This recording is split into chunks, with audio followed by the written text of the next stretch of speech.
What's up, everybody? Welcome to GSR Gonzo Sports Room. Live reaction and watching along to UFC 278. We're in the second fight of the prelims as Fletcher just got beat by Lusa. Now we're getting ready to have Saldina against Woodson. I think this should be a pretty good fight. I had Woodson winning this fight, and if you watched our preview show yesterday, Pride has Saldina winning this fight. So but this one of them ones that was this should be a real good fight. I think it's a real good matchup, stylistically,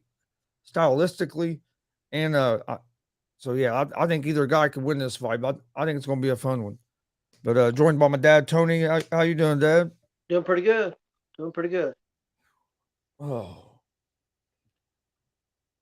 no, I didn't see none of the prelims other than I did see the last fight.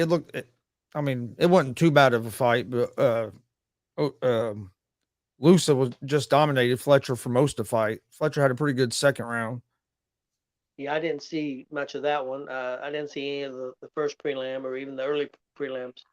I had it on in my bedroom here where I'm at now, but I was out there in the living room doing some stuff. Yeah, I think this one's going to be a good, should be a pretty good fight. Like I said, we'll got the main card, main events, Usman and Edwards too. Main card, the main card starts at 10 p.m. Eastern. This is the prelims. Getting ready to have Sean Woodson against Saldina. Let's see. There we are. Get this. Saldina's been pretty hot. I've seen that he'd won last like 13 or 14 fights, like 12 of them by stoppage, knockout or submission. So he's been pretty hot. Yeah, but he's 2-1 in the UFC. So Okay, Watson's some of those went in the UFC. Yeah, Watson's back-to-back wins. Got two back-to-back wins in the UFC. I see. This is the dude that I don't know if you heard any of our preview show, but this was the dude that Pride was saying looked like a crackhead. Was talking about his legs. What do you call him? Chicken Little. Because I said I was going to call him that like during the fight, but that's what he was calling him. He was talking about what the 9-1. He's a pretty heavy favorite, isn't he? Yeah, minus 365 on DraftKings. I'm not sure what he is on FanDuel. Draft usually get better. I've noticed since me and Pride's been doing the show to get that show together because he usually has the DraftKings odds. I have FanDuel odds. And for UFC, you usually get better value on DraftKings than FanDuel. I don't know if that's because they're a partner or what, but yeah, usually you can get better odds on most of the fights. It seemed like when we were going through the fights on DraftKings than FanDuel. I don't know much about either one of these guys. I'll be straight up honest. I think I'll go with Edwards. Or Woodson? Woodson, excuse me. I said Edwards. Edwards. Edwards is later. I doubt you're going to be going with him. No, I meant Woodson.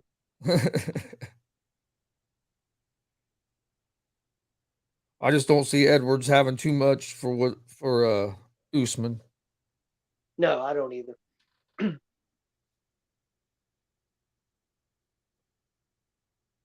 Woodson having a good time, isn't he? Yep. Yeah, he sure is. Getting ready to start the first round of this fight here. Second prelim of the night. Saldina and Woodson. Like I said, Saldina's 2-1 in the UFC. Woodson's 3-1 in the UFC, 9-1 overall. I liked Woodson in this fight. Like I said, Pride like Saldana.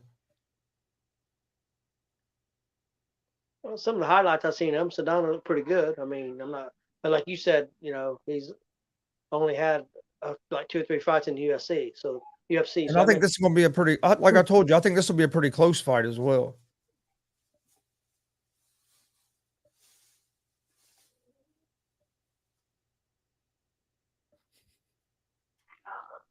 That works. What do you think? You think Saldana might be a touch stronger, but you think the other guy might be a little quicker? Woodson maybe a touch quicker? Woodson. I think he's a little bit quicker, and he also has a 5-inch reach in this fight. Yeah, definitely has a reach. So he's you know, I mean, he's that longer fighter. Legs and arms, man. He's all legs and arms, especially legs, man. He reminds me a little bit of a spider or a grasshopper. Spider or a grasshopper, man. Dude's got some long legs. Oh yeah. Dude's all legs. Neither guy's landed no big shot yet. Yeah, I think Woodson's going to do a good job of using that range, fighting behind his jab and then his kicks, and trying to keep Saldana on the outside. Sedano's got to get in the inside, and that's going to be difficult. But Woodson has to keep this fight on the feet, though. He don't want to get on the ground with Saldana. I've seen that Woodson was a Golden Gloves boxing champ. Yeah. Yeah, he has great boxing. He just don't have. He's not very good on. Ooh, nice spinning back fist by Saldana. Yep. That's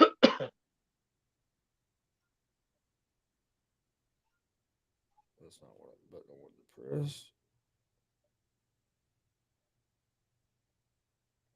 Get this shared everywhere real quick.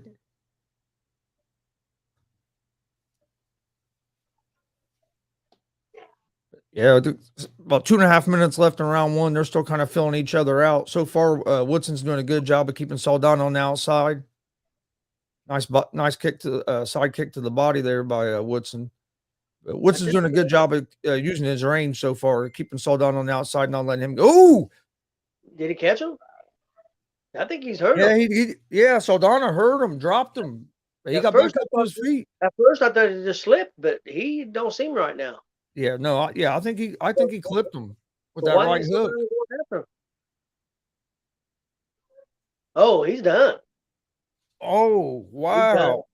Oh, wait. That was illegal. Knee? Yes, that was illegal knee. I think he kneed him to the head while he was down. It might have been to the chest. Official called a timeout. Yeah.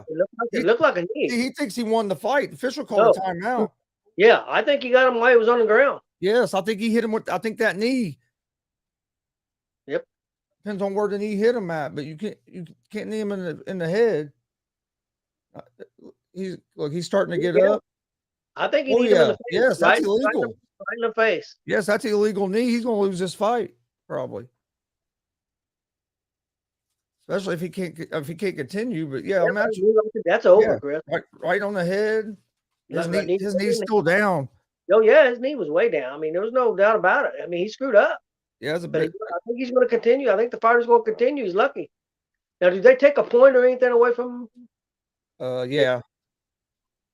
He's taking. They're taking a point from him. So now he's basically going to have to win the next 2 rounds. You know what I mean?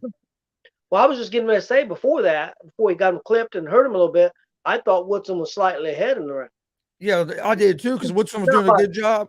But not a lot. But he was keeping him on the outside. And then all of a sudden he got clipped. And then that mistake there could cost Saldana this round, depending on how the rest of the round goes. Because now you'd have to get a 10-8 round to win the round by 1 point. By 1. And he messed up because he caught him, and instead of going right after him, he was showboat. And then he goes in with a knee and gets him money while he's on the ground. I mean, he got nobody to blame but himself. The first time he hurt Woodson, I didn't even see it, man. I thought at first he just slipped, and everybody thought Woodson. I didn't even see it. Yeah, Woodson's putting more pressure on him and getting him in that clinch, getting him up against the cage. But this is where he has to be careful. He don't want to get in a wrestling match with Saldana. Well, I would think everybody thought Woodson had the advantage on the feet, but I'm not sure now.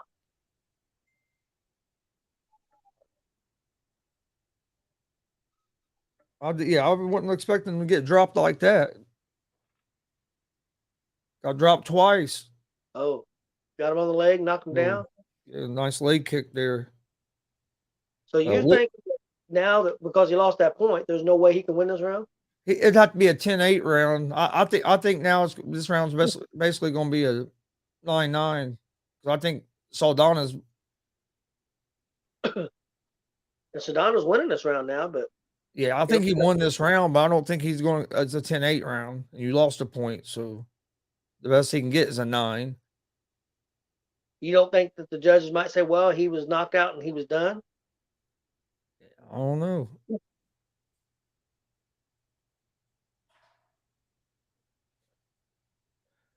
To to me, he hasn't been dominant enough for the 10-8. But you never know with these judges either. Well, we've seen some crazy decisions when it comes to some of the UFC judging. We know that. Yeah. Well, that's into round one. I think round one's going to basically be a draw because I think Saldana won the round, but he also lost a point. Yep. And it was the right call. Oh yeah, it was definitely a legal knee. He's lucky the guy decided he could continue and wasn't hurt and didn't cost him the fight. Yep. And it's crazy how we've been seeing that happen more. It seems like here lately, and I don't understand why. Why we're starting to see more of them knees when guys are down. I mean, you know the rules. Yep. You can knee them, but not to the head. And that was right on top of the head. I mean, you couldn't even. Yeah, but look, even on that one there, he kind of showboated too. Yep. Why are you showboating, man? Sometimes they got they and that there was just basically a jab. That's what's worrying me right now. Right now, it don't look like it's taking much to hurt Woodson. If he would have just stayed on him, he would have got on him when he was still down, and he wouldn't have had to worry about that. I mean, he could have just punched him when they had to throw that. I don't know why he threw the knee. He's even close to being down. Why you throw a knee? But yeah, he messed up. How's it going, Glenn? Saw you had some great seats at the Colts game today. Hope you had a good, hope you had a good time. Even though I think they ended up losing by a point. Yep. All right, here we are, round two. Saldana and Woodson. So I think it's basically going to come down to who wins these next two rounds. I think the first round with that penalty point, I think it to me is basically a wash. Well, so Donna looks very confident right now.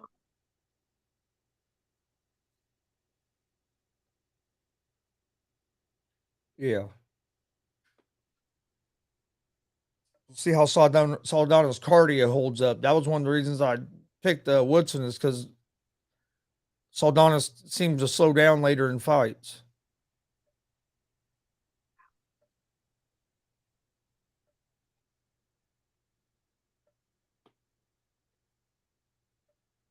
There it is. Where'd it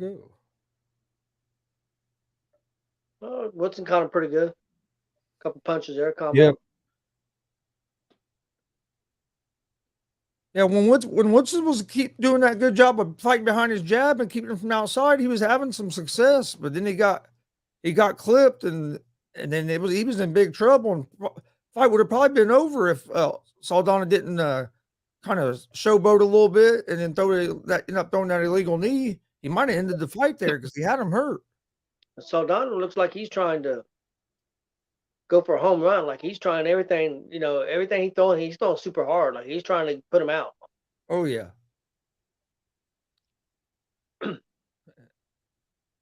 Well, that's good to hear, Glenn. Erlinger was look legit today.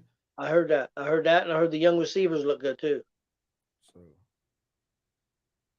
I was wondering about Erlinger because you haven't heard a whole lot about him, so I didn't know what the Colts was thinking about. You know what I mean? You really hadn't heard a lot, but it would be nice if he could end up being the guy eventually. He wasn't bad at Texas. He really wasn't. No. I watched him play quite a bit because he was on Fox a lot. Saldana with the takedown. This is where I think Woodson could be in big trouble.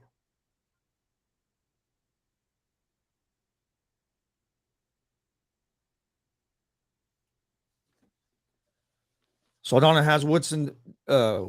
Saldana's and Woodson's closed guard here. So far, Woodson's doing pretty good job avoiding damage here on the bottom. But Saldana's been the fighter in more control of this fight. I mean, out of these two rounds so far, this round here was pretty close. I thought was pretty close, but I think with this takedown and control time now, Saldana's probably going to get it. Bo leg triangle attempt by Woodson. Saldana circles out of it, gets side control. Man, this Woodson's a flexible dude. One the heck does Woodson have there? I don't know what he was going. He was trying to hook that head, but now he just has like he almost has a half Nelson with his leg. You gotta. That's a. I've never. Yeah. I've never seen that. I mean, he's going to avoid damage there. I mean, but other than that, I don't think it's doing a Well, whole lot. You think Eh, he could choke him out there? Well, look at that arm. Oh, look at Saldana's arm there. Is in a kind of a weird position in between his legs. Well, where Sedano's head is kind of weird. I don't think he's far enough under the chin to get enough traction, though, is he? No. You're basically not taking no damage here. He's squeezing him pretty good there, but I don't think he, is going to be able to get submission there. Yeah. Well, he finally got. Well, he did break Saldana's lock, then Saldana was able to lock it back. But he's got Sedano's head good, but I just don't think. Yeah. Get enough pressure. He don't have it. Yeah, Saldana's like isn't no danger of getting choked out or anything from this position. But he has Saldana in a tough position where it's hard for Saldana to get any offense off. I've never seen nothing like that before.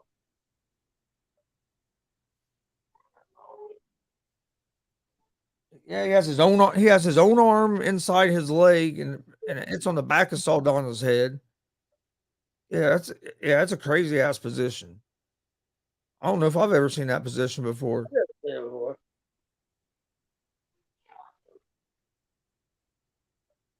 All right, gonna finish the round. The second round was a closer round. I think I'd give the edge probably to Saldana. Yep. But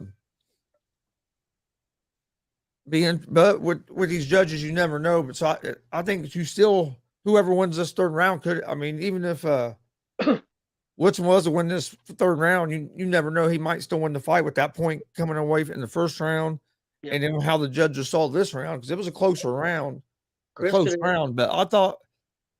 I thought Woodson. I thought Saldana might have edged Woodson in that round just barely because of that takedown. What if Woodson wins this round and ends up a draw? Yeah, it could. I think Saldana's starting to look like he's a little tired.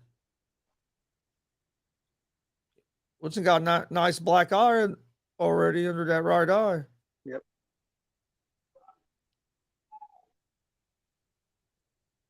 And ready to start the third and final round of the first fight here on UFC 278.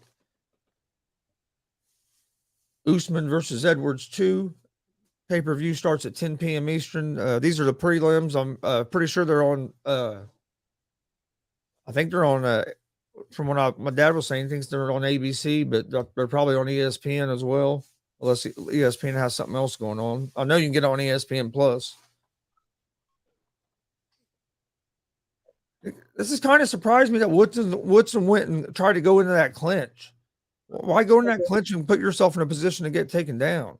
Odds-wise said Woodson was minus 160. So they got Woods winning the fight right now, and a lot of it would have to do with that first round. Yep. And so far to start this third round, Woodson's been able to hit him with that jab quite a bit. Woodson's been the more steady guy, where Saldana's thrown the more harder blows. Saldana has a little bit more power behind his strikes than what Woodson does.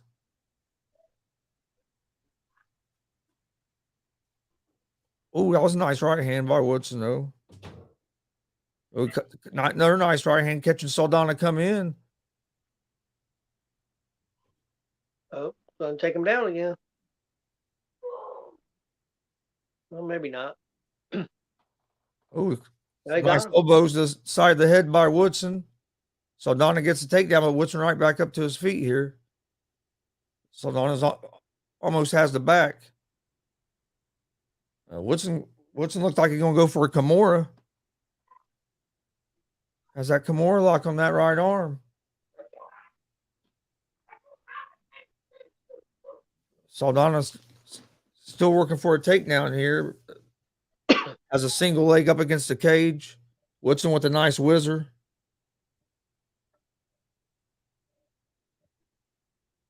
Woodson got a few little shots in there.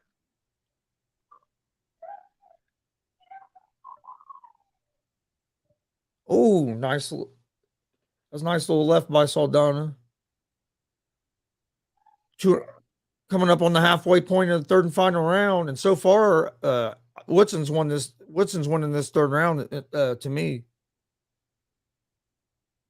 Well, you're gonna maybe get tucked down again. It's kind of high up though right now.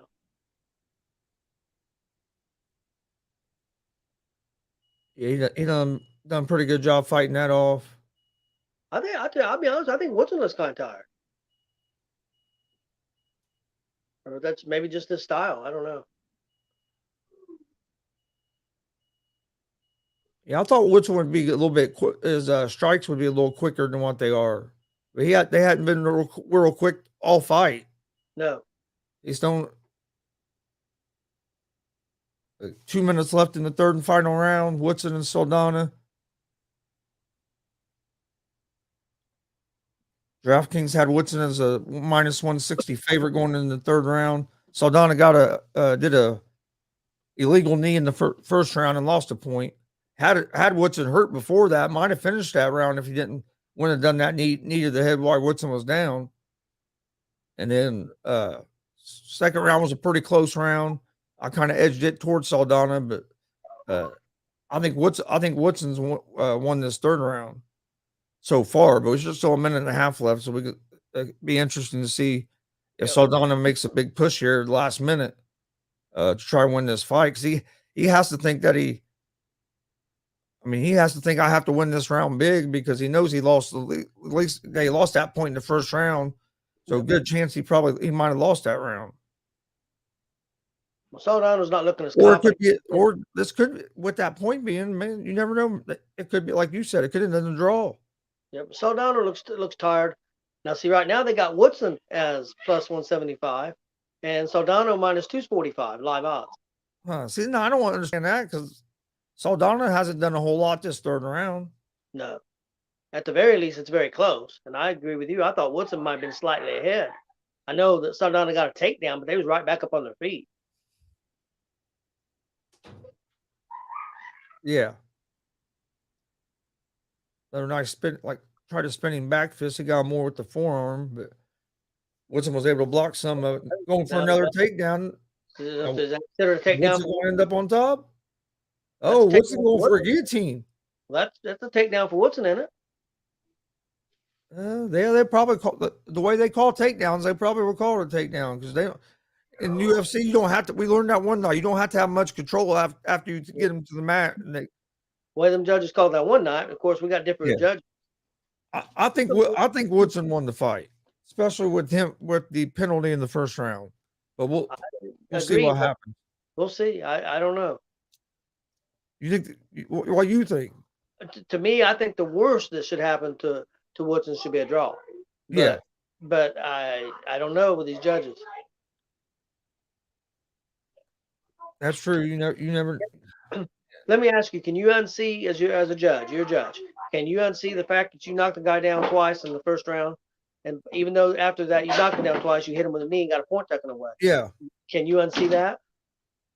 That's what I'm saying. But to me, with him losing the point, I don't think it was a 10-8 round. So I still think the best you could get was a draw out of the first round. No, because I thought Woodson was ahead in the first round until he got caught. Yeah.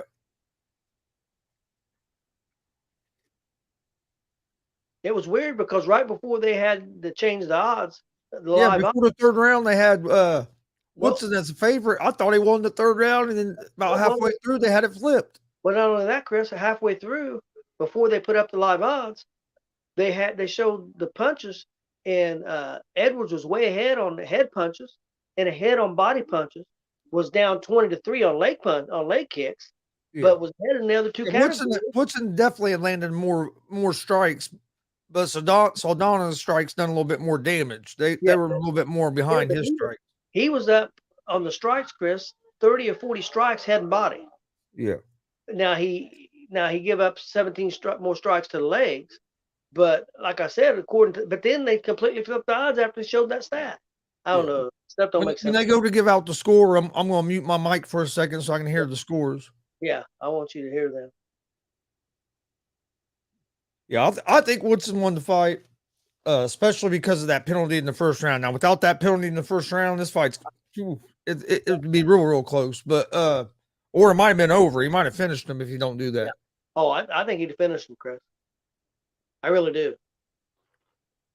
And how we were talking about how Woodson's punches were looking slow. Some of that could be from taking a shot to the head like that too, and as he was already hurt, and you take that another knee. And he took a hard knee right to the like almost the top of the head too.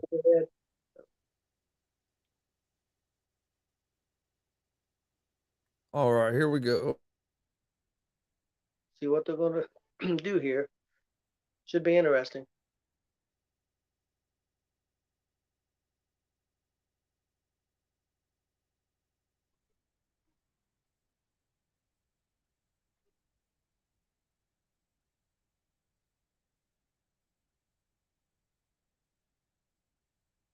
Must be a split decision. I don't know. Both of them are holding their hands up. I think they called it a draw. Yep, I believe so. That don't surprise me. Split draw because of that. The split draw, but no, but get this, Dad. Okay. One judge had it 29-27 Woodson. Okay. Another judge had it 29-27 Saldana. And then the last judge had it 28-28. I can see the 28-28. But I can't see the 29-27. If you wanted to say Saldana won, even if you want to say he won the second round, it should have been 29-28 because he had that with getting that point taken away. I don't see how you could have Saldana up 29-27. Are they saying Saldana won the second and third round? I don't know. And one judge had it 28-28, so it's a split draw. I told you it could end up a draw.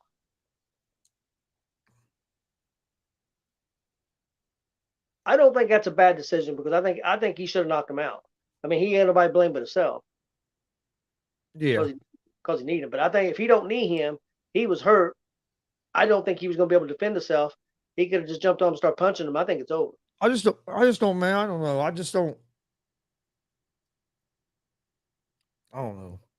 I thought Woodson done, especially after that knee. I thought Woodson done enough to win the fight, but like we said, you never know with these UFC judges. Oh, what's up, Gonzo? What's up, Gonzo? How you been? He was on. I think during the last it was the last UFC and wrestling one that we done that night. Yeah, I figured they'll probably jump on right around 10 when it gets to the main card. I don't know if he was getting on unscripted tonight or not. If he went not earlier, but I mean I don't know.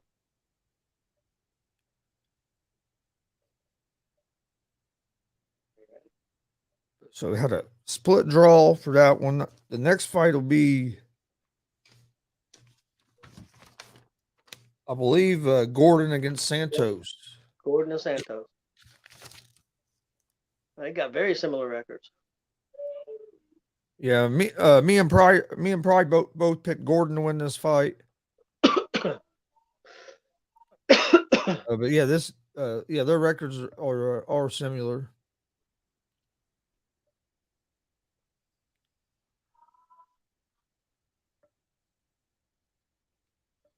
Santos's cardio is a question for me, and I think Gordon's wrestling is going to be the difference in this fight.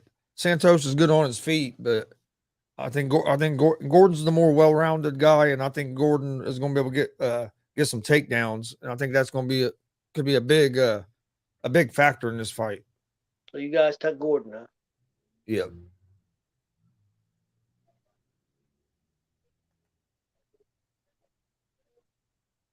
I'm doing good, man. We went to the state fair, ate a little food, and had a nice time there, and then got back home, and now I'm going to enjoy a nice night of fights. I think the main card will be pretty good. I'm real interested in that Aldo Divashili fight. I think that could be one. I think that fight could be real good. Yeah, that's the one I'm looking forward to the most. I've always liked Aldo a lot. He's been around for a long time. I think Pride picked Aldo. I picked Divashili in this one. Pretty sure Pride picked. That was one I didn't write down. I'll have to ask him just to make double check. I thought I was writing them all down while we was doing it, but I guess I missed some.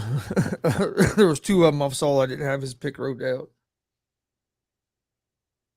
I'm pretty sure that he had Aldo. I think we were a lot more split this week than we had been the last few UFC cards. Yeah, you guys were. Last few UFC cards, we'd only had like one or two different. I think we only had like maybe two or three like on this out all the fights on this card. I know we both had the same in the main event. How much of a favorite is Gordon, or is he a favorite? Here I'll look real quick. I wasn't paying. I didn't see when they showed it up on DraftKings. I'll see what he is on FanDuel. Pull it up on my phone real quick. Gordon's won three of his last four fights. Yeah, Gonzo. I think Costa is going to beat the hell out of the Rockhold. I do not know. I don't understand why the UFC even made that fight. It don't make a whole lot of sense to me. But yeah, I think Costa's going to beat the crap out of Rockhold. But for this one, I don't want the main card. I want the prelims. Damn it.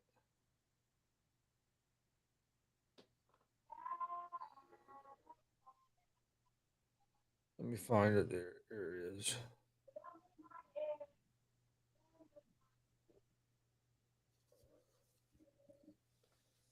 Got a good takedown. Gordon is a minus 300 favorite. Santos is a plus 245 underdog on FanDuel as of right now.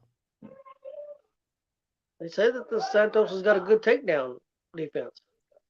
90%. Yeah, but I don't think he's.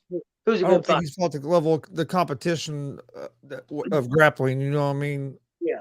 But hey, yeah, if he keep this fight on his feet, he'll have a good chance. And he's good on. He has jiu-jitsu, so it ain't like he's terrible on the ground. But what the hell? I'm gonna be different. I'm gonna go the opposite of you and Pride. I'm gonna go with Santos.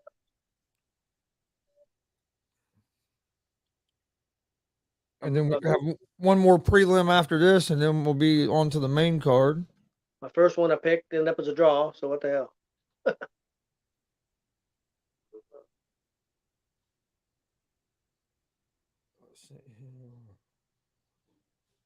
I'll be glad when this fantasy draft's over tomorrow. Really? Yeah. What's that? Somebody driving you crazy? Oh man. I can guess who it is. Do you know if he got it? But I sent him a message, and that's all I can do. I'm waiting on him to send me a message back. I'm not going to message him every 5-10 minutes, either. That's all you can do. I mean, you know how people are. People put off stuff to the last minute. And Austin hates that. See, I don't worry. I'm not worried about it. Santos is a lot older, isn't he? Yep. He has quite a bit of reach too. He got a lot of reach. Well, 7 inches. Yeah, Santos 7-inch reach advantage, but he's 42. Gordon's 33. This fight's at 155.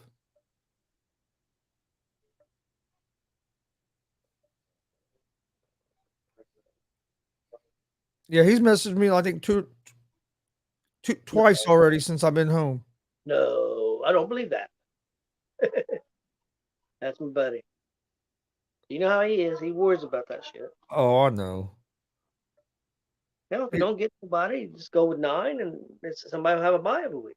Yeah, I could talk to myself. I'll try to find somebody. And I think Ron is going to play. I just think today's Saturday. People get busy doing things. If he ain't on by tonight, I'll message him in the morning, and I'm sure everything will work out. But if not, hey, do what we do. I meant to tell him about that one Unscripted's doing because they still have like 3 open spots, and it's free. Winner gets a jersey. Oh, really? That's cool. Jersey of the choice, isn't it? Yep. They got a link on their Facebook page that you can go sign up. I see where you asked Jay if it was autographed. Jay went Yeah. crazy. I was watching. He went nuts. Yeah, I was giving him a hard I time. love, I said, what about? Will you autograph it? I love Jay because I love to get a reaction out of him. He's funny. I like Jay. That's why I give him a little bit of crap. Oh yeah, I like Jay too. He's a good guy. But yeah, he's funny. Yeah, he's hilarious.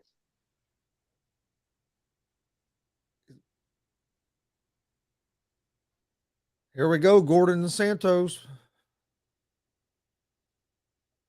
I think if Gordon get takedowns, I think that's going to be the difference here. It's weird because man, Santos looks a lot bigger than him. Yeah, Of course, you know the reach, and he's quite a bit taller than him. yeah, But yeah. He look man. I forget what they said their height was, but he's a good 4. He's a good 4 or 5 inches taller. yeah, and like I said, he had 7 inches of reach. Yeah, that's going to be the thing. Gordon's going to have to figure. Gordon's going to have to get it on the inside. And the other thing is, he's not, being that much taller than him. You would think he'd be a lot skinnier. He's not. No, I think that's what makes him look so much bigger because built wise are about the same, but then he's just taller. Yeah, they don't look like they weigh the same. And at this weight class, a 155 guy being that tall, usually they're skinny. And he's not. I mean, that's what I'm saying. He looks like he weigh well. Again, Chris, he might weigh 10, 11 pounds more than him now. Oh yeah, yeah, because they weighed in yesterday, like afternoon or something. He looks like to me he weighs 170. Yeah, because that's what people don't. Some people don't understand when they have the weigh-ins like on Friday night and where they show them guys facing off. They've already done the official weigh-in earlier that day. Yeah, the one in the evening that's just for show. Yep, they've already stepped on the scale and made the weight, and so most that's just for show. I mean, you have over 24. You have probably close to 30 hours or more to rehydrate your body and put some of that weight back on. Yeah, Chris, there's no way that anybody can tell me that he don't weigh 10 to 15. Oh yeah. Today I guarantee you he weighs he's probably weighing close to 170 at least. And I would say the most Gordon weighs maybe 160.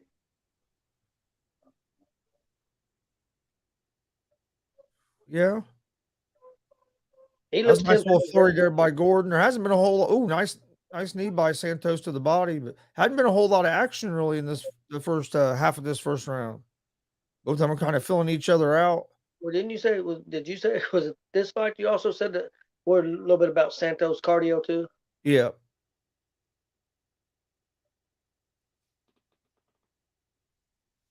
But at this pace, yeah, I don't think it's going to be an issue.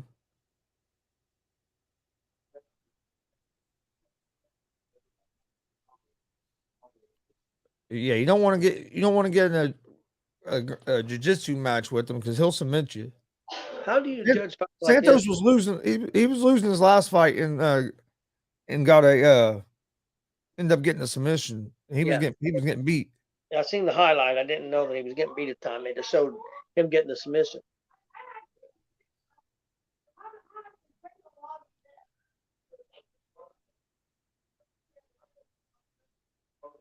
Gordon's been the one kind of trying to push forward, but he hasn't been able to get on the inside. Fight like this got to be hard to judge for the judges because neither guy has scored a lot. Yeah, it's been a real close first round, and there's not been a whole lot of volume. I think Gordon has thrown a few more strikes. I don't think he's necessarily connected with all of them.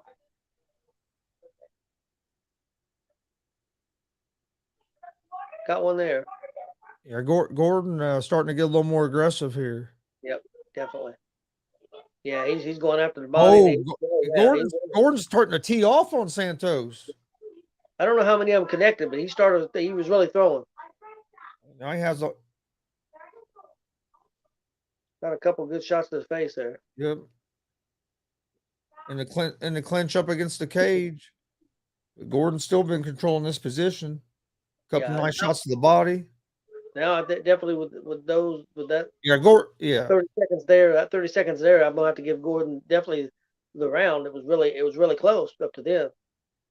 yeah, he had that flurry there, and he landed some good shots during Yeah. that flurry. About 20 seconds left in round one.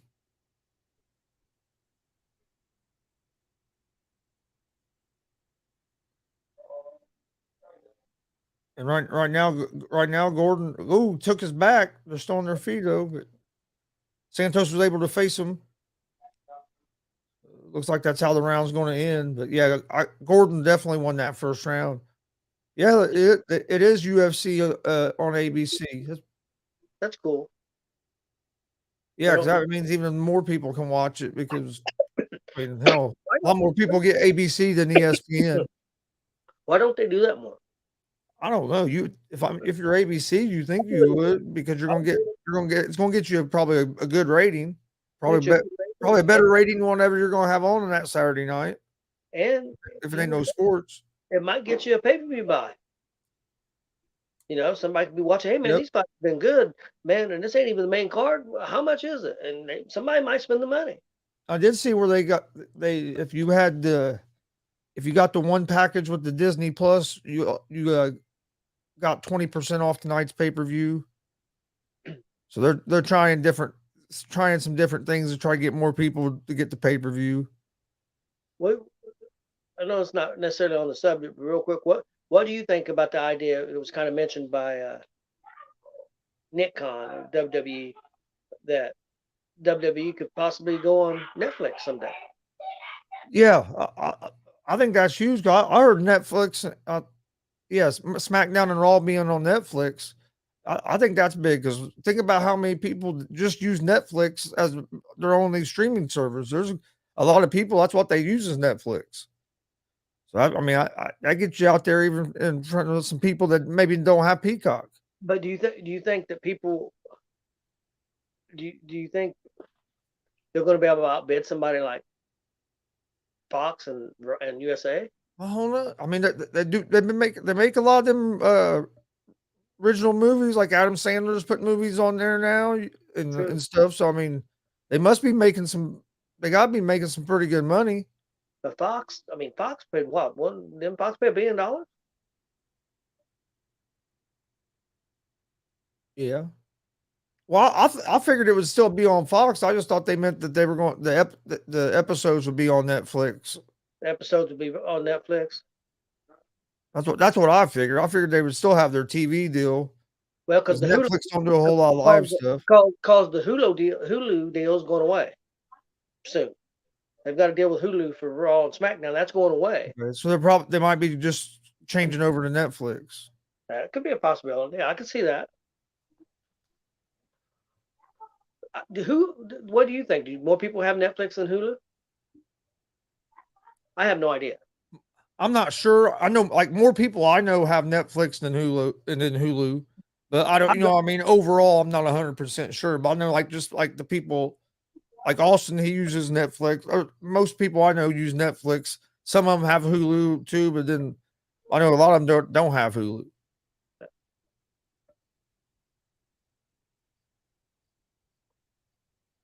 I know a lot of people like Hulu for the TV series, though. The way you can get well, see, I you can like watch them the Peacock. next day. I like Peacock because they got a lot of TV series that I like that I'm at Mhm. work and I miss them and I can watch them the next day on Peacock. So I like Peacock. Oh, Everybody, Santo, see, this is where Gordon could be in trouble. yep. Santos getting Gordon's back here.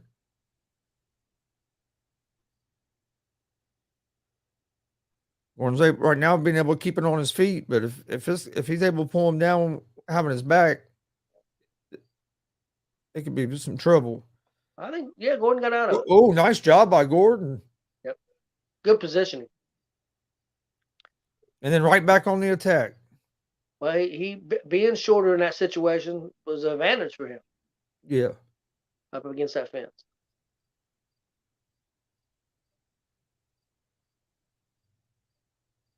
And some leg kicks in there. Oh, yeah. And them knees to the thigh right there have to hurt.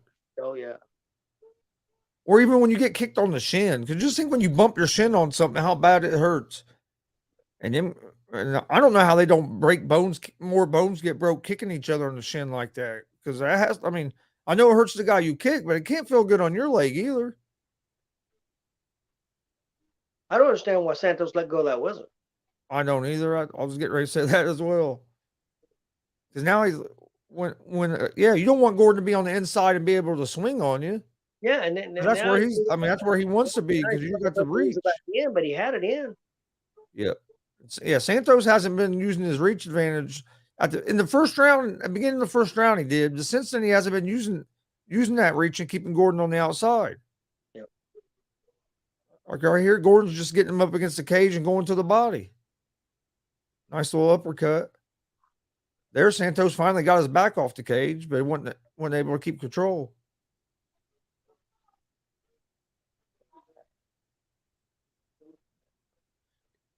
It's kind of weird because Santos looks like the bigger guy, but Gordon almost seems like he's a little bit stronger. Yeah. Well, he's definitely using it. Well, I think he's positioned himself better, where he's getting inside on the body and he's well ahead. He's going to win both these first two rounds. Santos is going to have to knock him out or choke him out, submit him. And Santos looks awful tired to me. And you said that could be an issue. Yep. Oh yeah, Santos going to have to knock him out in the third round to win this fight. He's lost the first two rounds. Yeah. Or a submission. He has nine career submission wins. So. Yep. But Gordon definitely looks a lot fresher than what. Yeah. Oh yeah, Santos does. I think I have Gordon winning the first two rounds. So Santos will need a submission or a knockout. And going to need a finish.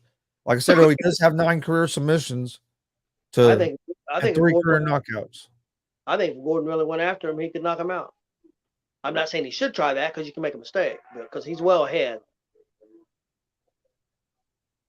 Santos looks a lot more tired, no doubt about it.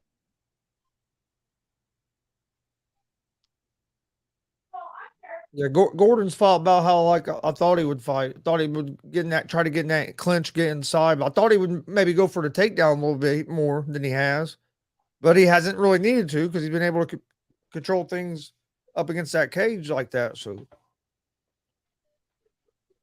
yeah, Santos has to stay off that cage and use his reach to his advantage here and hopefully try to hurt him. I mean, for him to win this fight, which I picked Gordon, so. But I mean, Santos going to need to do something.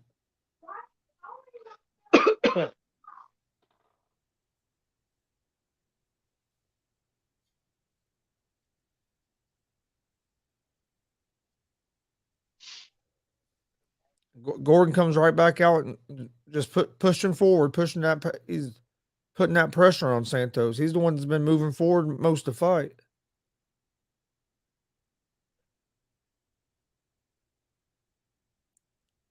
Yeah, Gordon's a hell of a lot fresher than what Santos is right now. Now Gordon throwing some leg kicks. Yep. Yeah, Gordon looks really fresh. Well, that's the thing. Santos was having success with his kicks early in the first round, and he went away from him. He hasn't thrown as many.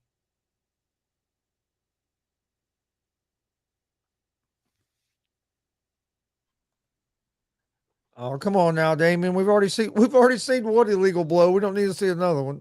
He said Santos should kick him in the nuts.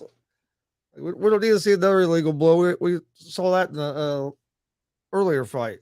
Yep, knee to the head. So I still surprised me that. Well, I guess it didn't really surprise me. It was a split draw, but I thought Woodson won the fight. This fight here, Gordon's been, I mean, so far has been in control of basically the whole fight. And the way the third round's going so far don't look like anything's going to change.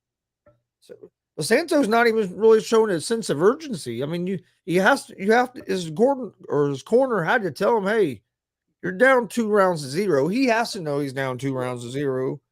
You would think You know what I mean? You think there'd be a little more urgency. I think he's gassed, Chris. I think he's gassed. I really believe if Gordon wanted to push it, I think he could take him out. But again, why take that chance and make a mistake? Oh yeah, Gordon looks like he can fight 2 or 3 more rounds. Yeah.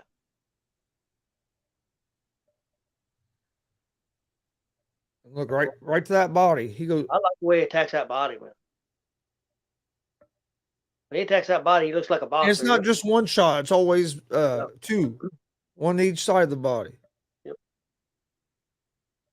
Yeah, you could tell he has a boxing background. Yep. Is it?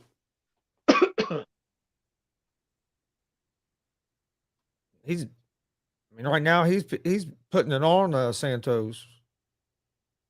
Santos really isn't throwing hardly anything back at this point. No, you can see how tired he is. I think even if Santos hit him with something, I don't think he's got enough left to really hurt him, unless he got lucky. Yeah, well, that's why I'm kind of surprised Santos isn't trying to maybe get the fight in the ground, go for a submission. Yeah, why not take a chance and try a takedown? What do you got to lose? That's what I mean. I would think he would have a lot more sense of urgency right now than what he is. I mean, if you're just tuning into this fight, you would think Gordon is the guy that's behind the way he's the one pushing forward, and you know what I mean. Gordon hasn't changed the way he's fought this fight any round. This third round looks like the first round. Santos' mouth was wide open, and I mean Yeah. he went for the takedown, Chris. I don't think he's going to get it though. He got in and stopped. Yep, he stopped. Yeah, once you stop like that, man, it makes it real difficult to get a takedown. Now he's just holding on. You might as well give that position up. Yeah, because he's taking Come back up to your feet. He's taking body punches. I Yeah. mean, and now some to the head. Not that they're super hard punches, but I mean, sure they don't feel good. Yeah, and he's not. I mean, he's not even moving. He just now he's trying to trying to come back up, and then yeah, he's just holding on. Yeah, he just gassed. He He knows. knows it's over. And man, he's just hitting him with them hammer fists to the side of the head.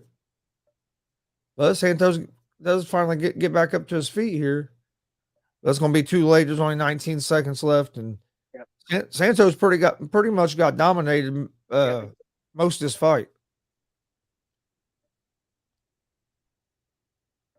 Real good performance by Gordon.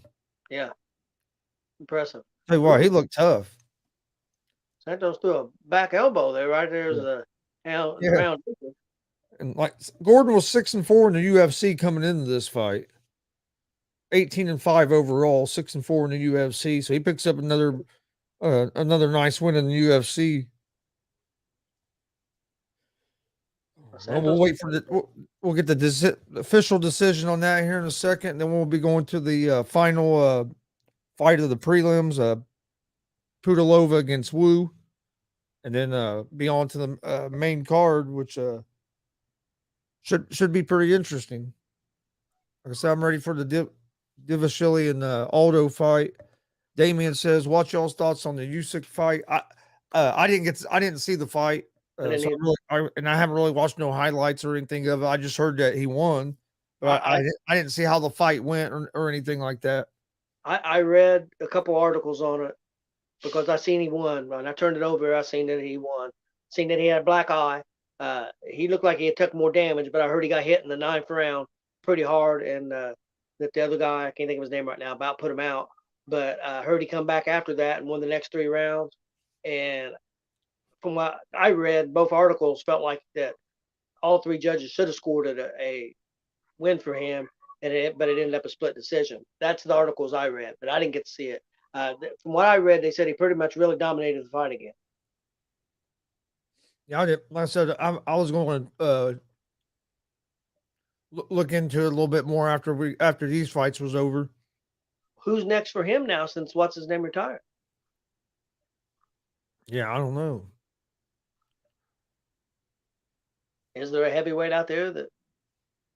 I figured Fury was going to fight at least one more time. That'd be a big payday for them two, man. I think that fight's going to end up happening. I really do. Gordon gets a big win. I wasn't paying attention. I'm sure it was a unanimous decision. So who we got here coming up? Oh yeah, we got Tybura. I forgot about that. This should be a good one, Romanov and Tybura. But I thought that was on the main card. That got moved, or no? That's actually they moved it to the feature fight of the So prelims. Romanov 16-0. Yeah, I took Romanov in this fight. Probably took Tybura.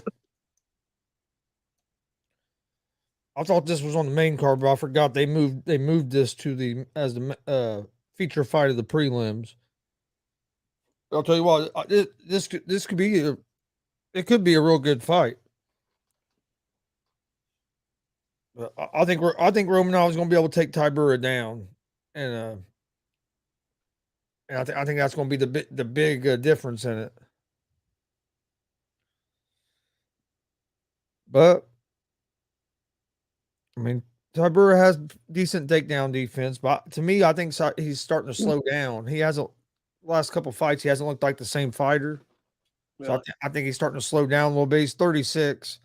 Romanov's 31, so it ain't like Romanov's real young. But I just think from watching his last couple fights, to me, it looked like he was slowing down a little bit. And I like Romanov. Romanov has great grappling, good submissions. He has great takedowns as well, and he's not a terrible striker either. But hey, Tybura's no slouch, so this is gonna be a good one. Damien said Wilder is back, so maybe Wilder versus Usyk. I mean, Well, if Fury's not going to fight, you might get to see that. But if yeah. Fury's going to fight, I think the fight to make is Fury and Usyk. Wilder is a guy that I think he's going to have to knock Usyk out to beat him. I don't think he's going to he's not going to outbox him. Yeah.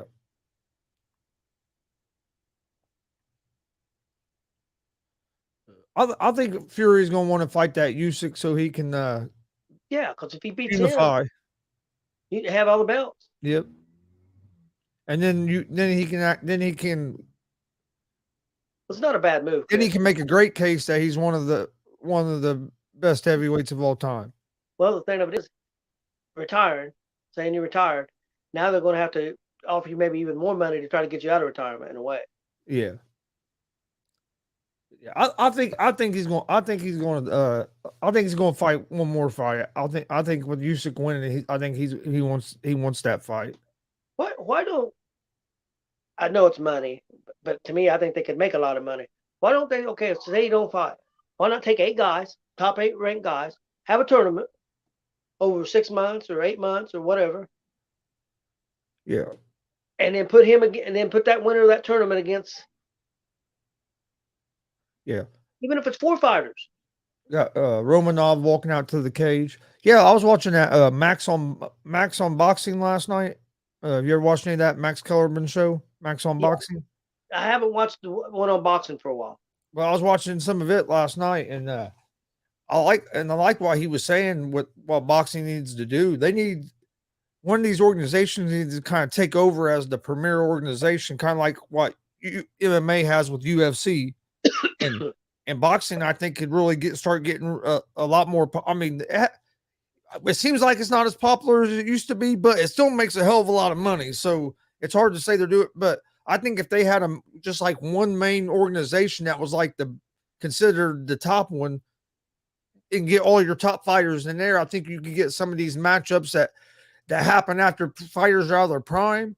You can get some. You could get some of them matchups when both fighters are in their prime, and it's going to make for a better product. Well, the bad thing is, Chris, there's boxers out there that are really good that have a hard time even getting an opportunity. Yeah. Because of the politics and stuff in boxing. If they had tournaments, I think it'd make it more interesting, make it more like a sport. Well, this starts real quick, Chris. What do you think about the WWE doing away with the UK and going to go to Europe. I like it. For one, it's just gonna give more people opportunities. And man, I, they could grow. And I mean, there's a lot of good wrestlers there in Europe, so they could build a hell of a brand over there. And then hell, that gives you another brand that you could actually, if you wanted to, kind of put up against NXT or one of them, and do like a pay per view against each one of them, like kind of like what they used to do with Survivor Series. Yep. I think he's really going to look into, because he's run some of the UK guys that they've kept under contract to NXT. I think they're going to try to build NXT back into, I don't want to say a black and gold, but it ain't going to be 2.0 anymore. They're going to try to really build it into a strong brand. And you're going to see some guys maybe come up to the main roster, but they're going to try to build that up. And then I wouldn't be surprised. He wanted to do another show for the younger guys, and he is. And another good thing about them is that they are traveling in Florida. They're doing shows every weekend. So all these young wrestlers are getting to do shows in front of live crowds every weekend. You can't beat that experience. No, no, you can't at all. And so I mean, I think he's moving in the right direction. We got both fighters in the cage now. Well, that Ty Burrow's got some reach advantage, but he is older, about the same height. But Romanov's a huge favorite. What do you think Ty Burrow's got to do to beat Romanov? He's gonna have to keep the fight on the feet. I think it's going to be his best chances on the feet with the striking, which Romanov is not a slouch striking, but that's Ty Burrow's strength is striking. Romanov is ranked 13th, huh?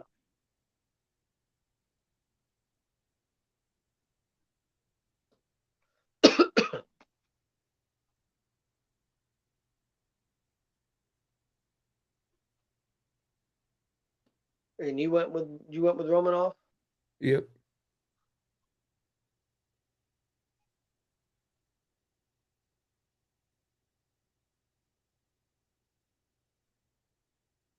I think Ty Burrow's ranked higher. And he's yeah. He's the underdog. Ty Burrow's at 11th. Yep.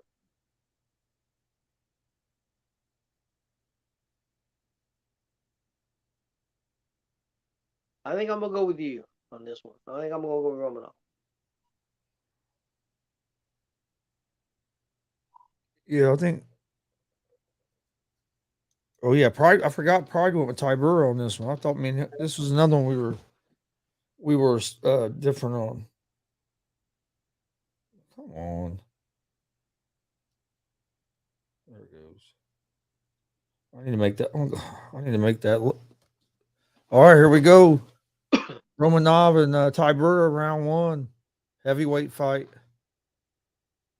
Got the number 11th ranked fighter in Ty Burrow against number 13 Romanov. See, this is where Ty Burrow don't want to get into is a clinch fight like this with Romanov in the wrestling. Ty Burrow needs to he needs to stay at distance and strike. Romanov has Ty Burrow's back, hasn't been picks him up. Didn't get the big slam like I thought he was going to do there at first, but returned him down pretty nice. Now he has his back basically just almost in a tight waist wrestling style ride. Yep. And Ty Burrow does not look comfortable down there. No. Look like he has his hands locked there. I didn't realize he had locked his hands back there. Yep. Ty Burrow looks like he don't know what to do. Yeah. This was why I took Romanov, because I thought the grappling would be a difference, but Ty Burrow usually has pretty good takedown defense, but Romanov got in quick and easy. Couple punches. He's got a couple punches on the head. Nothing real super. Still basically almost a straight wrestling ride, almost like a spiral ride, but he just has his hands locked. Now he has a near wrist. Yep. scoops that ankle. So yeah, I mean that right. I got some headshots now. Yeah, yeah. Ty Burr is in trouble here. Oh, yeah, he needs to keep a hold of that hand that he has right there, and then come on up, stand on up. Because if you got, with him having to hold that arm there, he couldn't get punched. But then he Yep. lets go of it to try to stand up, and he starts getting punched. Yep. But Romanov is controlling this position nice. I mean, his forward pressure when he's on top there is just unbelievable. Yep. Oh, what a knee. And then them have to hurt to the right to the back of your oh yeah, Thigh. you can tell he moved that time. He's like, Man, you can't throw that much harder. no. And them are landing solid too. Them wasn't grazing off his leg. Them are landing solid. Ooh, to the hip. Now he put his hand. Yeah, Up. you can't take many of them knees to the hip like that. That one grazed, but most of them landed solid. There wasn't many. Oh, I thought he was going to go straight back with it. Dude, first. He just returns them, but yeah, he's control. Not only is he controlling the position, he's also landing some punches. He's staying busy. He's not just man that ride there. He's good. He's good with that well, right there he went to that college ride. They said Romanov has got 2+ takedowns in all of his 6 UFC fights. And look here, Ty Burr's basically just balled up. So who's the top heavyweight right now in the UFC, Chris? Of course, you have to ask me right now. I can't remember. I can't remember. I'll tell you who it is. I'll look it up real quick because I can't remember. I'm trying to think who was all at the heavyweights. Well, he's getting a lot of good shots there. Oh yeah, this fight might not make it to the second round because Ty Burr is not defending himself. No, not very good. Now he's putting his hand up there, but Romanov has his other arm tied up, so he has one arm to try to defend himself with. And I mean, this has just been domination from the get go. Yep.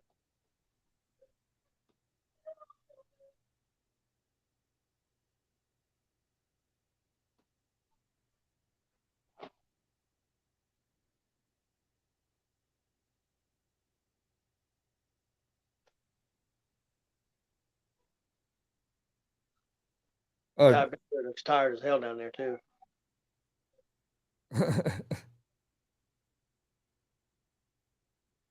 Francis Ngannou. That's who I thought was still the champion because he beat Miocic. Now, how do you think Romanov would? I don't know yet. I think it'd be interesting, especially with the wrestling that Romanov has. You think Romanov could take him down? Did he stop it? That's in the round. I think he told him he better start defending himself. The referee did. He just got his ass beat for 5 minutes. Yep.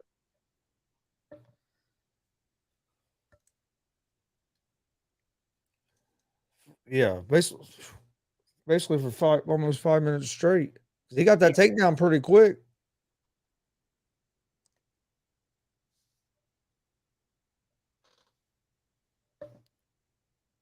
I wish they'd take it back to the old UFC. I know it'll never happen, especially in the world we live in today. But when UFC first came out, and there was no gloves, basically the only rules was you couldn't poke an eye, and I think you wasn't allowed to hitting the balls. Other than that, I think you could do about anything. Well, there was no weight class. Yeah, there was no weight classes, and you fought tournaments, so you would see the same guys fight multiple times. 8-man tournament. Have to win 3 fights to win it. Yeah. I remember that night we watched it though. Gracie fought Tank Abbott. We was like, "What the fuck is going on here?" The only time we seen the first fight I seen was Tank Abbott against this great big Samoan dude, 6'7", and I said, "This ain't fair. This Abbott dude's gonna get killed." And then Abbott hit that dude, and the dude down on the ground in convulsions. I'm like, "What the hell's going? What are we watching?" Oh, but then after that, we kept watching it. They said 10-8, Chris. What do you Yeah, think? I agree. That was a 10-8 round. He dominated that whole round. You'd have to. I mean, I bet you the number of strikes Ty Burrow landed in the first round was probably in single digits. Oh yeah, I doubt it was higher than 3. And Romanov probably landed 50 At or least, 60 at least, at least. because he was throwing those knees over and over.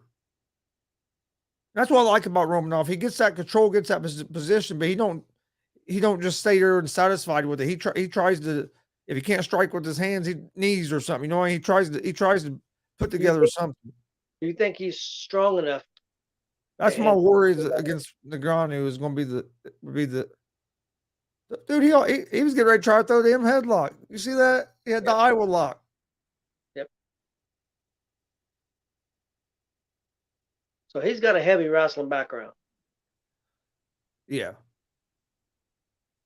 And he's good, and he's like I said, he's good on his feet too. He's not a I mean, it's not like he's a bad striker. He's a pretty decent striker on his feet. So that's what make one of the reasons he's undefeated. Like I mean, Ty Burrow was 4-1 his last 5 fights coming into this fight. So I mean, Ty Burrow is 22-7 overall. So he's not a slouch. No. And so far, Romanov has made him look like a slouch. Oh, he got Romanoff there. Oh yeah, He staggered Romanoff a little bit. Yep. Well, that's the thing. Romanov's been dominating, but you can't get too cocky because Ty Burrow's not a slouch, and he's not going to just quit. Yeah, but Chris, my thing is, why would Romanoff fight with him like that? Yeah, I don't know why he's not going right back to that clinch position. There he goes. Oh, he went for a takedown, but not a very good one. But I'm surprised he ain't trying to get him back up against that cage and getting that clinch position because he was dominating him from there. Ty Burrow's starting to score a little bit. Oh yes, the most strikes Ty Burrow's landed the whole fight. They still have. He got that one pretty. Oh, low blow. I think there'll just be a warning. There won't be no point or anything. But it was definitely a low blow. I don't think it was. No. Oh, it wasn't a low blow, Chris. Yeah, from the angle, the first angle looked like it definitely was, but from there, I got him right in the stomach, right below the belly button. But it was above the waist. Blow. He just hurt him. That sucks. Yeah, but I thought it was a low blow at live speed. I did too. So I can understand, but yeah, it was when you saw that slow motion replay, it wasn't. Nope, they just hurt him. That sucks for Romanoff. Got him right on. What was Romanov doing? Going for a head kick? Yeah, it was messed up. So I don't know. He's on bottom. What is he doing?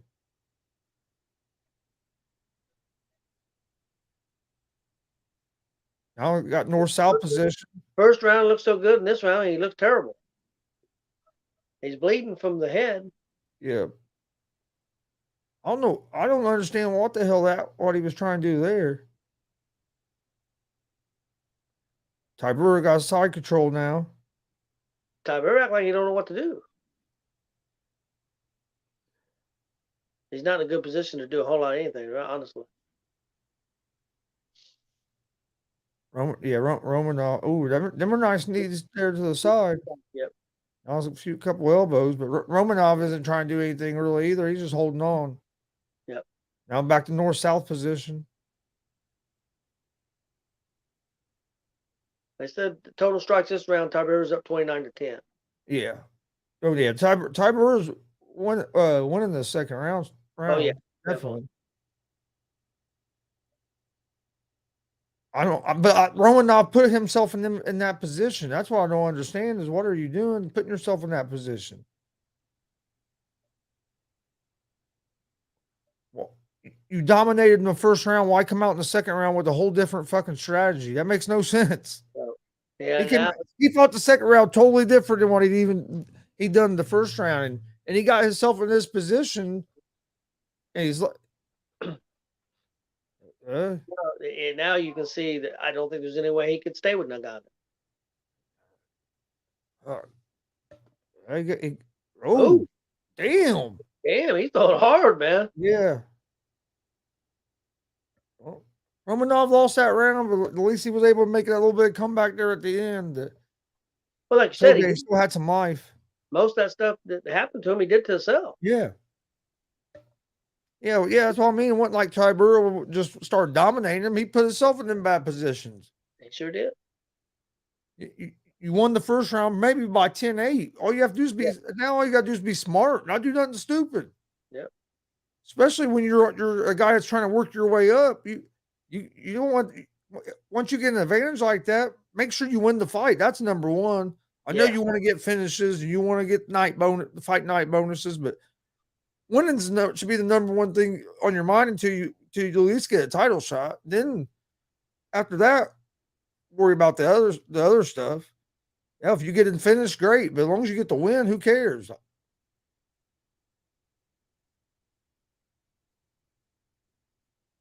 Tell you what, Romanov looking a little tired over there. Yep. I thought Tibero, the way he acted after the first round, he looked tired, but he came back out pretty fresh. Seemed like that second round. Yeah, Romanov looking. What the hell? Now, come on, no hug in the middle of the damn octagon. What's that all about? Do it after the fight. Yeah, Romanov better pick it back up this round. Yep. I still don't understand why he's not pushing forward and getting him up against the cage like he did in that first round. Because when he done that, there was nothing Tybura could do. And now he hasn't tried to do that. Oh, now he's Muhammad Ali and dancing and shit. If he loses this fight because of bullshit like that, I'm gonna be mad. Because Pride's gonna come on here and be talking some shit. Yeah, he will. Come on, Pride would never talk shit. After Romanov dominated him that first round, and if he messes around, oh man, I already know. Come on, Romanov, get busy.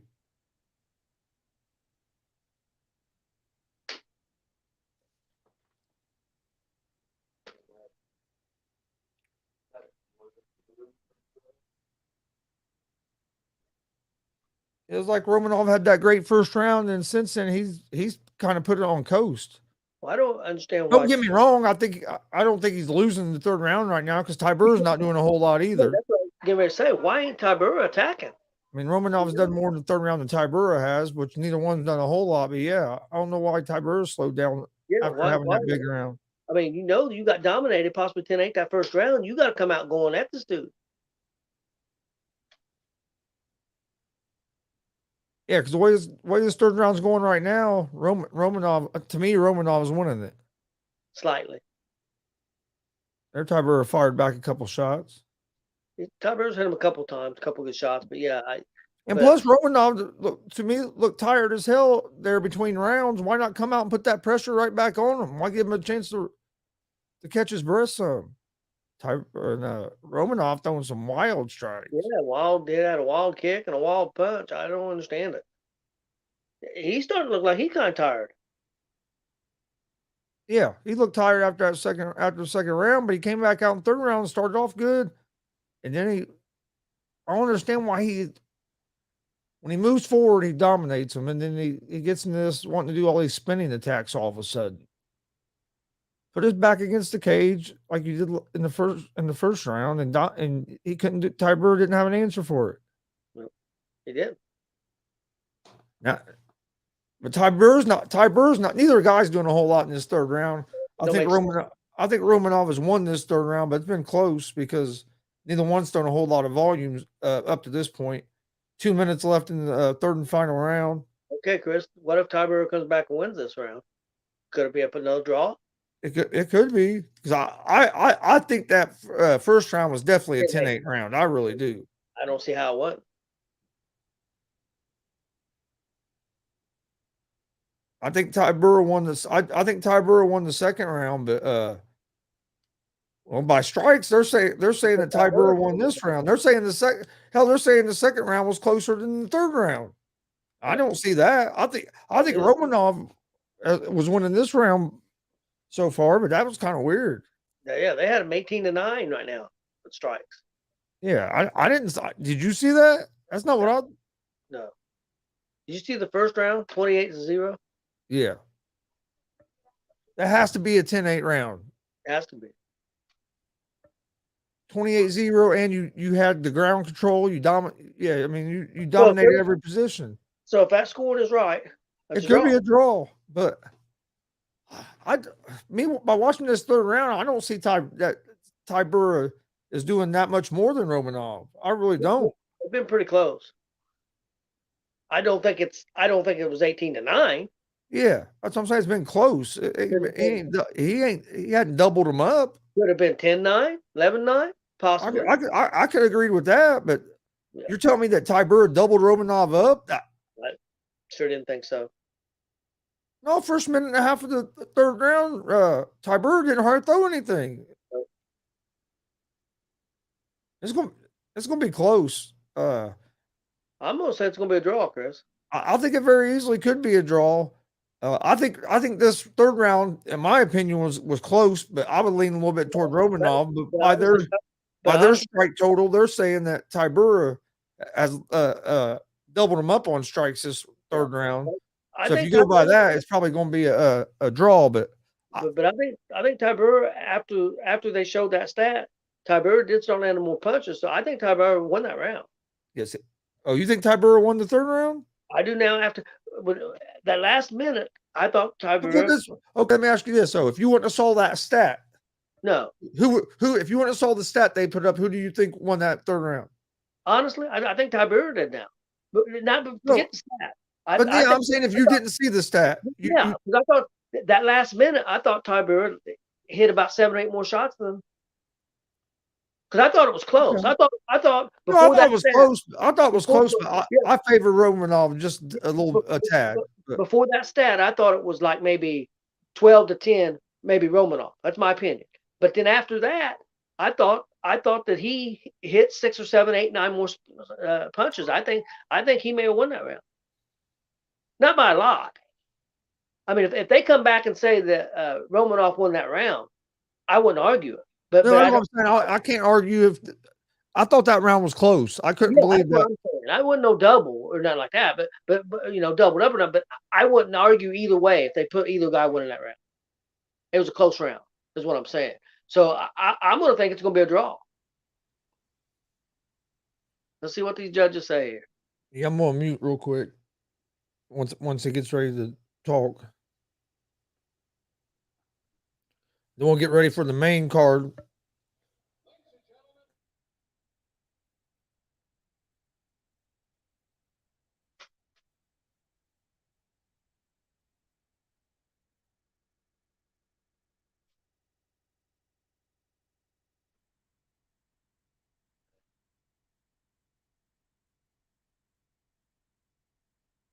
Oh, they give it to Ty Burra.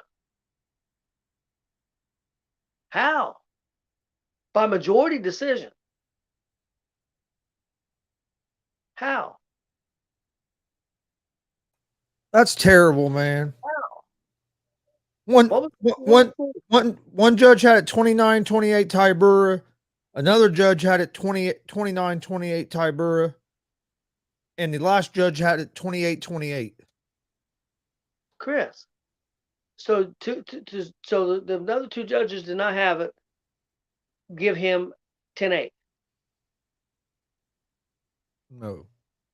I how can I can't believe that. I didn't think, man, wow. How can you hold the guy down for 3 to 4 minutes of the first round and hit 28-0 punches and not get 10-8? Yeah. Well, all I gotta say is Romanov has nobody blame but himself when he came out that second round. Well, yeah, second round he fought terrible. I don't know what the hell he was doing, but yeah, that's just Well, I'll tell you what, Ty Burra and his coach looked a little surprised. I think they were very happy with that decision because I don't think they won the fight. Yeah. Let's see. Question: is it me or should UFC have 12-round fights like boxing? Because I feel like 5 rounds is not enough, especially if you're paying for a pay-per-view. They Well, can't one do thing you have to think about, Damien, most boxing matches are what, 2 minute rounds? most of them Some number three. 3, 2 Most to of 3 minute rounds. most of three. I mean, if you fight 5 rounds in MMA, that's 25 minutes. Yep. So what, 3 times 12? That's not it's not terribly that much more, really. And Chris, a lot of young fighters, a lot of fights anymore are only 8 rounds. Yeah, or 8 So, rounds. So yeah, so till they get up to the big time, you have 10-round fights, 12-round fights. Back in the day when Ali fought, most fights were 15. yeah, and like if you're fighting an 8 round fight, I mean that's basically the same. That's equivalent to a 5 round UFC fight. So Yeah. when you think about it, I don't think it's that much of a difference. But you couldn't have like a 12 round UFC fights. You'd have too many guys getting injured, and it'd be hard to keep have enough fighters to keep going and keep your champions healthy. If they was going to do that, Chris, they would have to say you can't kick each other in the legs. Or they'd have to shorten the rounds too. There wouldn't be it wouldn't be 12 5 minute rounds, you know. Or you could go, and I don't think people want to watch.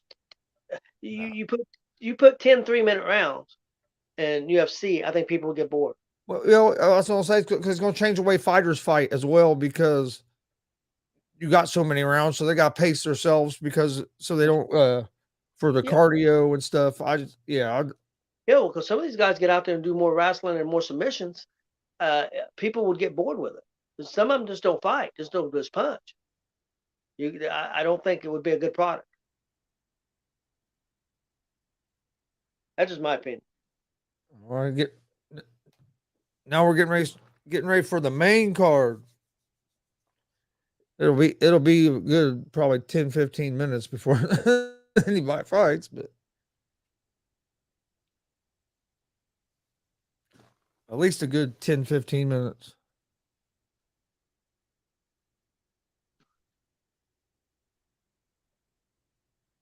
Let me see something real quick. And Chris, they wouldn't have enough time to do. If you'd have to cut down how many Oh fights. yeah, Yeah. yeah.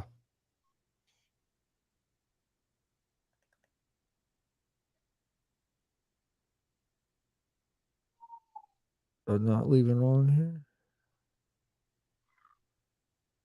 Chris, I'll be right back. I gotta do a couple things real quick. All right. Yeah, I was actually getting a video so we could take a short little break while we're waiting Okay. on the All while it's right. switching over. All right. Cool.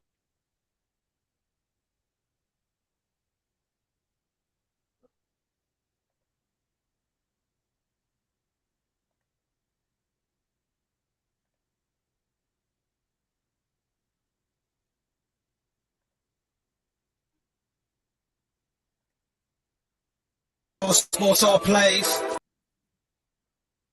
Okay. All right, guys, we're going to take a short little break. While we're switching over while it switches over to the main card. While we take this short break, enjoy these our UFC 278 preview and prediction show that we had live yesterday. I'm gonna play that for a few minutes, and we'll be right back with more coverage of the main card once it gets going. That I'm not even gonna lie. That first one was you're talking about the one that he fought him after he fought Sonnen, right? After he fought Chael. Yeah. The first time Gustafsson fought Jones. Yep. That one's tough. And the thing is, I rewatched that fight. To this day, I still don't know who won. And that was the problem. I thought Gustafsson won the fight, but And that's the thing. Like you also have to beat the champion. You have to beat the champion, right? And so I understood why they gave it to Jones in a way, because, I thought Gustafsson won the fight, but right, it was close enough. It was too close, you know what I mean? In a championship fight like that, if it's that close, it's usually going to the champion. And yeah, 9 times out of 10, they're going to give it to the champ. That's just, like you said, that's just usually how it goes. So for me, it was like, don't get it twisted. Gustafsson did a lot in that fight, but it almost felt like John Jones did just a little bit more. Yeah, I think the biggest thing was Gustafsson slowed down in that third round. And that's where John Jones really kind of picked it up. right? Because it really comes down how you look at round 3, right? Because in Yep. terms of output, I think it was rounds 1 and 2 where it was Gustafson because he came out hot. Then round 3 was when Gustafson started to slow down, and then 3 and 4 is kind of when John Jones, did his thing. Yep. You know what I mean? So it really comes down to how you, in And then essence, round kind of 5 view was that real third close. round. And then round 5 was real close. Right. Oh yeah. Nah. Round 5 was close, but like the weird part about it for me was when it came to it, those because if you think about it, their total strikes was very close, Yeah. right? Only difference is Gustafson was throwing more. So like, I mean, I think he was like he was his connect percentage was like under 40%. And on paper that's bad, but if you watch the fight, it's cuz he threw like a badonk zillion punches and kicks and elbows. Like he was throwing everything he had. You know what I mean? So he gave John Jones a good fight. You know what I mean? Yeah.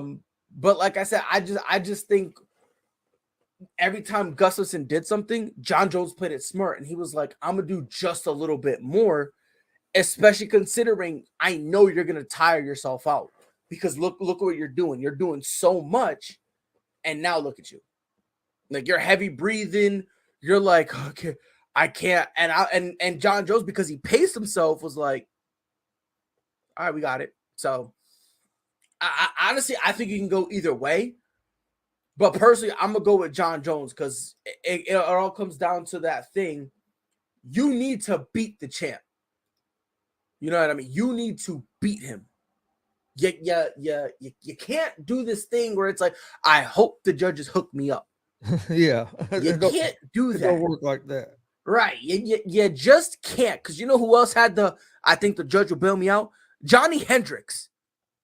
Okay? He Yep. lost to GSP and he ain't been the same since. Nope. He just basically tried to get a takedown and hold you down. That's it. Oh, what a time to be alive.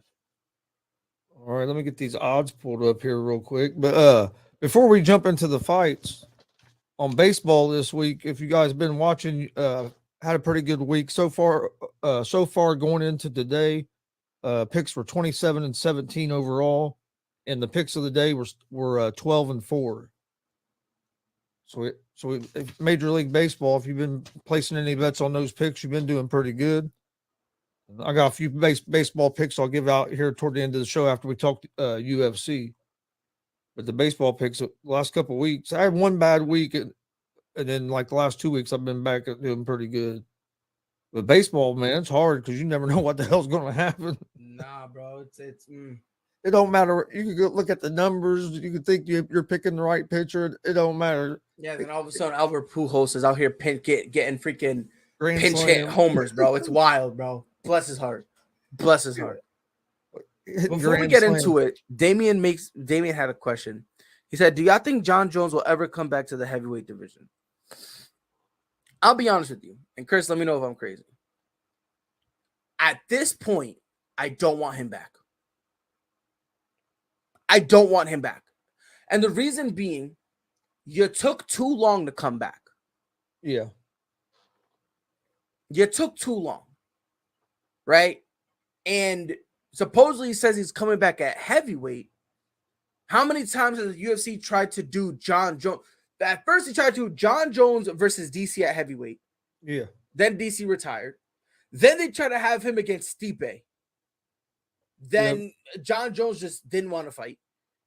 Okay. Then it was Francis Ngannou. And then all of a sudden it was like, I need more money. And it's like, bro, like you're not in a situation where you're the only A fighter now. Yeah. I don't think we're going to see John Jones fight again. No, neither do I.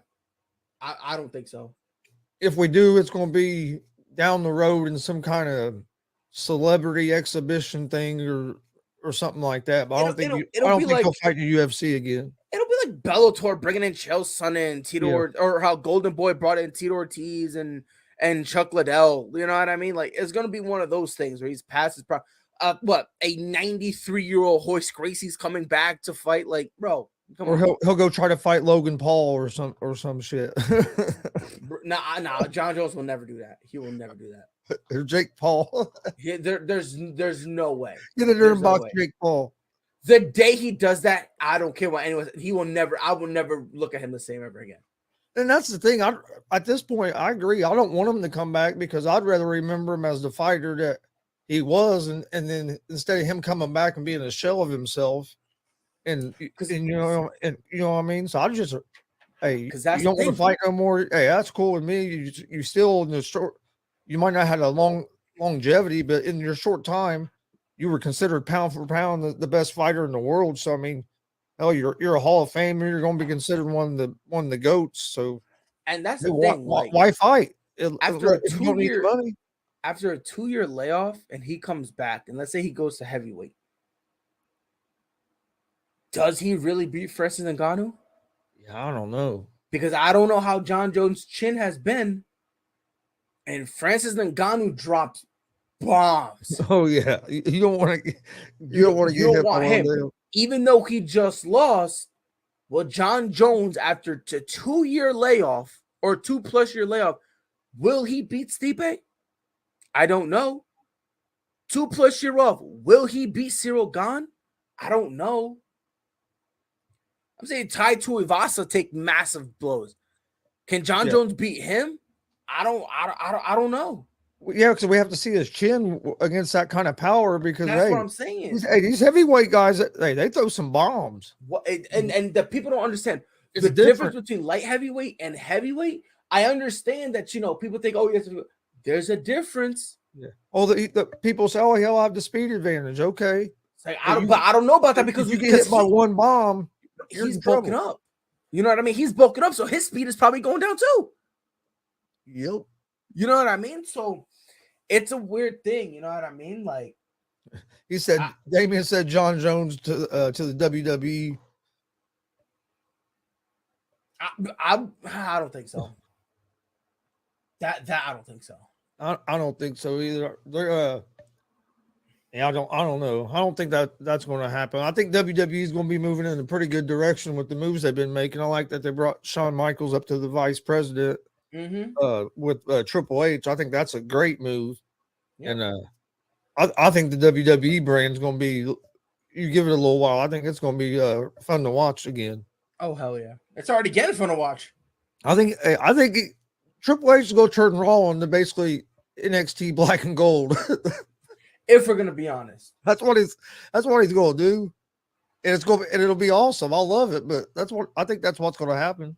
Yeah, I don't blame him. I would do the same. But I think it's the right decision. That's what.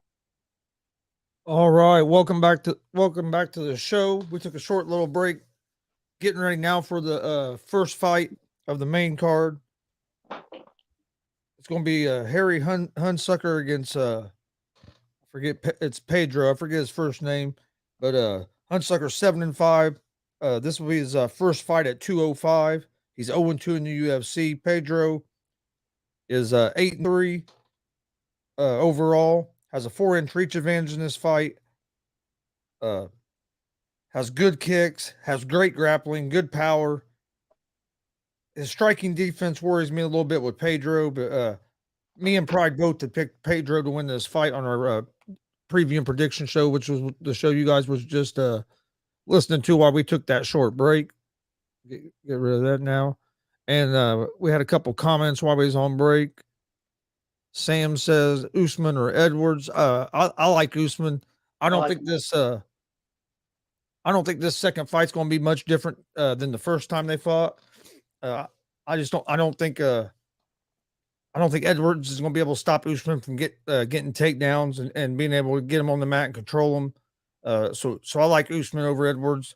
I think this main card is going to be good. I'm looking forward to the Aldo versus Divashili. I think it's going to be real good.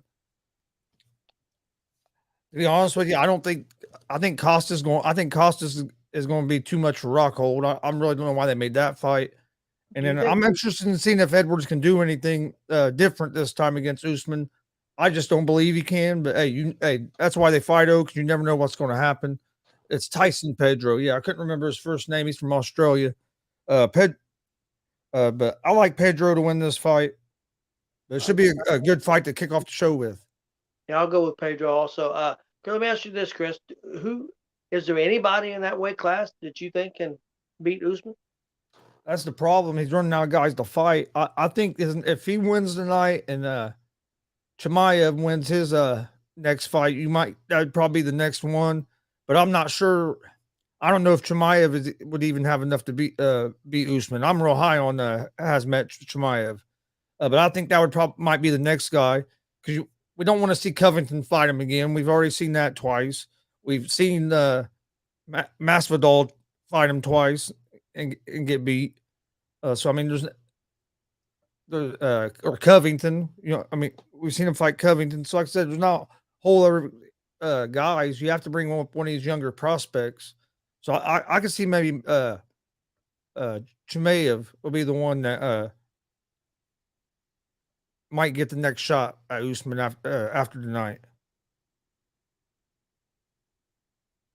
Or they might or maybe they'll have Chimaev fight Edwards first, and if he beats Edwards, fight Usman or something.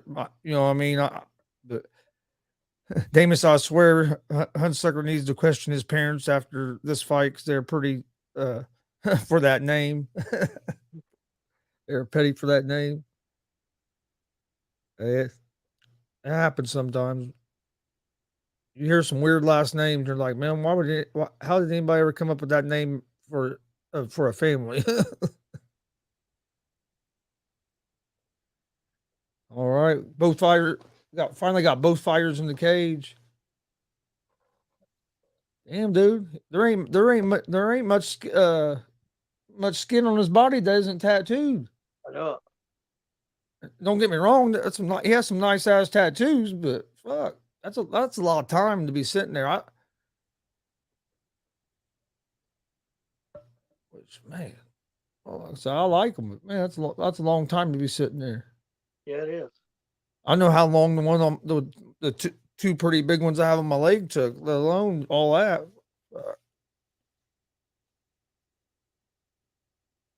Bruce Buffer doing the introductions, and we'll be getting the first fight of the main card will be starting.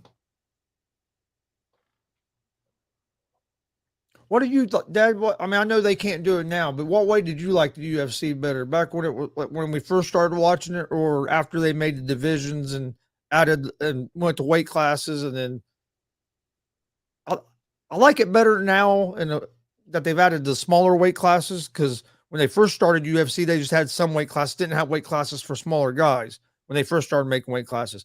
I like the original, but I understand why they changed it because it wouldn't be to the point it is now if they wouldn't have, because they would have never got sanctions. Yeah, they make, they just make so much money this way. I don't know that do you need a 135 and a 145 and a one? I mean, could you have but I mean, used to they didn't even have like 135 or 145, like 170, I think was the lowest. So at least you don't have to have all those, but at least have maybe like a 145, 165. What if you had what's the lowest weight?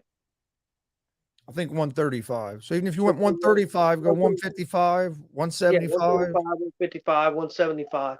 Yeah, I would rather see that personally, but don't get me wrong. I loved it when there went no weight class, no rounds, but I knew that the sport was never going to grow like that. It was going to just be in a few states that would allow wherever they could do an event at and be a pay-per-view. It wouldn't be like it is now. How can you argue, Chris, with their success? Oh, yeah. Just like people with WWE, I mean, how can you argue with their success? No, like I said, no, I like it this way too. That's why I watch almost all of them unless we have a wrestling show. But here we go. Started the first round. Pedro against Hunsucker.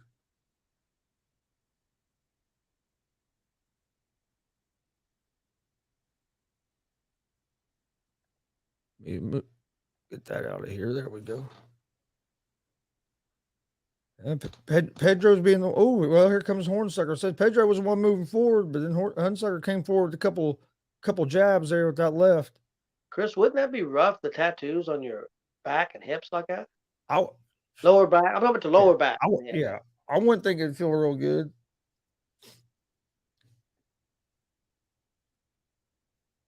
I said, dude, he has a lot of time laying on a tattoo table. I'll tell you that. Yeah, he does. Especially all that shading in. Yep. Like I said, they're nice tattoos. I like them, but man. Ooh, Oh, did he get he a low hurt blow? him. Get him. It's over. The way he acted, I thought he got hit with a low blow at first. I couldn't tell him. The ref was right there. Oh, I couldn't tell Yeah. if he got hit with a low blow or it was in the stomach. I thought Pedro would win, but damn, I wasn't expecting that quick of a knockout. I I know. want to see a replay, though, because I thought it might have been a low blow, so it kind of caught me off guard. But But then again, we thought that one was a low blow and it wasn't. I mean, it was so Yeah. quick. Let's see here. man, Coming chin there. let's see, nice stiff jab. I want to see the punch or the kick. I mean, That jab hurt him right there, and then no body.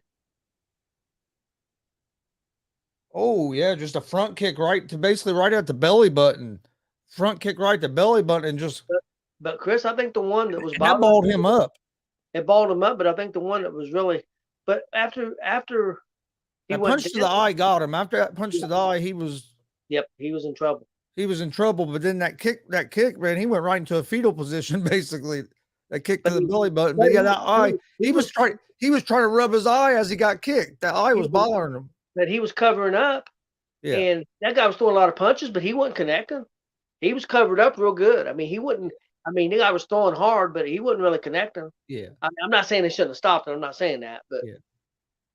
I think it was a Yeah, good stoppage. shot. But yeah, I understand what you're saying. He didn't take a lot of damage on the ground. yeah, But- that eye did a lot of damage. He still, you can tell. Look at him. Yeah. And that's crazy. If you look at that Pedro, he don't even look like he's that great of shape. He just, you know what I mean? But damn, I was impressive. That was quick. Yeah, it was quick.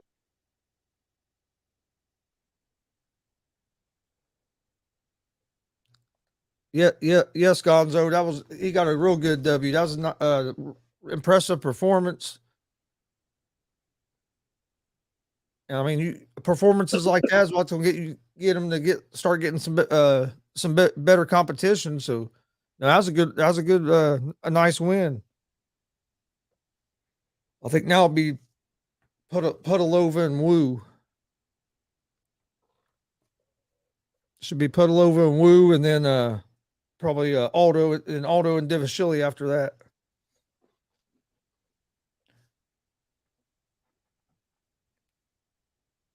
Yeah, let's see. Yeah, I didn't think it was going to be that quick.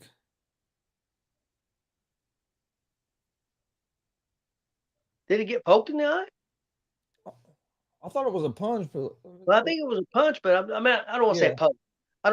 Poke may not be Yeah. the wrong word. he might have took a knuckle to the eye. Yeah, knuckle. I mean, I'm not saying it was Yeah. illegal. I'm saying illegal. But I Yeah. think it's not. Whatever. Yeah, he was because he just kept going like this. I mean, it was really bothering him.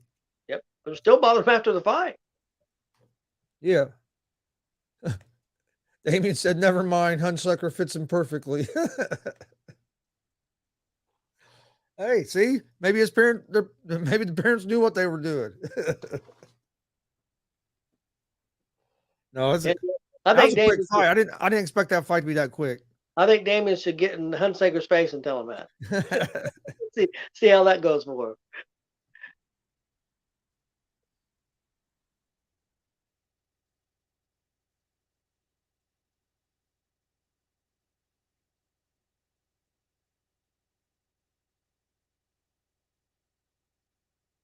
Well, Chris, did the Astros win today, or do you know? I know the Yankees lost. I'm not sure.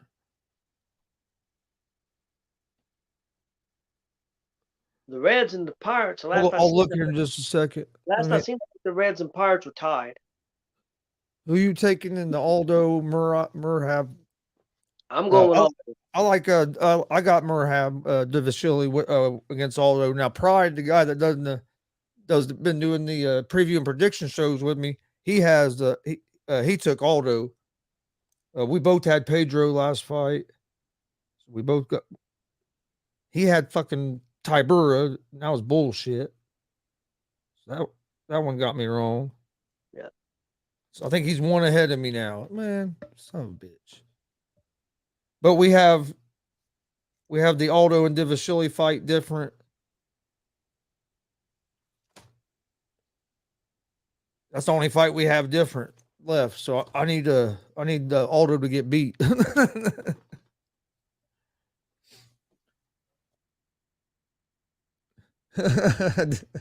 Damien said, "No, I'm good. I love my life." Laughing out loud. Hey, Who you have in that one? I'll tell you what. It's fun to get in there in that cage. I just wish I'd have done it. I wish I'd have trained and done it and fought somebody at my weight, not being drunk and getting in there with somebody that weighed 30 more pounds than me. Yeah. And still almost choked them out in the first round. But then after that, I was done. I couldn't breathe no more. But I wish they'd have had the weight classes like the 135, 145 weight classes when I was coming out of high school, because the time they started having the lower weights like that, I was old. Yeah. In a fighter's age, you know what I mean? But if it had been maybe right out of high school, I think that'd been fun to try, especially with the wrestling background. And Who you got in this oh, fight? no, Gonzo, I didn't have a pro fight, man. What happened was, I'll tell the story real quick in between fights. We were at a buddy of mine I worked with was fighting in a town about 30 minutes from where I live, in like a local MMA fight. So we met up with some other guys from work. I started drinking like at 4:00 afternoon. We get there at about 8:00. We're sitting at a table right there beside the cage, and I watch these two guys fight at 135.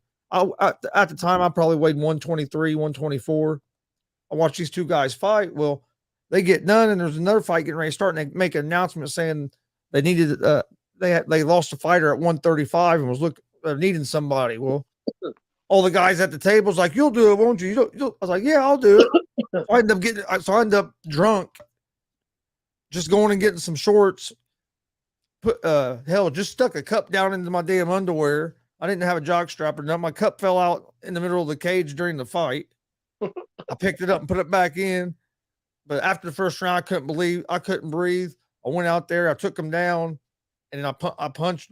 Tried to put me in a triangle choke. I circled out of it, punched him in the face, and I looked up at the ref and said, "I'm done." I had him in a rear naked choke at the end of the first round, and time ran out. But yeah, it wasn't a pro fight, but it was fun. I was drunk. Wasn't they considered pro fights?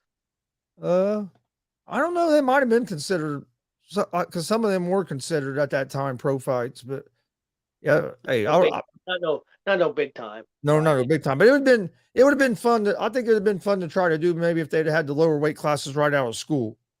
Plus, that guy didn't weigh no 135 either. No, that guy ended up weighing like 160. Now that was the bad thing, man. I'm up in this room warming up, and the way it was set up, there was a basketball goal backboard in my way, so I couldn't see the cage. Well, they played his music. He came out, and I couldn't see. I walked down the stairs. I see this dude in the cage. I looked at my guy that was working the corner. I was like, dude, that ain't the dude I'm supposed to be fucking fighting. This ain't right. But I went ahead and done it because I was already walking to the cage by then. So I was like, man, if I don't do it now, I look like a little bitch. So I'll go ahead and do it. But yeah, I do weigh about 160, and I weigh about 124, 125. Chris, who you having this? Gonzo said that he said, laughing myself, funny stuff. I had a short amateur boxing career, 10 fights. My brother went to Golden Glove Nationals, what, 3 times? Twice. No, wait. Let me think. At least twice. Maybe it could have been a third time. He actually won a fight at Nationals in Vegas. He won a fight at Nationals. He said in Australia, if you're not wearing a headgear, it's considered a pro fight in the ring. Yeah, I'm not sure how they do that now. It's because they've changed it here. Because now, like an amateur, they have an amateur and a pro, and an amateur you can't throw elbows and stuff. But back then, you just got in there and fought.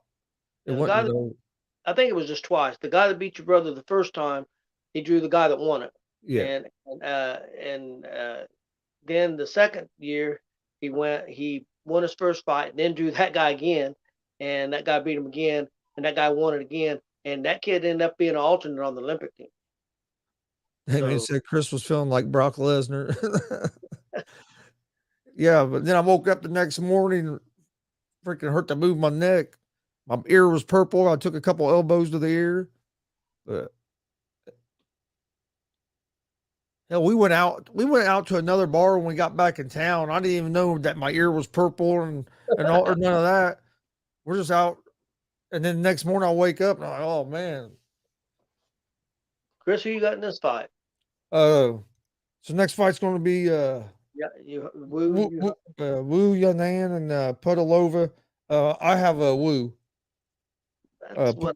Pudilova's 13-7. She's 2-5 in the UFC. Uh, I was she has thinking so. and Pudilova had actually fought in the UFC before. Didn't do very good. Left and now is on a five. Was on a 4. Yeah, won 4 fights in a row, but it was on at a lower promotion, and now they brought her back. But Wu, she has good volume, great power. Her takedown defense could be a question. Pavlova's Um, the favorite.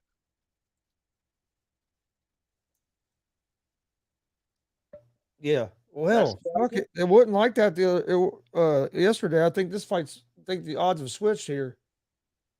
I go with Wu. That's Yeah, I just like Wu. stuff I think.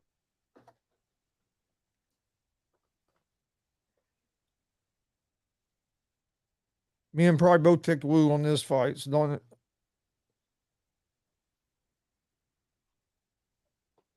I'm surprised he ain't jumped on. Maybe his woman told him no. But the boss told him no. Probably laid smackdown on him. Any man that gets in the ring one on one. I agree with you. See, I've wrestled since I was what 5 years old. I think 5, 6 years old, something like that. I was always a wrestler. I coached wrestling. So I mean, hell, basically our whole family wrestled. So You boxed a little bit, not really. yeah, You've been in a boxing ring when you was a kid yeah, and trained a little bit, but not you know. no, yeah. Most of my stuff was wrestling, and what didn't help when I was fighting that. Well, it was funny when I was fighting that guy. His coach wrestled for the same school as me. He was just older than me, old Fritz.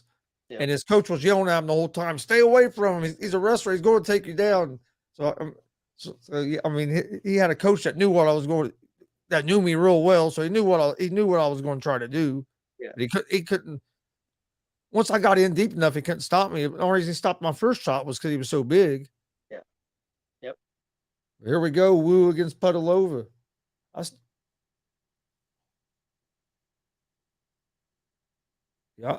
think Wu's going to win this fight, but I'm surprised Pudlova's the favorite now. Chris, I got to thinking about that. You know what your mom told me about that guy making that bet. I bet you he bet on Rocco. Ooh, Well, I mean, I know, but to be able to win that kind of money that he was yeah, going to win on $100 bet, I don't know what other bet would have been. It had to be Rocco or Edwards. Wouldn't you think? yeah. I'm looking at the Or it could have been who's the favorite in the auto fight? Aldo or Divisholi is a -142 favorite. Aldo's a +120 underdog. That wouldn't have been. Rockhold's a +280 underdog. Costa's at -350.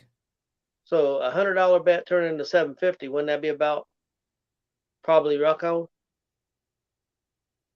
Yeah, let me see what the main event's at. For some reason, it wasn't showing it to me there. I have to go to this other screen.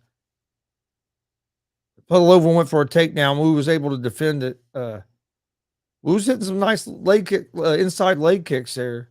Yep. Wu has good movement there, good head movement.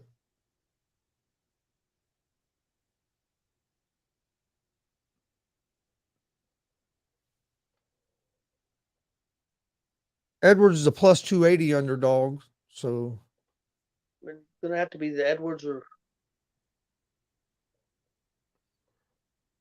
how much was he going to win?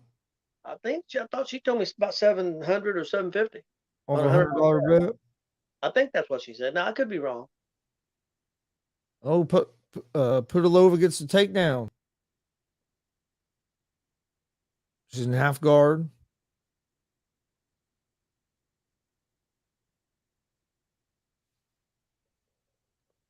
See, man, I thought we would be able to keep this fight on the feet.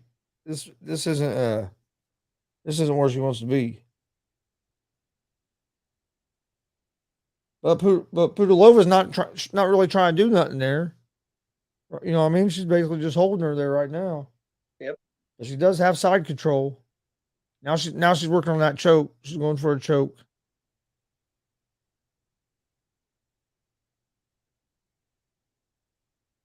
I don't think she has it tight enough there because she's almost getting she's getting her arm in there.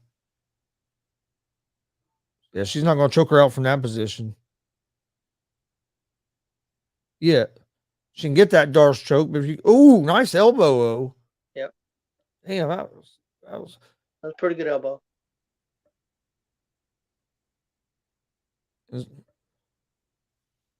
Pudilova has side control here. Has not, I mean, but from this top position, she's not doing a whole lot of work. I mean, she's just basically holding that position, and she'll throw a strike here and there every once in a while. But I'd like to see her be more aggressive in this position, especially in side control. Yeah, because like I said, she's got side control. I mean, I don't know why she's not been more aggressive with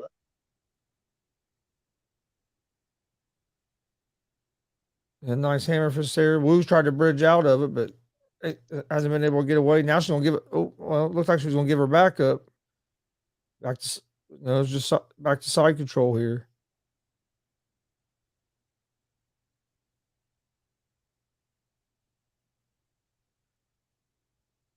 Just under a minute left in round one.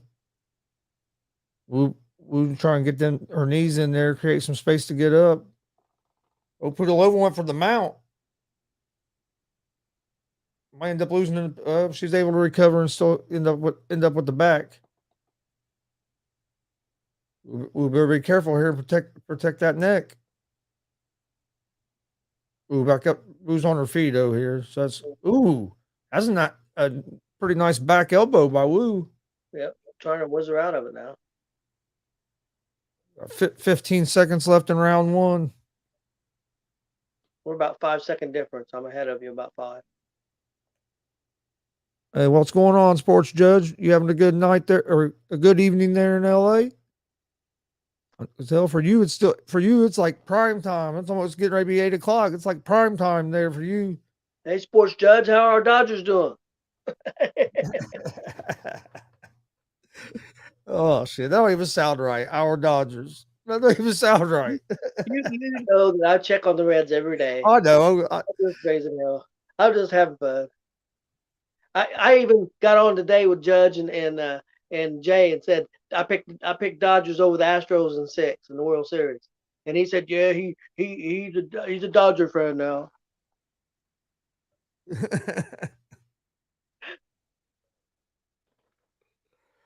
Oh, that was a nice takedown by Pudilova. I like the Dodgers because I watch them quite a bit with your mom. But I mean, I'm still a Reds fan. I'm just giving people hell.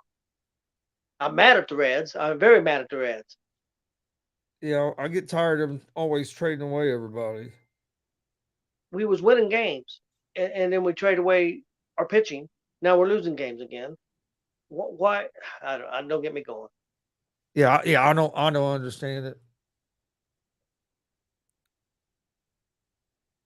But it was kind of like the Baltimore Orioles too, where they traded Mancini and them away, and you're in a race for a while to make the playoffs. Why are you trading people away? Did they think they wasn't gonna be able to keep Mancini?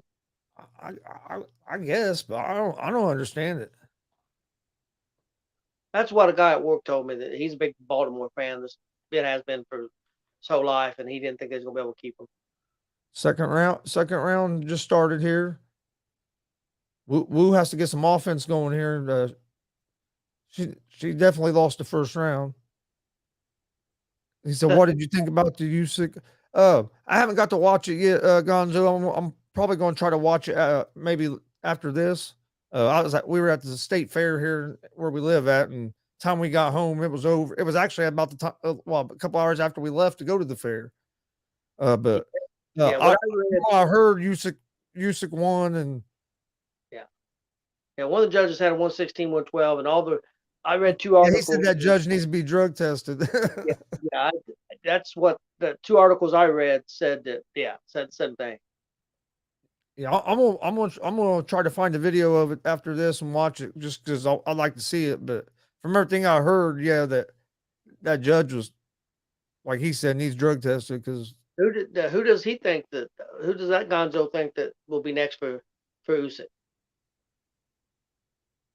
Hmm. Was he the one that said Wilder, or was that Damian? that was Damien. But Wilder ain't even fought, And, has he? and also Gonzo, what time is it in Australia? It's probably pretty. Would it be early or late? You know what I mean? Or, Well, are they same as England? Because England, that fight was probably ended about when we got home. We got home what about 7, and it was ending. And I was gonna say it's probably 10 or 11 o'clock at night there. Then I'm guessing. I'm not saying I'm correct. I thought there was about 8-hour difference in us, England. I don't know about Australia. he said he hopes that Fury is next. That's what I hope too. I hope they make that Oh, fight. but he said Fury says he's retired, but I hope it is. Oh, headlock hip toss by Hudalova. Wu was doing pretty good there on the feet, but then she gets Can't say taken down and she hasn't been able to do nothing from off the mat, getting up wise. she might Well, be there in she trouble. goes. Oh, Might be in trouble. gave up her back, and there's a lot of time. She's going for that choke. I don't think she's under the chin yet. Well, I Nope, thought she was there she for a got second. out at that time.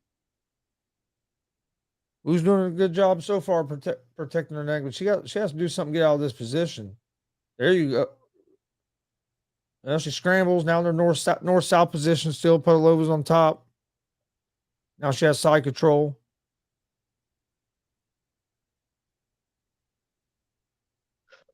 Okay, damn. It's 12:47 p.m. on Sunday there.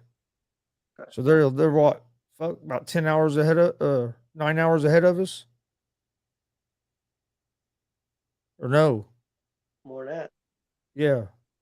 Because 12 would be 12. So yeah, about 14 hours ahead of us. In Australia. He said lunchtime, bro. Ooh. Yeah, see here it's the He gonna end it, Chris. Yep. oh yeah, Podolova's going they're getting ready to stop this fight. Them elbows are ooh. That's over. I did not see that coming. She dominated Wu. Yes, she did. Well, we both got that one wrong. Me All and over. Pride. And you, because you, I jumped on the bandwagon with you losers. What the hell? yeah, Gonzo, it's 10 minutes to 11. It's 11 o'clock at night here. So yeah, that's about 11, Gonzo, almost 12 hours difference.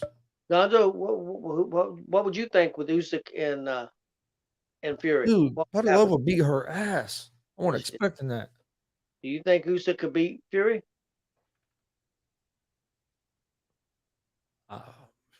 I don't know. I don't like think. Usyk.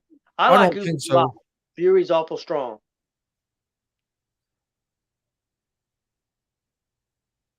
I'd like to see Fury fight. I'd like to see Fury win, so you can unify, have all the belts, That and wouldn't then bother me. and that way I can hear him. I can hear him sing one more time. That wouldn't bother me. That wouldn't bother me. But it wouldn't bother me if Usyk did it It because wouldn't bother me if Usyk won either, but the reason it wouldn't bother me about Usyk is because the division under that, he won all the championships, is undefeated. And then if he come up to heavyweight and won all the championships and undefeated, yeah, how many boxers can say that? yeah.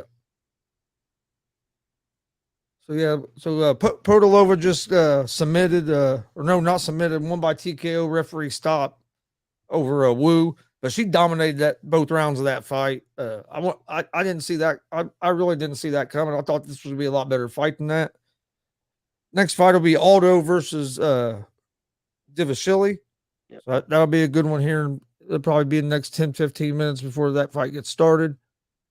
He said, "Damn, laughing, I'd be asleep." And he said, "Fury and Usyk be a good fight, but Fury is too much. I think he's too big. 6'9". 6'9" and can actually box." Yeah, I Yeah, think I like Usyk a lot, but I think Fury would be too big for him. that's what I think. Fury would definitely beat him, but it'd be Usyk fun would to watch. Usyk would have to fight a perfect fight. How's it going, Logan?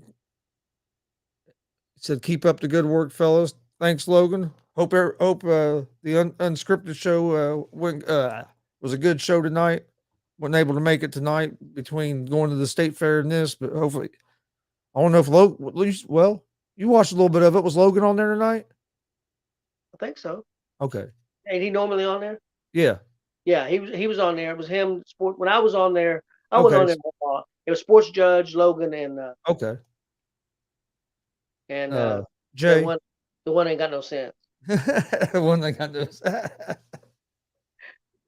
The one I questioned whether he's on drugs or not with his tape, some of his tapes. My good friend Jay. So now we have Jay's Aldo awesome. and Divashili. What you think's going to happen in this fight? Because it's a hard fight. This is why it was hard for me to pick this fight. I went with Divashili, but Aldo that went through a stretch there where he didn't look the same. Yeah. He didn't look like the same. I mean, I thought he was done. Yeah. But I have to give him some respect because these last 3 fights, this 3-fight win streak he's on, have been against some good fighters, and he's looked good. Yeah, I'm a big Aldo fan, so I'm. I just don't think Aldo. I don't know. I just think Divashili is going to be a little bit too much for Aldo at this point in his career. Yeah, I'm a big Aldo but fan. Like I said, I have to give Aldo respect because that's what makes me worry about this fight is because the way Aldo's looked over his last 3 fights. But to me, Aldo hadn't looked the same since he got knocked out by McGregor, and then until these last 3 fights, he's now he's starting to look a little bit more like himself. But he went through a run there after he got beat where he didn't look like the same guy at all. But what do you think about this Gagne and Tuvisi? Fight? I think it's going to be a pretty good fight. When's that? That's the 3rd. We'll be at a wrestling show. That's at 3 Eastern too. That's at 3 p.m. Well, prelims at noon. We'll be at a wrestling show. Oh yeah, WCWO. Yep. And the 10th is Chimov and Diaz. I don't think we have anything, do we? As of right now, I don't think we do.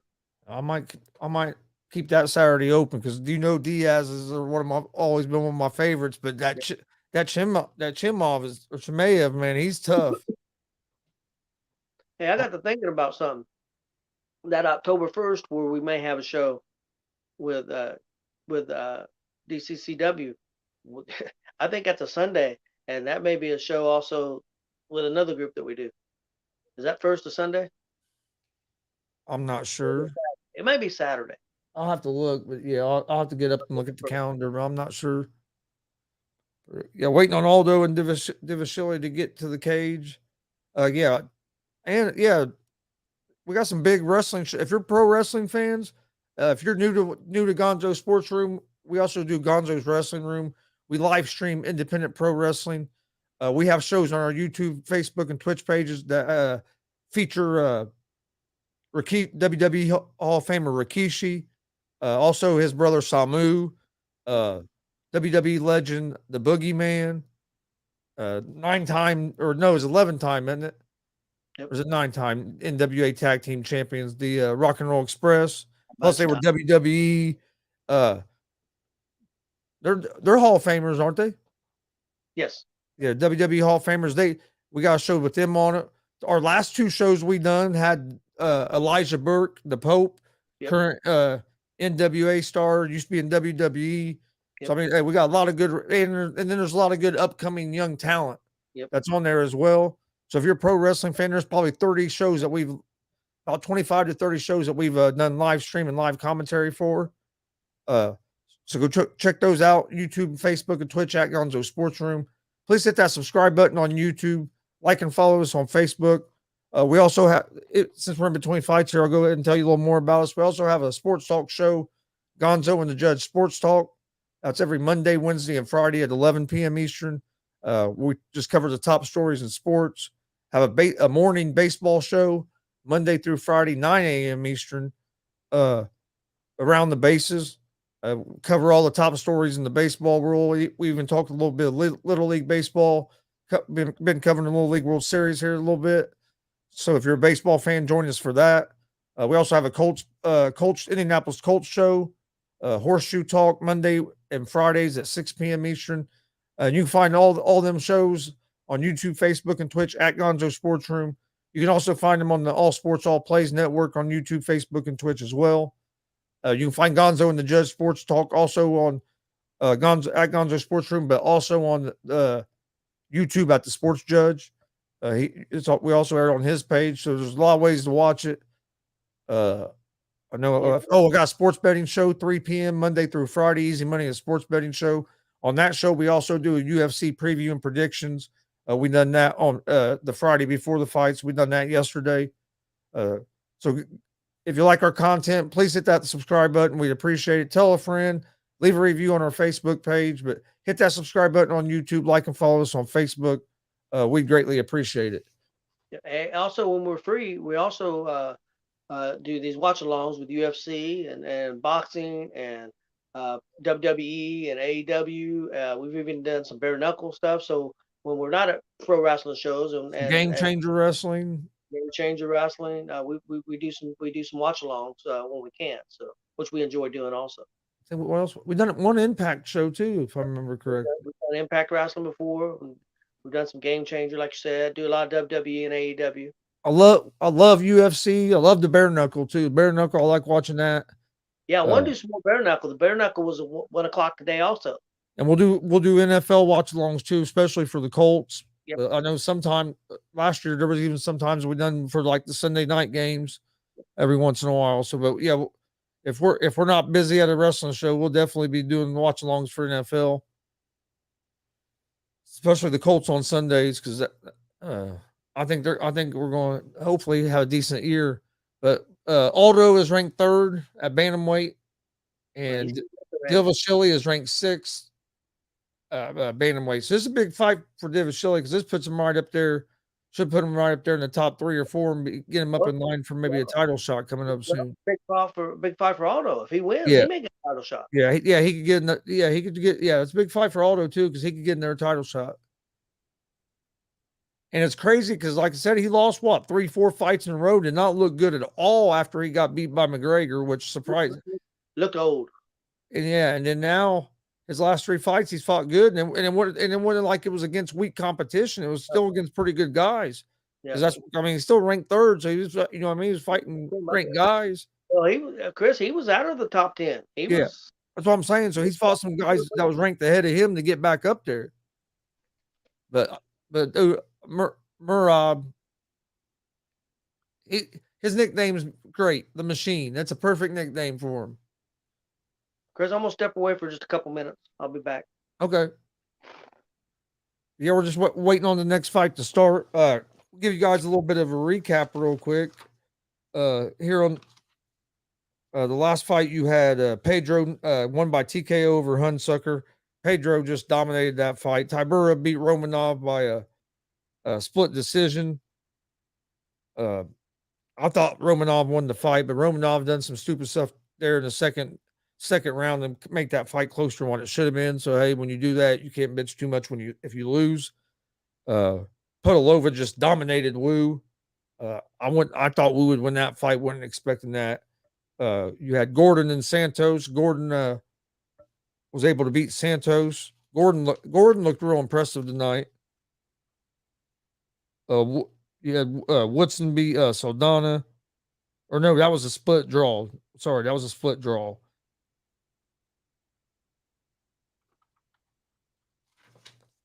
Now we have Aldo and Divashili. Then we have Rockhold against Paulo Costa. And then we'll have the main event, Usman Edwards 2. So still 3 fights left. We're still waiting on these guys to get to the cage. Once they get to the cage, we'll you have Divashili making his way to the cage now. I took Divashili to win this fight. See what Pride took. I think he took Divashili Pride took Aldo to win this fight in our preview and prediction show yesterday. You can find out on YouTube, Facebook, and Twitch. So Pride, which I thought he was going to be on, he must have got busy and I ain't been able to jump on yet. But he has Aldo. My dad Tony took Aldo. I have Divashili.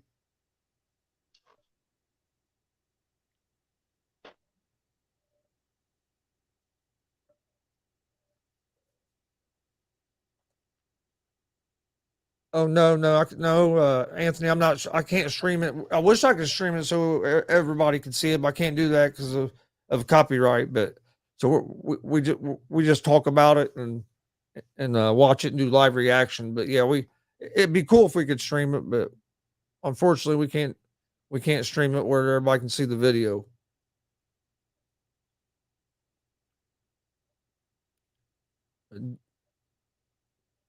Divashili has the second longest win streak going in this division right now. Take a quick look at the odds real quick.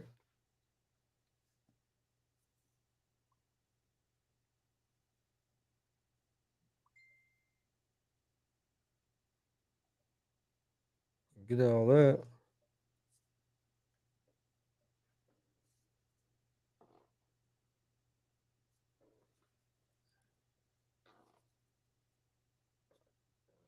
Okay.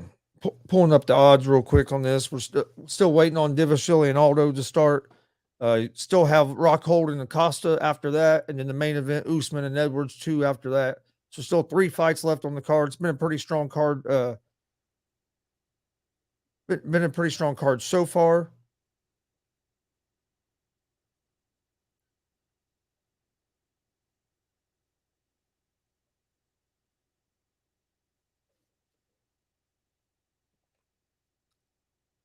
Oh, if I had a link, I would send you a link. I'm not streaming it with a link.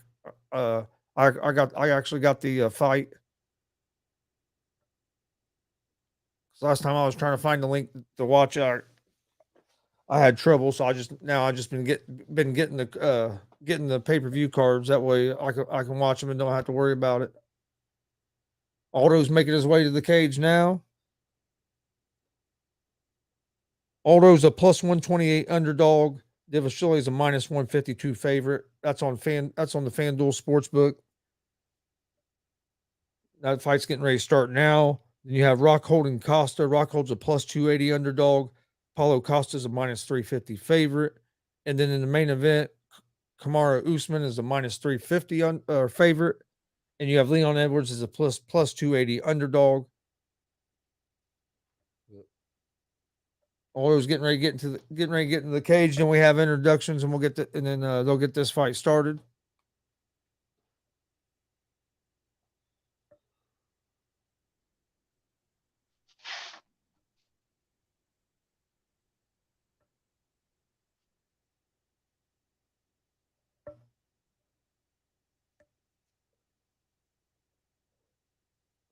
All right, almost ready, and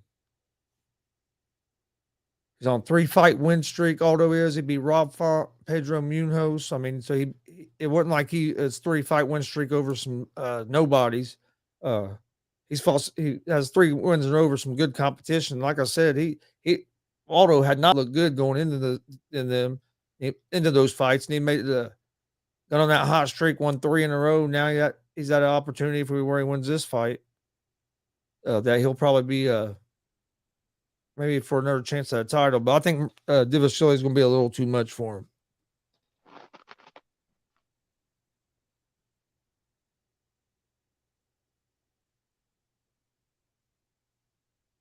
Well, not a big difference. I mean, age, a little bit of difference, but other than that, pretty close. A couple inches for Aldo and reach, but nothing too major. So Aldo's definitely the underdog, but not a massive underdog. Yeah, he's a slight underdog. I don't think I may have seen this guy before, but I'm not sure that I have. Who's probably the biggest guy he's beat, Chris? Who? The favorite. Oh, who did he beat? I don't think I know. I can look it up. I didn't write down who he fought his last fight. But I mean, yeah, he's hold on, give me a second. I'll look it up. Let me finish reading this real quick.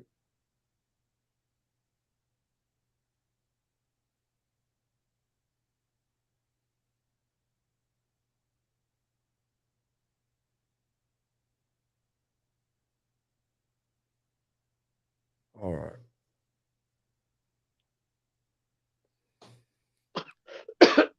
Yeah, I think it's going to be a real good fight. Like I said, it was a hard fight to pick. I just seen where he's 3-3 as a underdog.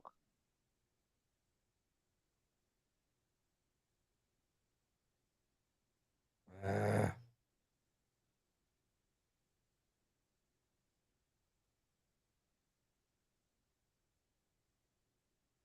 There he is. We'll see what Aldo can do with him. I think he's kind of the crowd favorite, isn't he? See Divashili.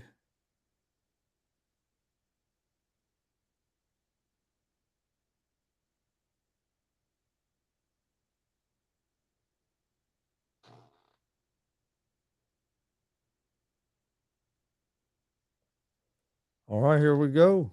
Divashili versus Aldo.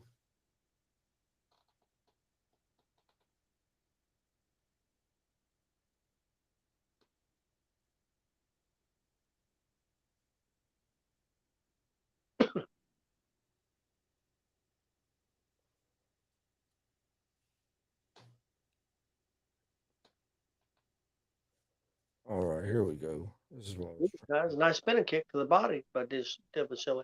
Yeah. His last fight, he beat Marlon Moraz. He beat Cody Stamen, Gustavo Lopez, Casey Kenny. Okay, Kenny, I know. Yeah, I mean he's that Marlon Moraz fight. Winning that fight was a big win. And then this one here, Is that probably his biggest one, that Mraz? yeah.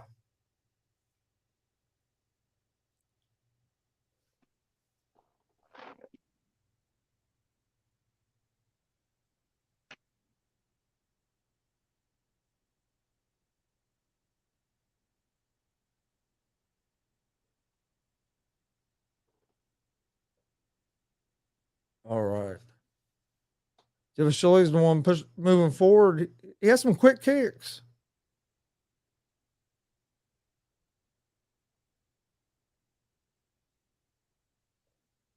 Ooh, Divashili with the shot in for that on that double leg.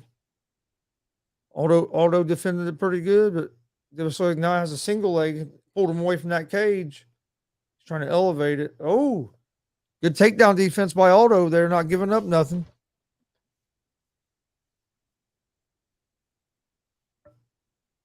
Now Aldo's trying to be the fighter to push forward a little bit.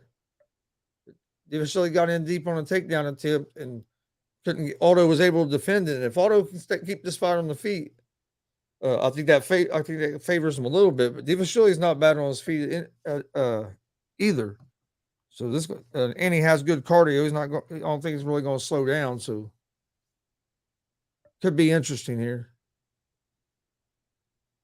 Nice left hand by Murab. Aldo shooting that jab out there. Murab with a nice leg kick.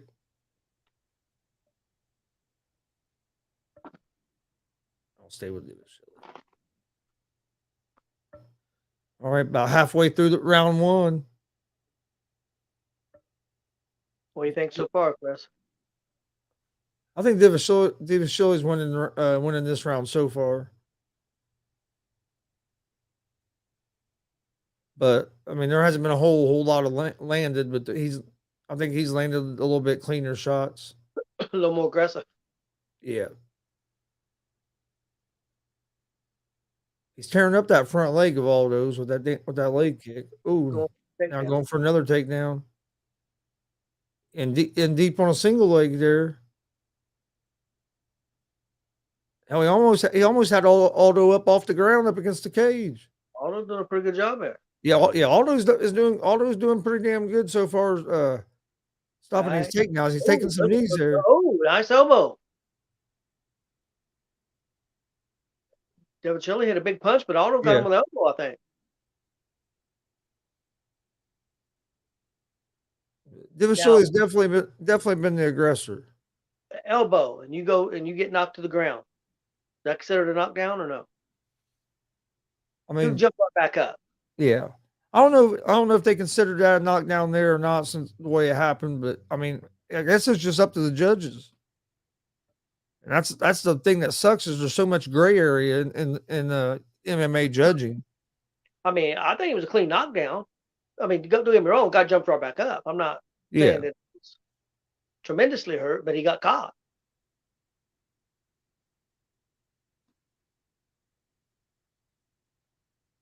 Well, I think some of it was him that he was throwing at the same time as well. Yeah. Oh yeah. But he's definitely putting the pressure on Aldo.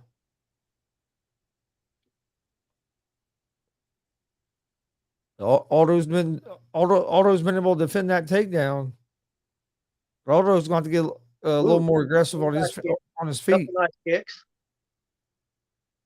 Aldo with a nice knee. There's Aldo trying to explode. That's a close round, Chris. I'll be right back. That's a close round. Yeah, it was a close round, but I think Divisilli won it. It was close. Action started picking up a little bit there toward the end of the round. So I would say this second round, you're probably going to see a little more action because these guys are going to finally get the fill. They already got the filling process out, so they're going to be ready to go out of here in the second round because the action was really picking up there the last minute or so of that round. Aldo started getting a little more aggressive with his offense. So it's be interesting to see which fighter comes out in the second round and tries to get their offense, establish their offense, and get the pace back in their favor.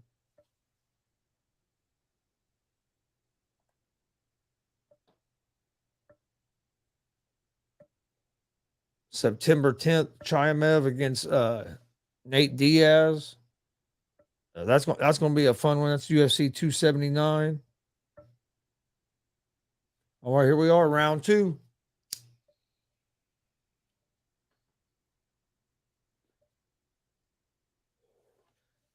Live odds on DraftKings is Divisilli minus 120, Aldo minus 110. And that's what I agree with that. I think Divisilli won that round, but it was close.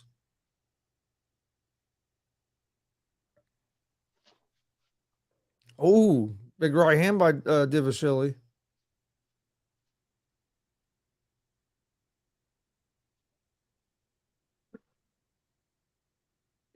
Divisilli's throwing a lot of volume. He's definitely keeping the pressure on Aldo, making it a little bit harder for Aldo. Oh, beautiful shot by Divisilli, but he just drives him all the way across the octagon into the cage. Now he's kneeing him in that thigh, not able to get that. But Aldo's takedown defense so far in the first round and here in about a minute and a half into the second round has been on point. Divisilli out of the clinch here is tearing that thigh up with some hard knees.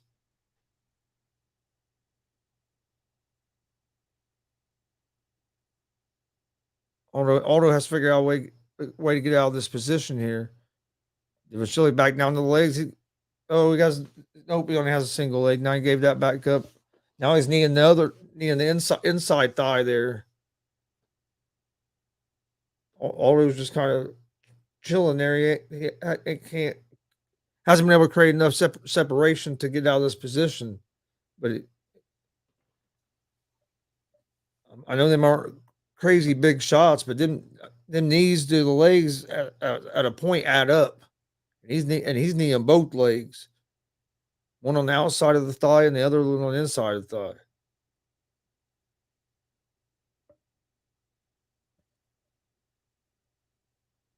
I think Aldo's getting a little frustrated because Divisilli just holding him there and kneeing him, and Aldo feels like he's not doing anything. But hey, get out of that position. There you go. Aldo wasn't moving to try to get out of position. He was just standing there holding the position. So you can't complain about it. If you don't like what the guy's doing to you, change it. He finally started. He moved and he did. Oh, Aldo hits a pretty good left. Went for a head kick, missed it. It was Shelley with another shot. Right, drives it right back up against the cage. He ain't been able to finish none of these. Has a single leg up off the ground. Got in deep on their shot, but drove him right across the cage into that fence. And he has to keep him away from that fence with that shot.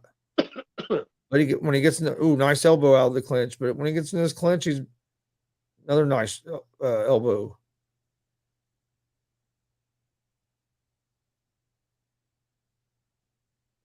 That was a nice punch. Ooh, a couple shoulder strikes.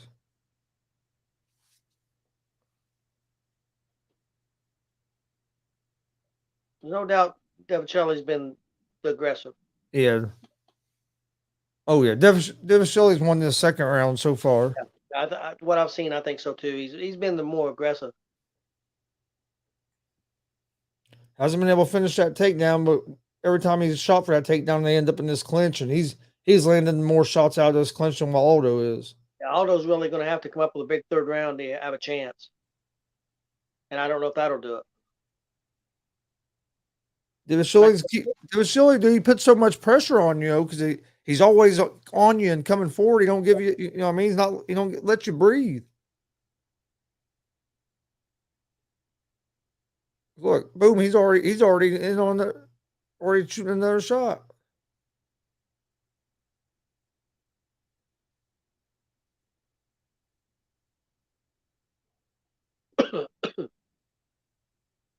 What did they say? What they thought the judges thought the first round, or whoever?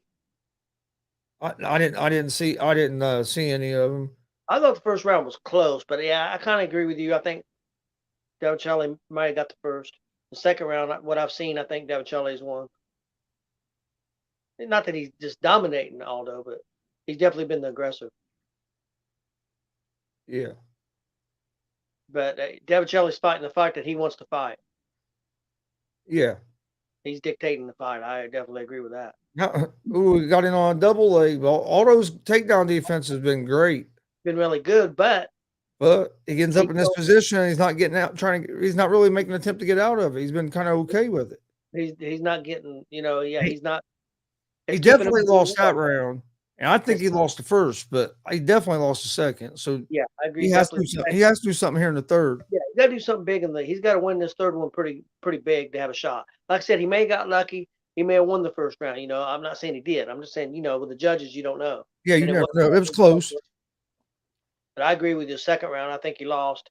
Not that I thought he got hit with big shots. That guy just kept shooting, bit more aggressive. Got some knee shots and got a couple shots. But when you're playing defense the whole time, he's not getting the shots off. That guy's fighting the fight he wants to fight. Yeah. Sometimes good defense is good offense.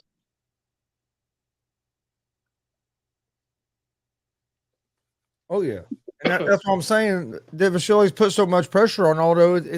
He hasn't been able to really get into his offensive game plan.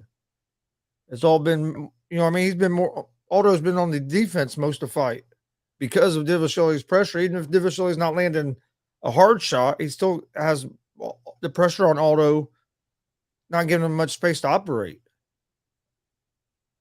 Well, they're definitely thinking that Devicelli's winning the fight because he's minus 295 now. Yeah. Aldo's plus 210. After the first round, he was minus 120 and Aldo was minus 110 after the first round. So pretty. So they had it close too. Really close. And like I said, with the judges, who knows? Yeah, because I still couldn't believe that decision that Tibura. This person thinks it's tied 19-19. What? That's what this person's saying. I don't Two people said that. Two people are giving Aldo the first round. Yeah. I mean, it's not impossible. No, I'm not saying it's impossible, but I in my opinion, he got beat the first two. But I can't argue if somebody says that Aldo won it. Yeah, I was close. And like I said, with these judges, who knows? No, the second round, I thought Devicelli definitely. Aldo didn't hit enough strikes. Yeah. in that second round. I thought he had enough in the first round to have a chance, but not in the second round.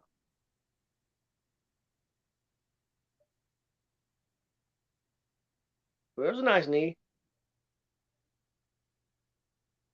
Yeah, When Aldo does throw, he's hitting. He's just not throwing enough. That's my opinion. yeah. He's not throwing enough. But I think a lot of that is because of the pressure yeah. that. Yeah, it's because of the fighter. I mean, I don't think that he's just not throwing. I don't think he can.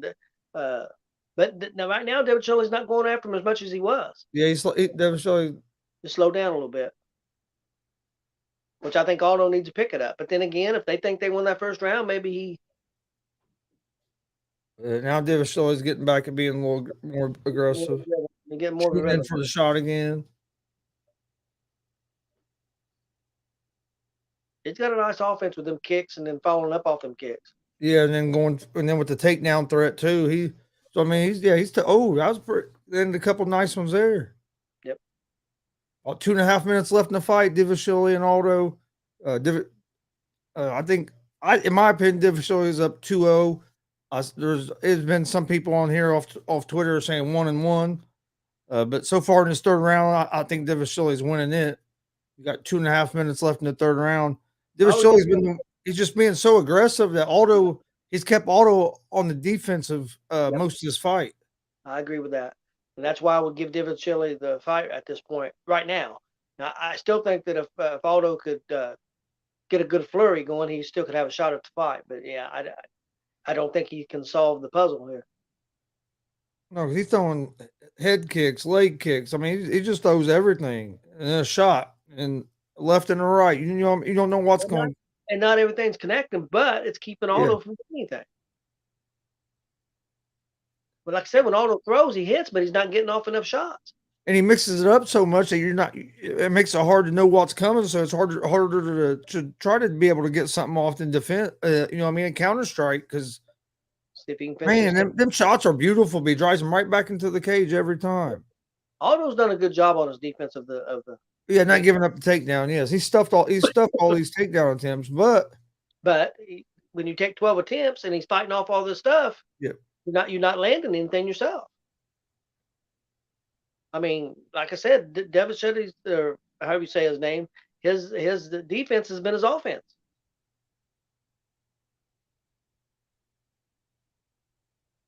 I was almost had a takedown there. How's Aldo fighting that off, man? Oh, that's a beautiful wizard. Yeah. It's been a good fight. I mean, I'm not. Oh, yeah. It's been a good fight. He got the takedown. Got 1 minute left. Yeah, but Aldo got right back to his feet. Yeah, I mean, but they're going to score the takedown. Oh, yeah. And then look right here. He's getting a lot of leg shots. Man, them knees. Yeah. Yeah, I think Devin Shelley is going to win it now. I think he definitely got it now. If he don't, he got robbed. And I'm a big Aldo fan, but. Yeah, Devin Shelley fought he fought a good fight. I mean, hopefully he gets a shot title. Because he stayed in good position. He put the pressure on Aldo and didn't give Aldo a chance to get going. If he don't get a title shot this fight, he's kneeing the hell out of that leg. Yep. If he don't get a title shot after this fight, he should get one after the next one. And if he wins his next one, he should at the least. Now, Aldo's got his hands up. I mean, I don't know why. There's no if Aldo wins this fight, if they give this fight to Aldo, I might not watch UFC again. Best it could be the best it could be was 2 rounds to 1, Devin Shelley. Yeah. Aldo didn't do much in that third round. Had a couple good leg kicks. That was about it.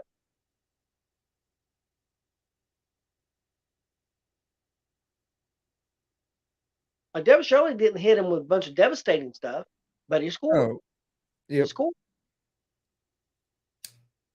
Actually, Aldo, when he hit him, probably hit him harder, but he just didn't have enough of it.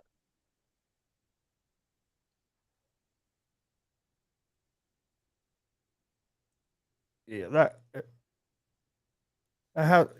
if they give this to Aldo, it's ridiculous. It should be an anonymous decision, 2 rounds to 1. Well, should be. at the least. Yeah, at the least.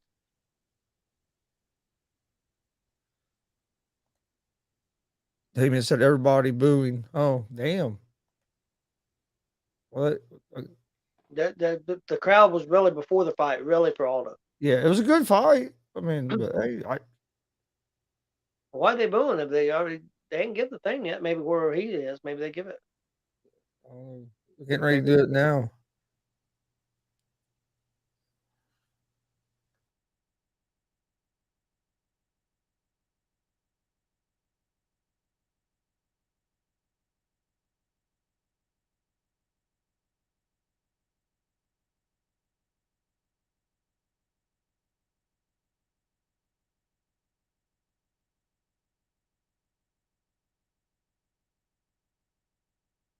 I don't know why Aldo's so upset.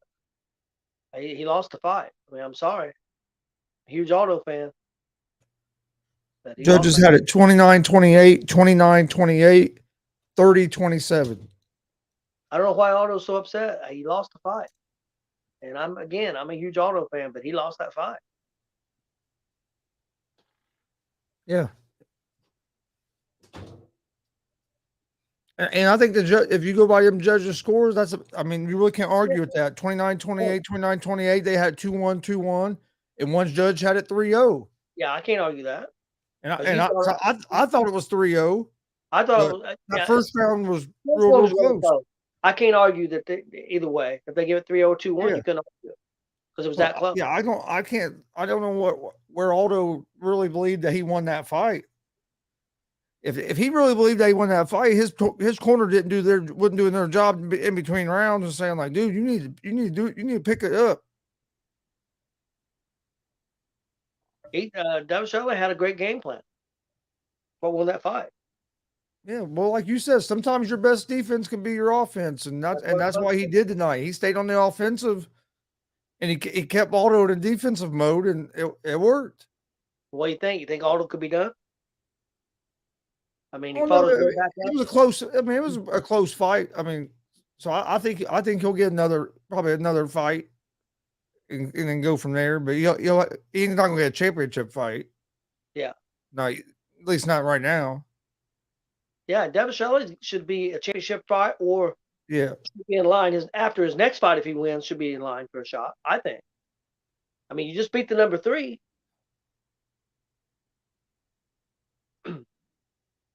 Yeah. Gonzo Divashili won. The judges scored it 29-28, 29-28, 30-27 for Divashili. I thought he won all 3 rounds. I know there was people that thought Aldo won the first round. The first round was the closest round of the fight. It was first round was the closest round of the fight, but Divashili just kept pressure on him. And like I said, it kept Aldo on the defensive, and Aldo couldn't really get into an offensive rhythm. Yep. Now we're getting ready for Paulo Costa and Luke Rockhold, and then we'll have the main event: Usman and Edwards.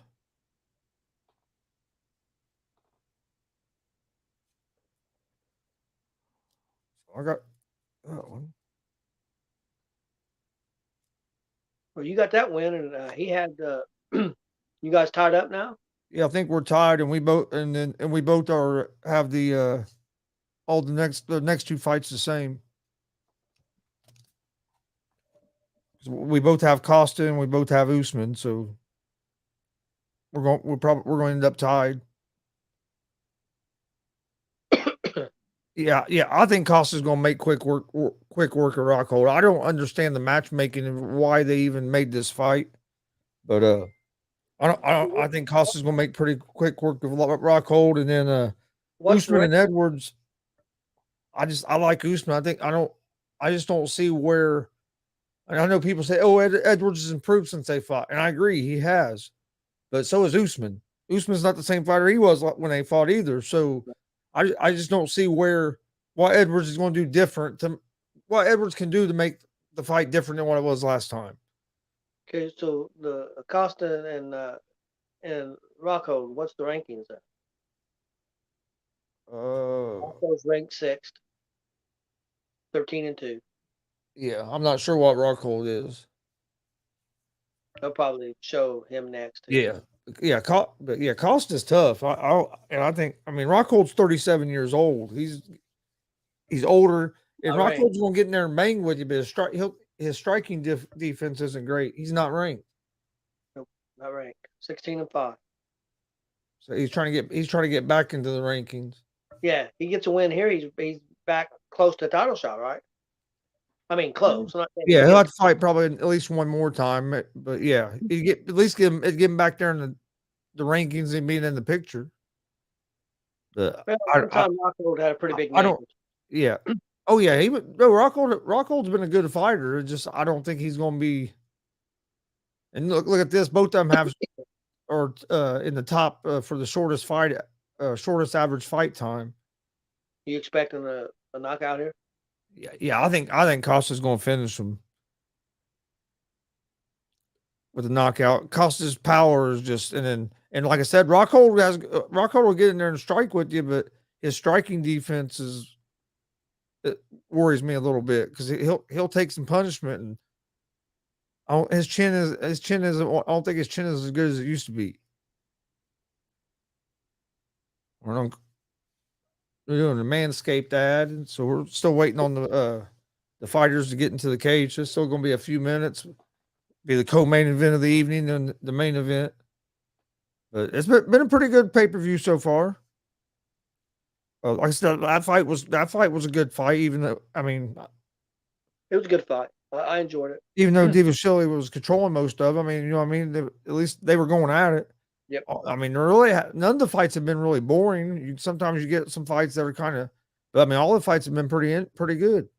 No, Aldo didn't fight a bad fight. He just the guy had a good game plan, and I think he got out game plan. Yeah, Divashvili he kept him on the defense of the whole fight. Yeah, And, like I said, when Aldo punched, he hit. He just didn't get enough punches. He didn't get an opportunity to.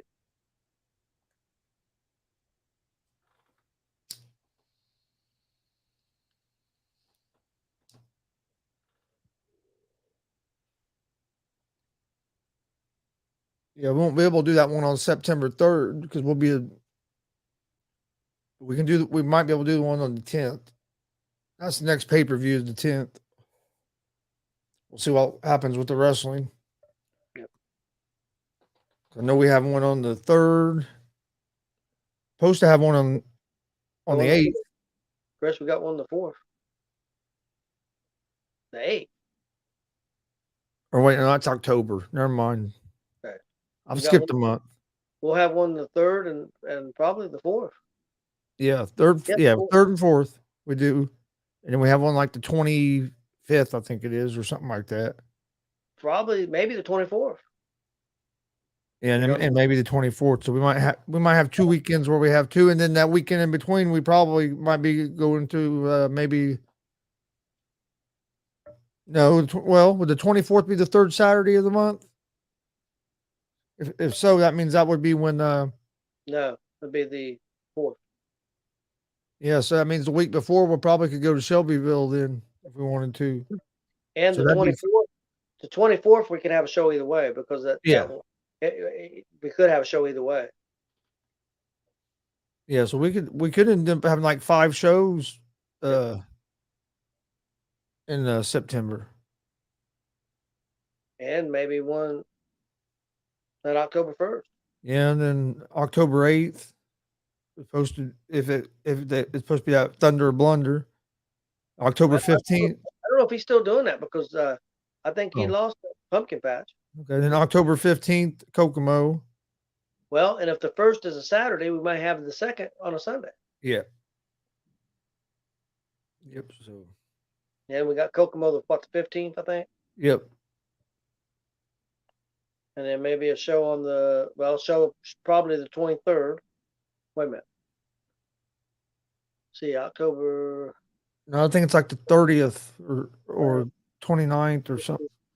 No, the which one? I'm talking about Danville. The Yeah. 4th. Wait a minute now. The October 2nd will be the 1st Sunday. the 9th, 16th. There's going to be 5 that month. So the fourth one would be the 22nd, 9th, 16th, 23rd. The fourth Sunday would be the 23rd. That would be Danville in October. Because there's going to be 5 Sundays in October. 1, 2.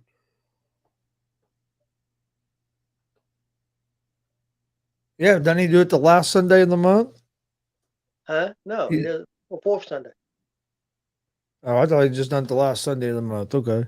I think he does. He usually does it the fourth Sunday. Because Okay. if he does it the last Sunday, there may be a show. Yeah. Yeah. I think no. I think I see what you're saying. I think you're right. I was just thinking, hey, it's the last Sunday of the month, but there is some months that have 5 weeks, so he probably does do the fourth.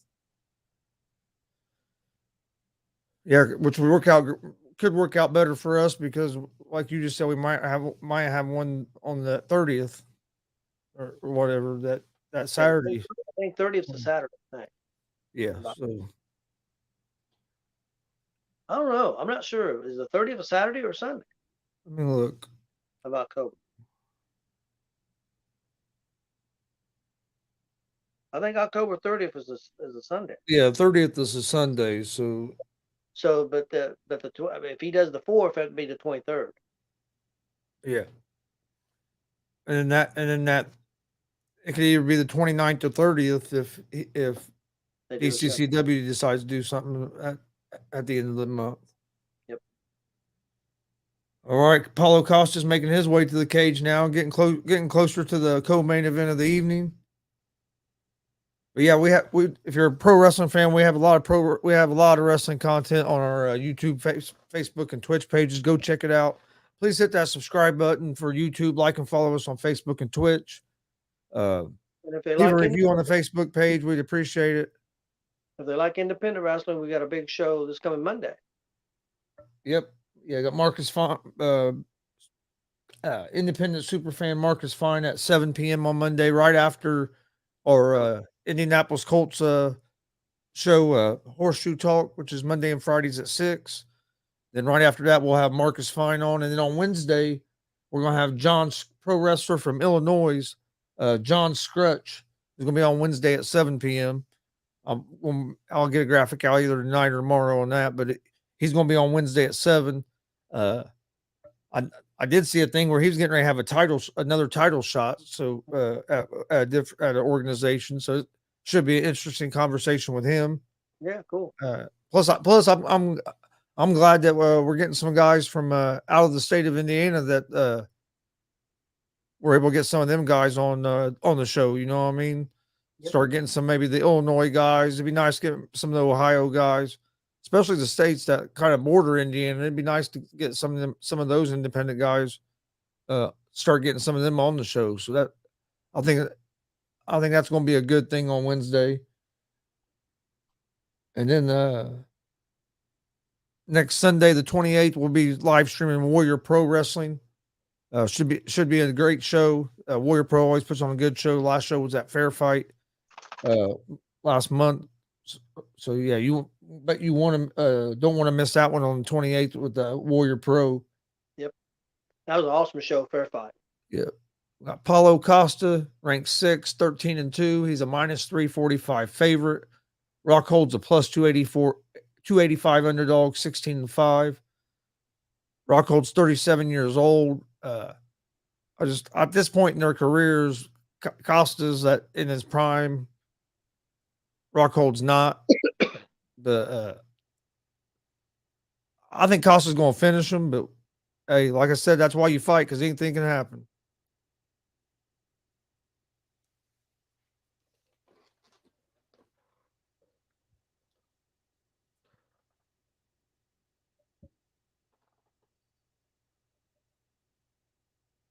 What the hell?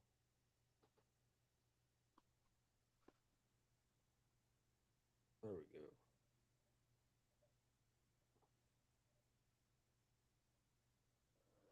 All right, here we go. Getting closer. They're doing the introductions. Why does that do that?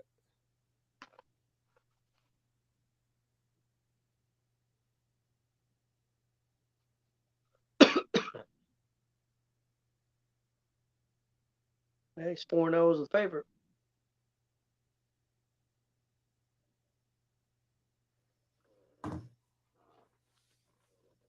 Oh yeah,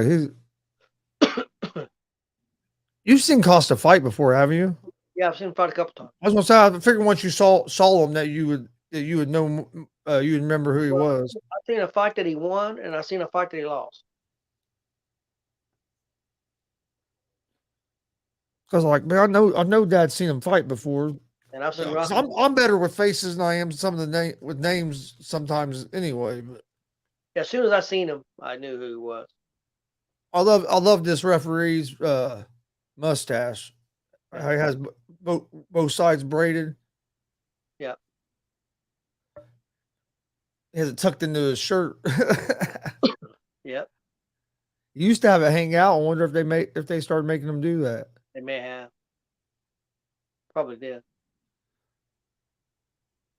Rockhold throwing a couple front kicks there. I seen the interview with Rocco, man. He looked pretty confident.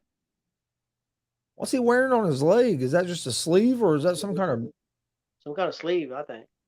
Oh, Costa with some nice short right hooks out of the clinch.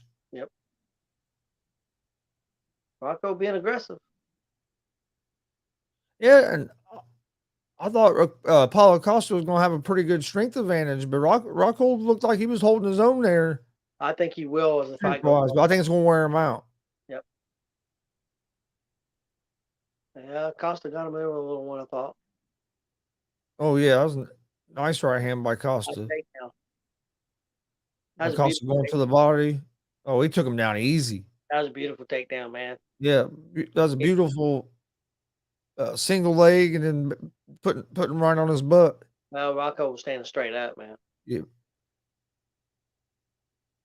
Rocco don't really have. I don't know what Costa's going for. Costa's almost got the mount. Right now he's in the Rockhold's butterfly guard. That right leg's the only thing that's stopping him from a mount. But now he got into the half. Now he's into the half guard. Yeah, I like the Costa. Oh,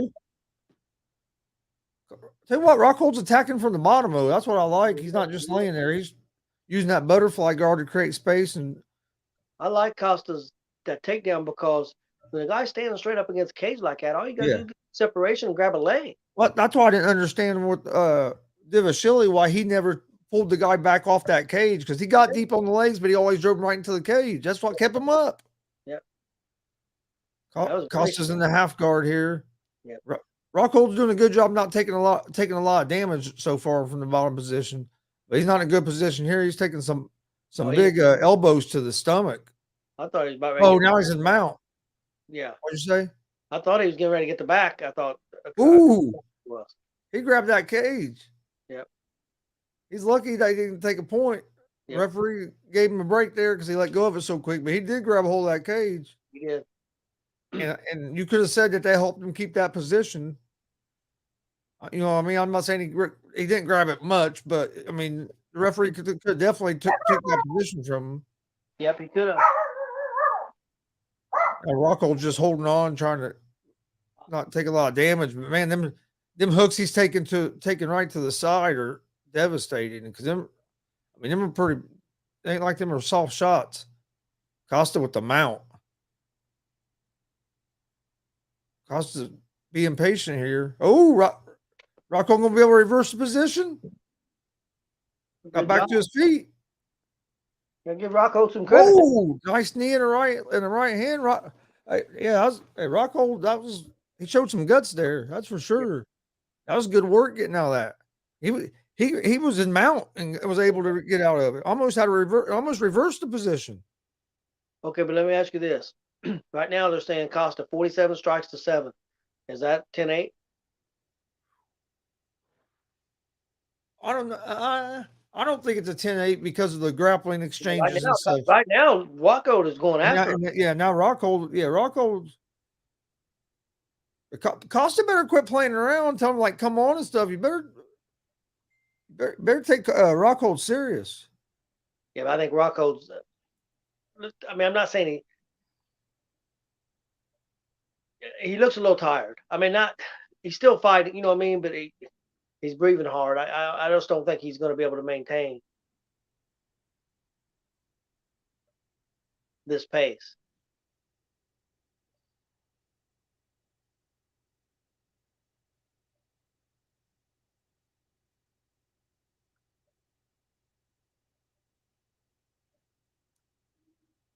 That's nice. That's a nice whizzer by Rockhold. Rockhold is showing a lot of guts. Yeah, but I don't think either. I don't know if either one of these guys are going to be able to keep this pace up though for 3 rounds. This has been a hectic pace. They've been going at it. Rocco got him there again. I tell you Yeah. what, you better watch it. Oh yeah, right. Hey, I think Costa won this round, but Rockhold made it a lot closer round though here at the last minute of that round. Yeah, cost But Rocco. here's the thing: look, Rockhold's doubled over there. He's tired. He staggered a little bit there. Yeah. Well, that pace is crazy. There because they were well, not only were they going at it, but it was all power shots. It wasn't like it was just little jabs. They were. Yeah, but Chris, how much energy did it take for him to get up out of that? Oh yeah. You know, as a wrestler, how much energy that took for him to get up out of that. It was Oh, yeah. amazing that he got up out of that. Oh yeah. You just don't get out of a mount like that. But Costa. I mean, if you when they show him, he don't look. I mean, you can tell he's tired, getting tired too. Yeah, but I think he's in a lot better shape at this point, though.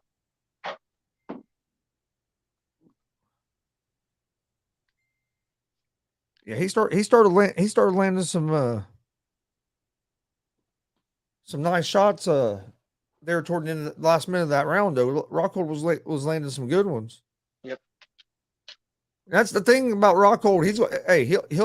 He'll take up damage. He'll take damage to give damage. But that's what was scared me about this fight was because I knew he was going to take damage to give damage, but I thought Costa might knock him out. But hey, Rockhold's showing he came tonight to fight. Costa better. Yeah. Ooh. And Rockhold's coming out in the second round, going right back at him. Rocco's trying to get a takedown here, and he about got it. He got it. Costa right back up out of it though. What was he doing? Take your time when you get in that position. Yeah, He rushed it. Yep. His nose is bleeding pretty good, isn't it? Yeah, but you think it's broke? It might be. That's what I think.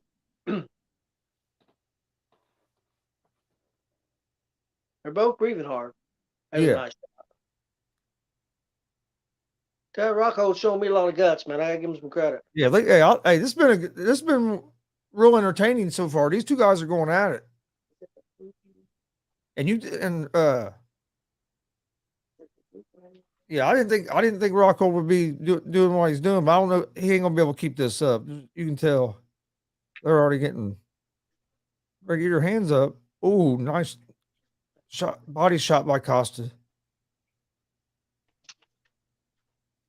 About 3.5 minutes left in round number 2. It's been a war so far. Costa and Rockhold are just exchange. Oh, you see that kick? Yeah. Spinning jump kick. What's and it landed. Rocco or Costa's bleeding from the nose now. Nose or eye. Don't stand there with your hands down. Even though I picked Costa to win, but still don't stand there with your hands down, Rockhold. I want to see you guys keep going at it. I wish this was a 5-round fight the way this is going. I don't think they could go 5 rounds, Chris. No, not this pace. I don't know if they're going to be able to make it 3 rounds at this pace. Oh, there's a nice kick to the face. Yeah, Rockhold hit a nice kick, and then Costa come back with a kick. Rocco's done, man. He's about done. Look, he put his hands. He put his hands on his knees in the middle of the fight. What are you doing? Nice leg kick though, man. He's still coming at him.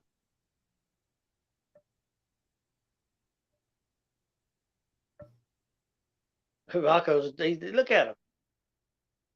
Oh yeah, look, he's putting his hands down. What they call time for?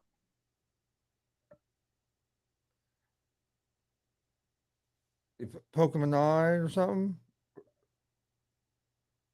whatever it is, you just give them a warning. But Let's see what it was. Yep. Uh, I don't know. He bout poked. No, I don't think he did. Rockhold coming right back with a couple kicks toward the head, but I just don't, man. He's just you can just tell he's wore out. Oh, I think. What do you think? You think his corner should call it? I mean, he's not Oh, getting hit a whole he got lot. hurt with a body shot. He got hit with a body shot. He Yeah, got oh hurt. yeah, it's over. Well, wait a minute. No, he held something up. He held a Oh, T sign up. He held a T sign up. yeah. What happened? Did he get him low? I didn't think it was low. I didn't either. Let's Yeah. see. Well. Oh yeah. It was under the belt. Yep. I don't think it got him in the balls though. Yeah, but you got that. They got that hard cut there, man, and it drives that cup into you. It hurts. So what happens there, Chris? If you don't, He gets what? I think 5 minutes to recover. If he can't, I don't know if he can't. I don't know if it gets called a no contest or if or he wins. I'm not 100% sure on that, but I would take all the time you can there, man, because he's tired. Yeah, I think you get like five. I'm pretty sure it's 5 minutes.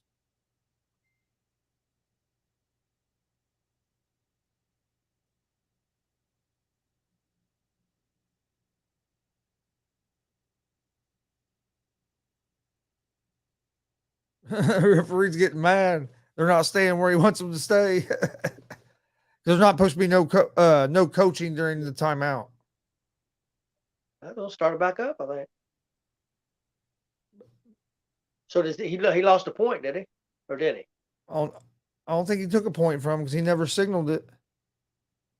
Referee never signaled. You know what I mean? They usually have the fighter out there and signal. He never did. So he must it was just a low blow and low blow accidental. Yeah. Which I think was right. I wouldn't call that intentional, but no, because it was close. But I did give Rockhold a minute and a half to recover, catch his breath a little bit. Yeah, it did. It's been a good round. It's been a good fight. I mean, Rocco's been entertaining. It's been kind of weird, but kind of sloppy. Yeah, these last couple of exchanges have been a little sloppy. Yep. And they still got another 6 minutes left. I didn't think this fight was going to last this long. Almost took his legs out from under him there.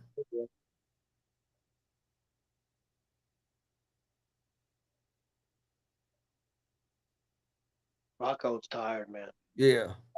I don't know if they should let him come out for the third round. I honestly didn't think this fight would make it to the third round. I just don't want to see him get knocked out, man. It's starting to look like it might. Yeah, because he's tired.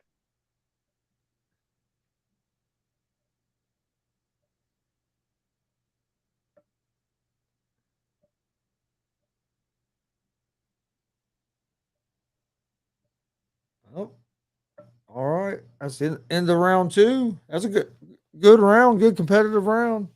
Yep. Yeah, it has been. Look at him, though. He hands on his knees. He's wore out. Yeah. He went through that gas tank. He better hope he can find a reserve.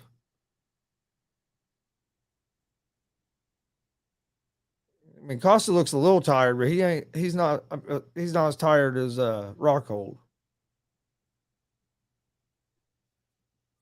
At least he doesn't look as tired as Rockhold, I should say.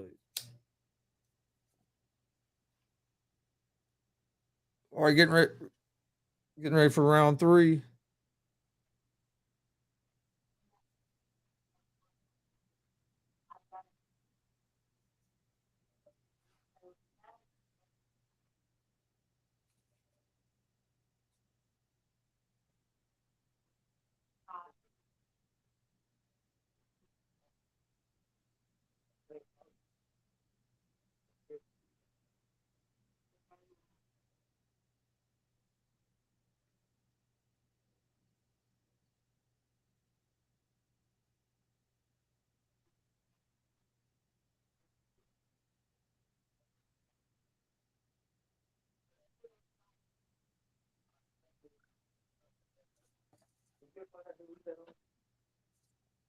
All right, here we go. Round 3 just started. I thought it was a D name. Oh, look, here. Been a good fight here, but Rockhold. Oh, Rockhold hurt him. He hurt him. He hurt him. Now can he stay on him? Wow. Nope. Couldn't I don't stay think on him. Rocco sounds like he's not got enough left. But Costa's tired too, Chris. Yeah. I don't know if he's as tired as Rockhold, but he is tired. But Rockhold had him hurt there. Calm with that left. And then another one of them wild exchanges. Look at him turning his back to him. What the hell? Has Rocco's style always been like this, Chris? And, I mean, no, not really.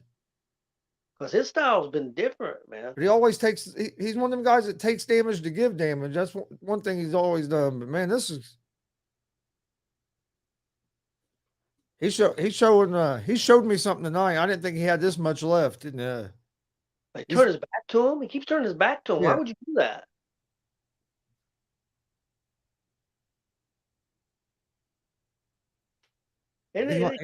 And Rocco was just talking shit to him, and he got him again. Rocco's going to come up with something big. Oh! Rocco's got him with the left. Stay on him, Rockhold. Rockhold, stay on him. Damn, he hurt him with that He's left. too tired. He's too tired. But he hit him hard. He hit him hard again. Now he's putting his hands behind his back. Don't be a fool. Rocco, knock him out, please. I want Rocco to knock him out now and put his hands behind his back. That's Rocco is showing some tonight. That's a nice takedown try, but he was too far out. Yeah. Why would you go to your? He rode to his back, Chris. Oh well, he didn't want Costa on his back. On his back, okay. But you're giving up a guard there. Yeah, I'd rather have him inside control than on my back. Yeah. I think he's done it. I don't think he's getting up. He shouldn't have shot there. I don't think he's getting up this time. Well, I don't have a problem with him shooting. It was just a terrible shot. I mean, he's too far out.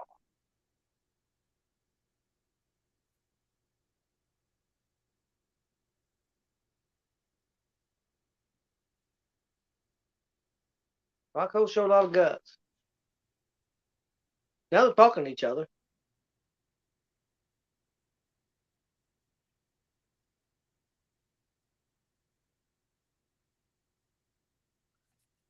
This here has been the fight of the night so far, and I didn't think it would be. I didn't think this fight would be. Well, I told you I thought Costa was going to end it pretty quick. But hey, Rockhold showed some. He showed some balls tonight. Okay. Can he get him here? He showed some balls tonight, and he made this a competitive fight. In my opinion, it's been fight of the night so far. I agree. They both was talking shit to each other the whole time down there. Yeah.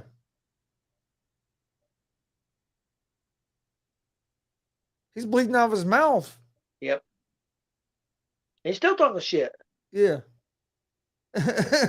Look, they're having a conversation. They're talking shit to each other. This fight's been crazy. A minute left.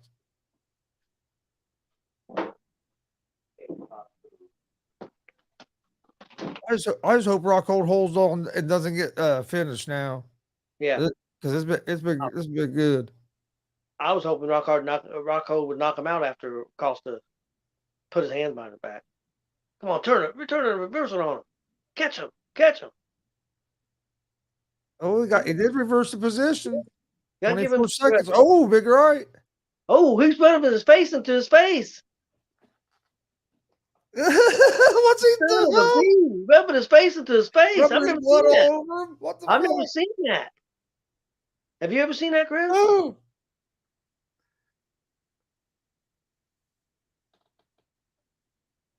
That was a war.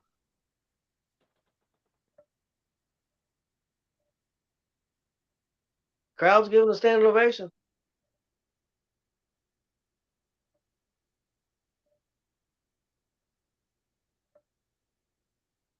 I got some respect for Rocco, I tell you.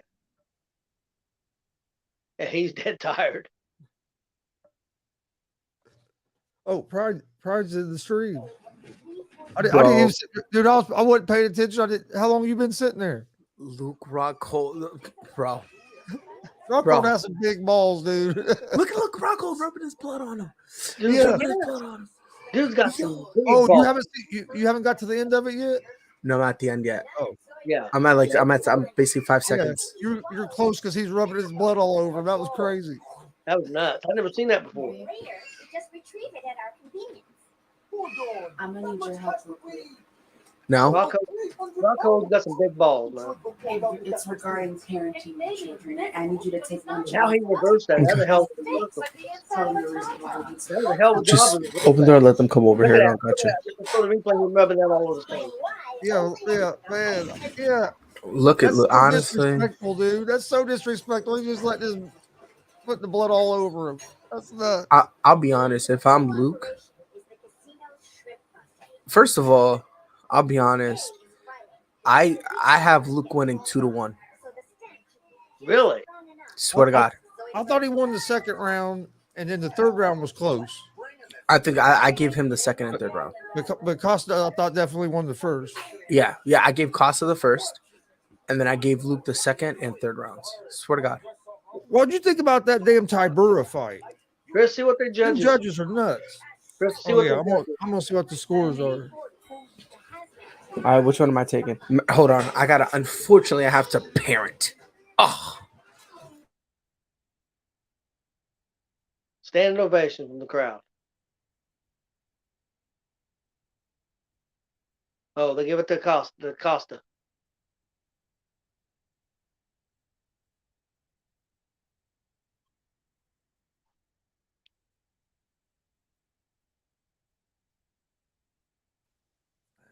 I missed the scores.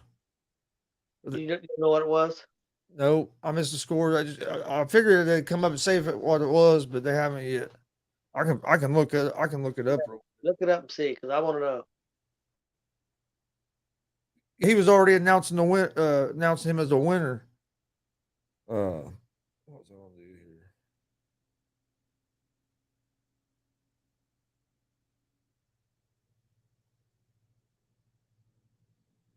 Winner by unanimous decision.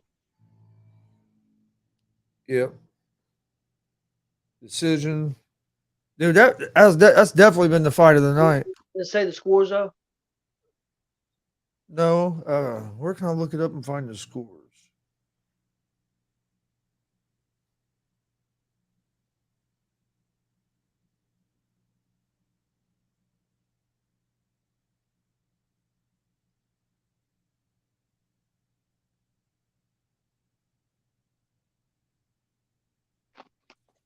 See if I can find anything on it. I thought it was a very entertaining fight. By far the most entertaining. Oh yeah, fight. yeah, it's been the best. It was definitely been the fight of the night. Rocco deserves I got tremendous respect. He fought his ass off. I mean, Let's see what it says here.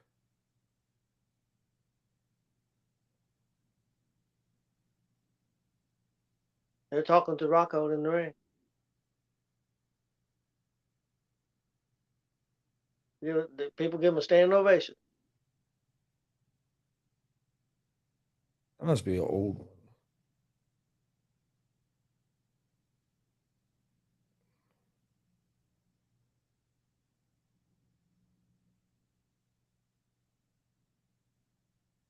This is the first fight in UFC since 2019. Yeah. I didn't know that. Paulo Costa wins. That's not right. It's saying he won by TKO at 336. No, he didn't win by TKO. What the? That's gonna be old.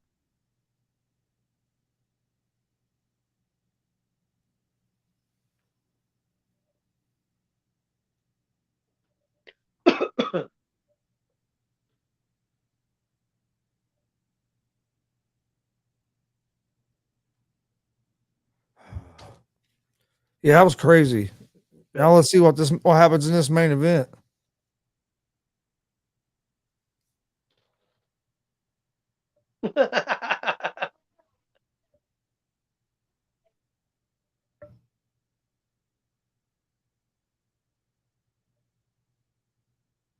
They're still giving him an ovation. He deserves it.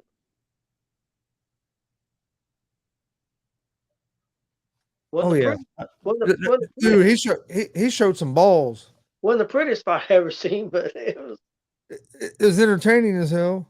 it was. That dude's got some big balls, man. All I got to say. Oh, the former heavyweight champs give him a big hug.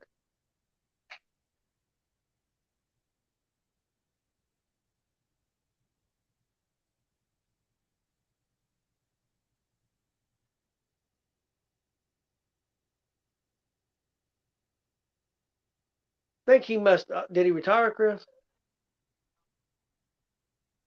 I don't know. I didn't have the sound on. Thinking he might have. You might have. Oh, it wouldn't. I wouldn't surprise me. Dude, if he did retire, that's a hell of a way to go out. I know you lost, but man, you put What I put on a miss? show. What did I miss? Costa won by unanimous decision. Okay, I got it. I didn't hear the scores though. But it's just it was just unanimous. Yeah. I think Why is DC hugging Luke? I think Rockhold Minor retired. He retired? He had to. Because the way DC left I his had the sound down, but I think he retired the way everybody's acting. I was about to say, I think he did.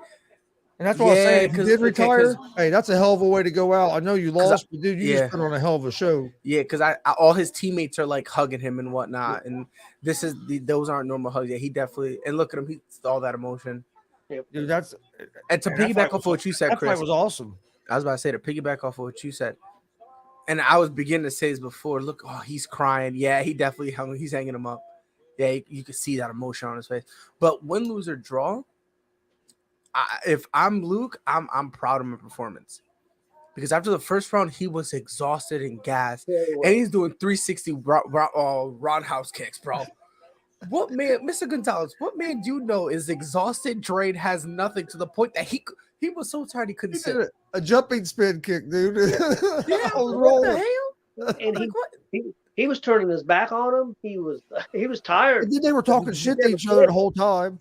Yeah, he never quit, man. It was an awesome performance. It's been a good card. Aldo and Aldo fight. Yeah, Aldo and Divashili was a good fight. I'm assuming Divashili got the win. Yeah. Bullshit.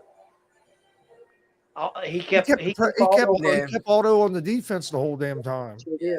And the thing is, even though Aldo, he didn't take Aldo down once. No.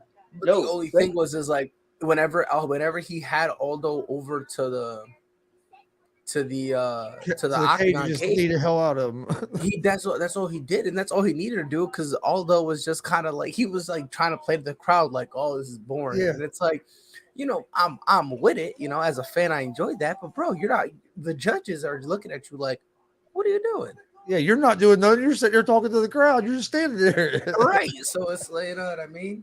And then, did you see Nate Diaz? He's fighting I'm like, didn't the UFC throw him away? Like, what in the world is going on? I didn't even know that was happening. That's like next month. I didn't know that. I didn't know that. Was Chimaev supposed to fight? Maybe supposed to fight somebody else, and Diaz took it on short notice? I don't think so, because I didn't hear anything about a Chimaev fight until today. Yeah, but it seems like they would announce. Announce only a month away, because it said September 10th. And that's a pay-per-view, right? That's not a fight, man. Yeah, UFC 279. I was about to say, yeah, because when I saw 279, I was like, it's kind of weird to, Yeah, I didn't think Diaz would be. If he did come back, I didn't think it was going to be on the pay-per-view. No. Don't get me wrong, I like the Diaz brothers. I've always been fans of theirs, but I don't know. I don't know about Chimaev. Not at this point in his career. I don't think Nate's going. I don't know. It's hard for me to pick against the Diaz, because I like Diaz, but man, against Chimaev, that's going to be tough, especially because when's the last time Diaz fought? When he fought Masvidal? No, he fought somebody after that, didn't he? He fought Leon Edwards, bro. Yep, Edwards. Where fucking Leon Edwards almost lost the fight at the last second. Yep. Where if fucking Diaz would have stayed on him instead of Diaz hitting him was- and showboating, Mm-hmm. I was so mad that night. If Diaz stays on him, that's a KO. Yeah. Oh yeah, and I was mad that night because I had a parlay and I needed Diaz to win, and he's celebrating that he hurt the guy. I'm like, jump on him and finish the damn fight. I was mad. I was wanting Rocco to knock out. Oh yeah, Dad he got put mad his when Costa was putting his hands behind his back and sticking his head out. He said, "I hope Rocco knocks his ass out." I'm like, you better be careful, bro. You've been getting tagged up by him. You better relax. Yeah, it's gonna be. I'm ready to see this. I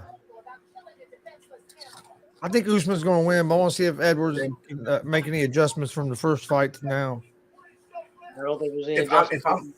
if I'm Leon Edwards, and this is just me, I blitz.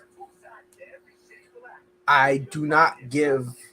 Yeah, I do not give, because the thing is, the thing is, we've never seen Usman in a situation, and this is just a testament to how great he is.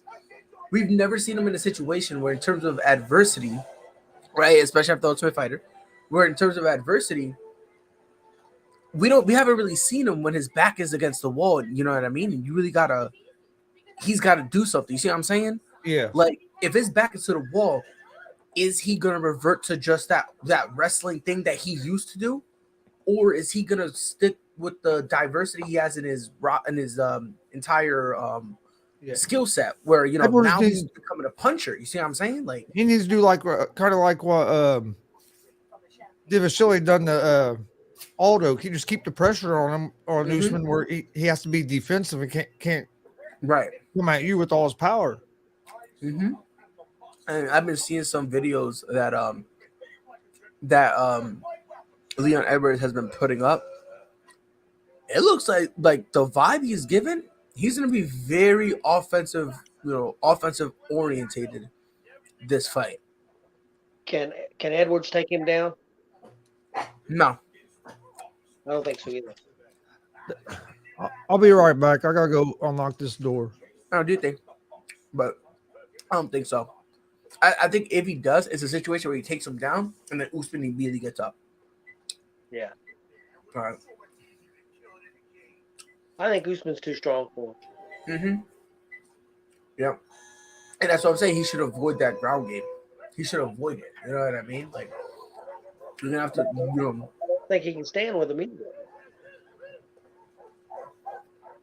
he can't, but striking, that's his best chance. You know?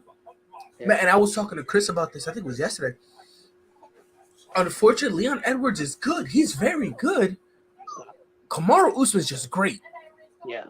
So it's like, the thing is like, no matter where the fight goes, Leon Edwards is gonna be at a disadvantage. You know what I mean? So, About everybody in that division, isn't there? to be honest, yeah. I think, if I'm not mistaken, after this, the only other guy I think in the top 5 or no, top 6 that he hasn't fought is Chimaev. That's really it. And Chimaev, after this Diaz fight, he's probably going to be next in line against Usman.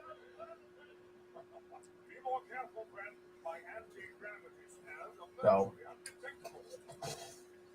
Oh man. I'm very curious to see what happens. Let me ask you guys a question. If he beats Leon Edwards, is he the new welterweight GOAT? I would think so. Oh man. You almost have to put him there. He's cleaned this division out. Not only has he cleaned out think about it, he's cleaned out the division. Never ducked anybody. Never.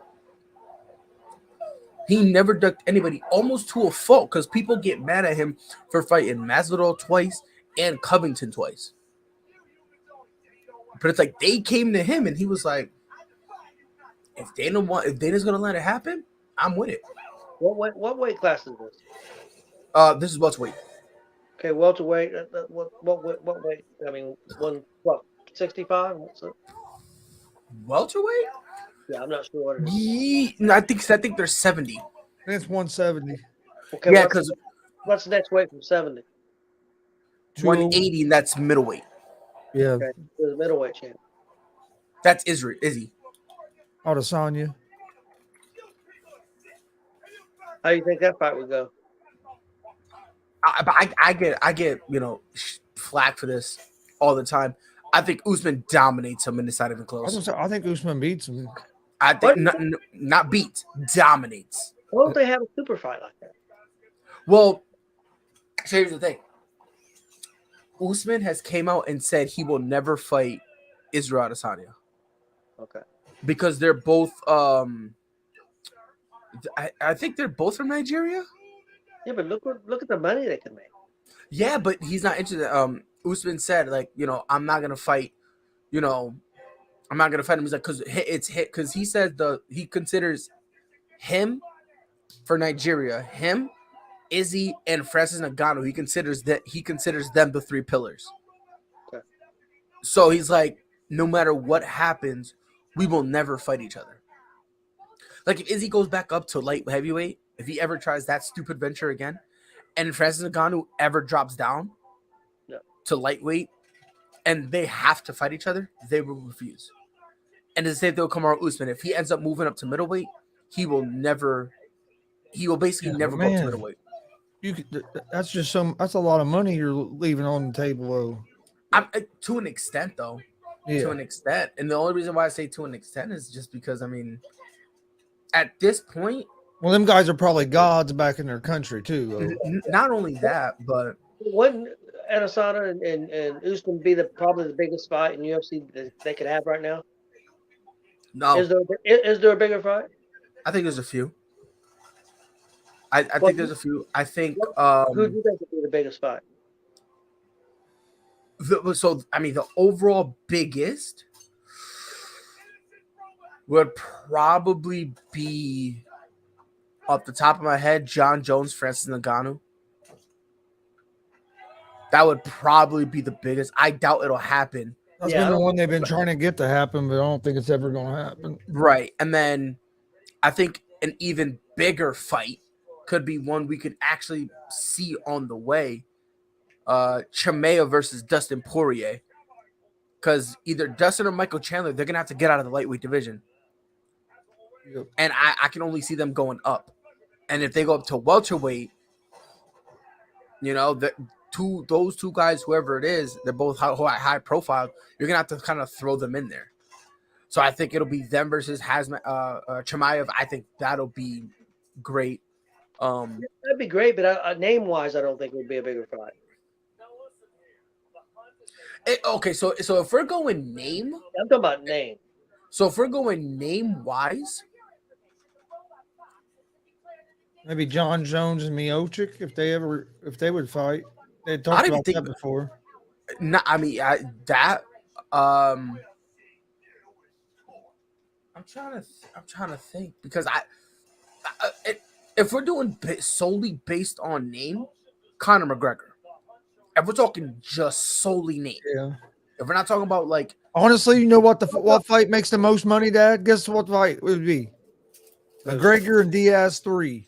To be 100% honest, I mean they've sold the top two. I think the top two pay-per-views or it might be 2 and 3 now. Them two, man, name wise, them two draw. Okay, but do you think that would sell more than Usman and Adesanya? Oh yeah, I do. Just because you're casual fans of MMA that aren't diehard fans, they know the Diaz name, they know the McGregor name. I could care less about that fight. Well, I think they're both past. Yeah, because you watch a lot of UFC, but you get the other people. I think they're both past their prime. Oh, I agree. Well, I mean, but then if we can nitpick, Izzy's last two defenses, he don't deserve a super fight. His last few defenses, he don't deserve a super fight. I can't argue that. I think draw money wise, if you put Diaz and McGregor in there, you're going it sells. And again, we're talking solely name. Yeah, solely named, not like ability. Right? Because if Well, we're I'm talking talking, ability, I'm talking ability. Well, personally, I'm talking ability. I'm talking about guys who are top of the game. so you're talking name and ability. So you're Yeah, talking about a yeah. combination. I'm talking. Well, and see, I'm throwing out because me and Chris was talking earlier about back in the old days when they didn't have weight classes. Of course, you don't want to have a guy 125. Freaking BJ Penn. He's Jesus got like Christ. 200 pounds. You know what I'm saying? I was just looking at like a middleweight and those two close weight classes. Because they're Okay. So if you're talking about on. those two classes, if we're specifically talking about Is lightweight, there, is there a fight like 45 and 55 that would be a mega fight? let me see. Because let me. Yeah. Because Well, I'll be that's the honest with bad you. thing is try to remember who all was on the UFC roster. But that's Yeah, what that's what I have to do. we're talking about. So I'll be honest. We think the UFC would be better if they had like not so many divisions. If you had a 125, a 145, a 165, a 180, if you didn't have so many divisions, I think it would be. I think it could be. They probably wouldn't think so. They're worried about making money. Well, I get what you're saying, but honestly, I kind of like the divisions because it gives the fighters flexibility. Mhm. So Brian Ortega, he's basically not in the featherweight division. He's capped out. He's not going to be able to do anything. He has the option to. I don't know if he'll want to bulk up and go to lightweight. I don't know about that, but he has the option to try to cut the weight and go down to bantamweight. We just saw it with Cody Garbrandt. He couldn't hack it in the bantamweight division, so he dropped weight to went to the flyweight division. You know what I mean? So I do like that. But if we're talking about welterweight, then the weight class under it, which is lightweight, and then the weight class above it, which is middleweight, Charles Oliveira versus Islam Makhachev. I think that would be big money, especially because honestly, I think any fight right now in the lightweight division would be big money Yeah, between lightweight the top divisions. 5 guys, only because not only is it stacked, but there's no champion. Yeah. So I think honestly, as of right now, I think that would be the big fight. Only because there's no champion, right? So you need, So I think that'll be it. What do you think of this Tuivasa and Gagne fight? That's gonna be up. That one's gonna be interesting right there. That's what I said. That's going to be an interesting one to pick too. That's all. That's I all. won't get to watch it live because I'll be at a wrestling show. At the 3 end o'clock in the afternoon. Yeah, it's like at 3 in the afternoon. Mm-hmm. Yeah, it's in France. Yep, I remember it. It's in France, and that's on the 3rd, right? And Yeah. WWE runs at 1 p.m. on the 3rd. Oh, for that Clash at the Castle. Oh yeah, because they're over in the UK, I think it is. That's 1 p.m. Yeah, and we have an independent wrestling show that day, so outside. So hopefully it's nice weather. Or no? Yeah, we do. Yep. Yeah, that Clash of Champions, man. I want to see Gunther and Sheamus so bad. Walter and Sheamus. Yeah, I'm with it. Yeah, I agree. I know. I get so upset. I hate that name so much. I love Pat McAfee, but every time he says Gunther, I'm like, Pat, you make me want to hate you, but I love you so much. Damien said he thinks that Diaz and versus Adesanya. The hell you doing, man? I think Diaz and Adesanya will be the biggest fight only because of the result of the last time they fought each other. What happened? I didn't do anything. I don't know. I think you had internet trouble because you kind of disappeared and came back. So I didn't do anything. It wasn't me. I'm not pulling a J. I'm not doing that. I'm surprised Jay didn't jump on. I saw the group chat's been going crazy today. Yeah, it has. Yeah, it has. I was reading on our way back. I was reading on the way back from the fair for a little bit before I took a nap. I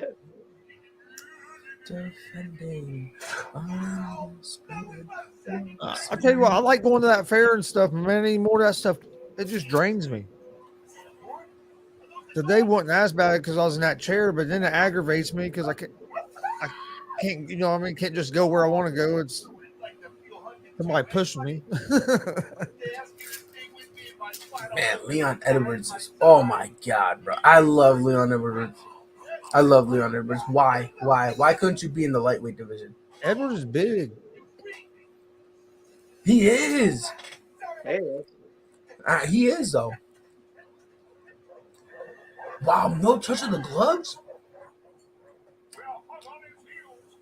They hate each other. What's going on here? Damn, you're like a minute behind me. yeah.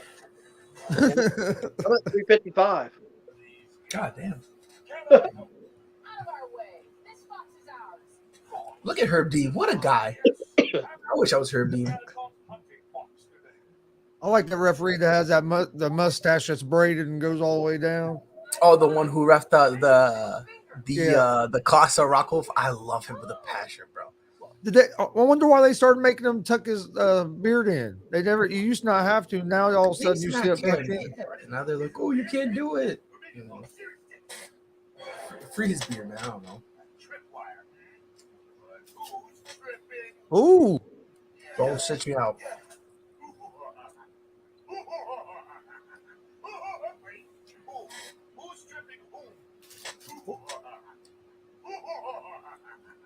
not a whole lot of action yet, other than no big shots. No, got that takedown. But Edwards got right back up, pretty much. We've seen a lot of them damn knees to the thighs tonight. Yep, a lot of them. Mm-hmm.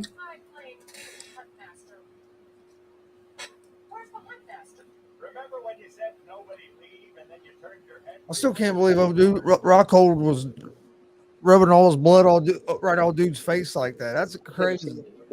That's my boy.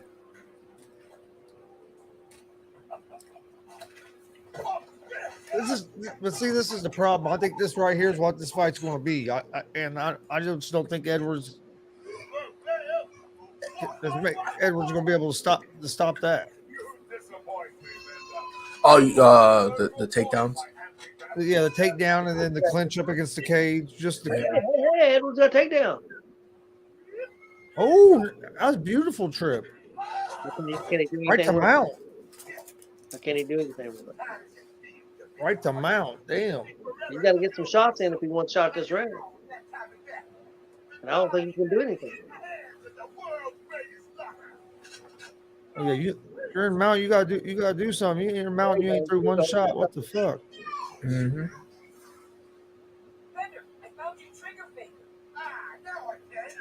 He's got a minute 31. He's got to hit some shots.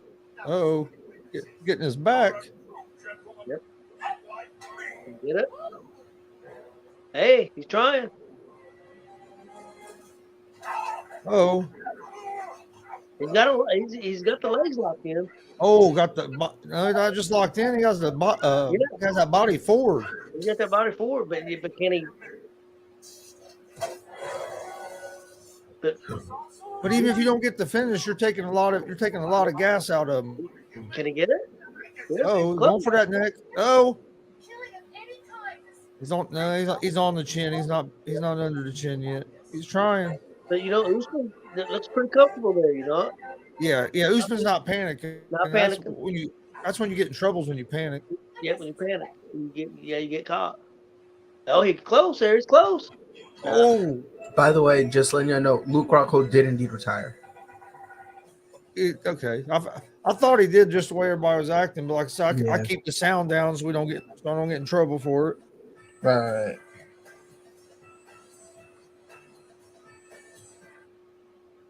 Chris, is this going to be enough to give maybe Edwards the round? Oh, man. I don't know, just because he didn't do a whole lot of damage, but he did control. And he took a lot. Hey, what's going to be important about this? There. Yeah, is it's close round. Yeah, they're real close round. But what I think is most important about that was having the body that figure four in the body that for over a minute, because that will wear that gas tank out quick. Yeah, now they're gonna give Edward. They're gonna leave. Yeah, words are hard. They're gonna give Leon Edwards round one. They're going to. I just the reason why I personally think so. First of all, he took down Kamaru Usman. Yeah. So right, and then it was a legitimate takedown. Right. It wasn't one of those takedowns that and right Like the back Kobe up. Covington one, where it's like he barely took him down, and he's like, "Oh yeah, I want that, nothing like that." So It was a beautiful takedown. not only Right was it to a mount, beautiful too. takedown, right? And again, and I think Chris, you said it. Even though he didn't get any of the submissions in, he made Usman work, and he made him grind out and spend energy. So Yeah, it's hard to breathe when you get. I've been in a figure four like that before in wrestling. I know it's hard to. It's hard to fucking breathe. it's hard to breathe. Period. Yeah, you already get tired doing what you're doing, but yeah, they get you in a figure four like that. It will. Mm-hmm. It drains you. It's kind of like a body. It's almost equivalent to a body shot, like a guy hitting you with a couple big hooks to the body. Yeah. Edwards had a good first round. I mean, Yep. Probably had the best round he's ever had against him. Would you agree? Yep. yeah, And remember, but also be smart. We gotta also be smart here. We're talking about a Kamaru Usman who loves to throw away round one. oh yeah, yeah, and Oh that's a my 5-round days. fight too. Oh my days. People are saying 10-9 Edwards.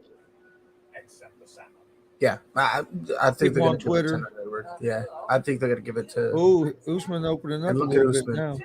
So inspirational. That was a good He's fight. mad. Oh, he's mad. Yeah, Usman's tight. He's butthurt right now. He's deep in his feelings.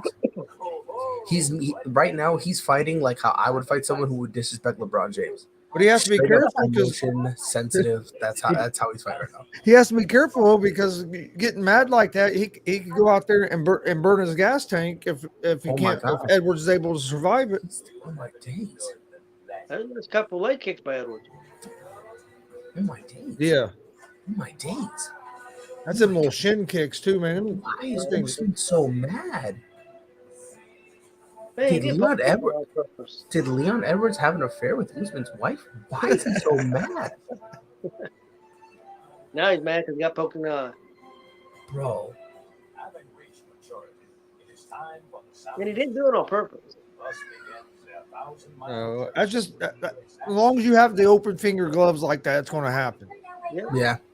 And if you want to keep it MMA, you can't really change the gloves to boxing gloves because then you can't do the. Makes it almost impossible to do all the chokes and shit. Right. He has bulky gloves on. Then you might as well just be kickboxing then. Exactly. Like this would just be like Glory 2.0. But yeah, I think when I said it, I don't think it was intentional. No. No, it isn't. I was born the next stream up. You're from next stream up? So am I. Yeah. I can tell by the magnets in my head. Whatever. Let's go. The urge to spawn drives the salmon in Yeah, I think Edwards is getting in his head a little bit, though. Like you said, frustrating him. Mm-hmm. I just told you. That little kick right there on the knee, man. That don't feel good. But at this point in my life cycle, Hyperextend that knee quick. I'll never forget. That was a nice punch. Come on, Laxi lady. It's time Oh for yeah, us to nice left hook. by nature. Good kick. Yeah. Edwards doing a good job. Yeah, Usman's going to have to get a little bit more, urgency behind him here before too long. I mean, I understand round one, but now round two, you got to start picking it up. I mean, he did start the round, but it went away. Yeah, Ooh, nice punch, Edwards, off that kick. Wow. yeah. Usman got a quick start to round two, but then Edwards has been doing better the last minute and a half or so. Doing real good on counter punching.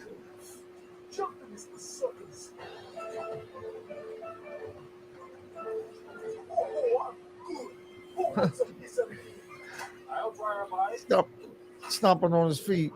Yeah. And they've been letting these guys grab this cage tonight a lot without really doing much about it. We've seen it happen in multiple fights. I missed a takedown there. That sprawl, man, that was a beautiful sprawl. Usman's got a quick sprawl, man. Because he was in deep, and then boom, he wasn't there no more. Edwards does a good takedown. Oh, good job by Edwards blocking that. Oh yeah, that was nice too. Nice job blocking. Uh-oh. Edwards gonna get left. No. I thought he had it. Oh yeah, he almost like a lateral drop type over under. Now Usman's gonna tee off a little bit now. Try to get this round. Oh, nice forearm by Usman. I mean by Edwards. But now Usman's starting to tee again. The ones in the body is the ones you can't be taking like that. Man. Said Usman this round 29-17. Oh, take down by Usman. And Usman's gonna get the second round for sure. Oh yeah, 27 seconds left. Yeah. But the thing is, he won this round, but Edwards done some damage to him, and Edwards didn't take a whole lot of damage. Well, Edwards had a chance with about a To minute get that 20 takedown. to probably still win this round. I mean, he was right there. Usman won the round, but Edwards had a shot at this one. Yeah, Usman got the advantage there in the last exchange. About the last minute 20, but that was a nice punch here, that uppercut. These two might end up fighting again after the fight. They're still, after each round, they're almost going at it. So are you going to fertilize my eggs now? Something pissed Usman off. Well, that was a big enough. Well, we swam away and then we came back. It's been an interesting life. And the best part is, it had a happy Well, it's been a little closer than I expected it to be so far. Right now, I think Edwards is going to feel happy at this point.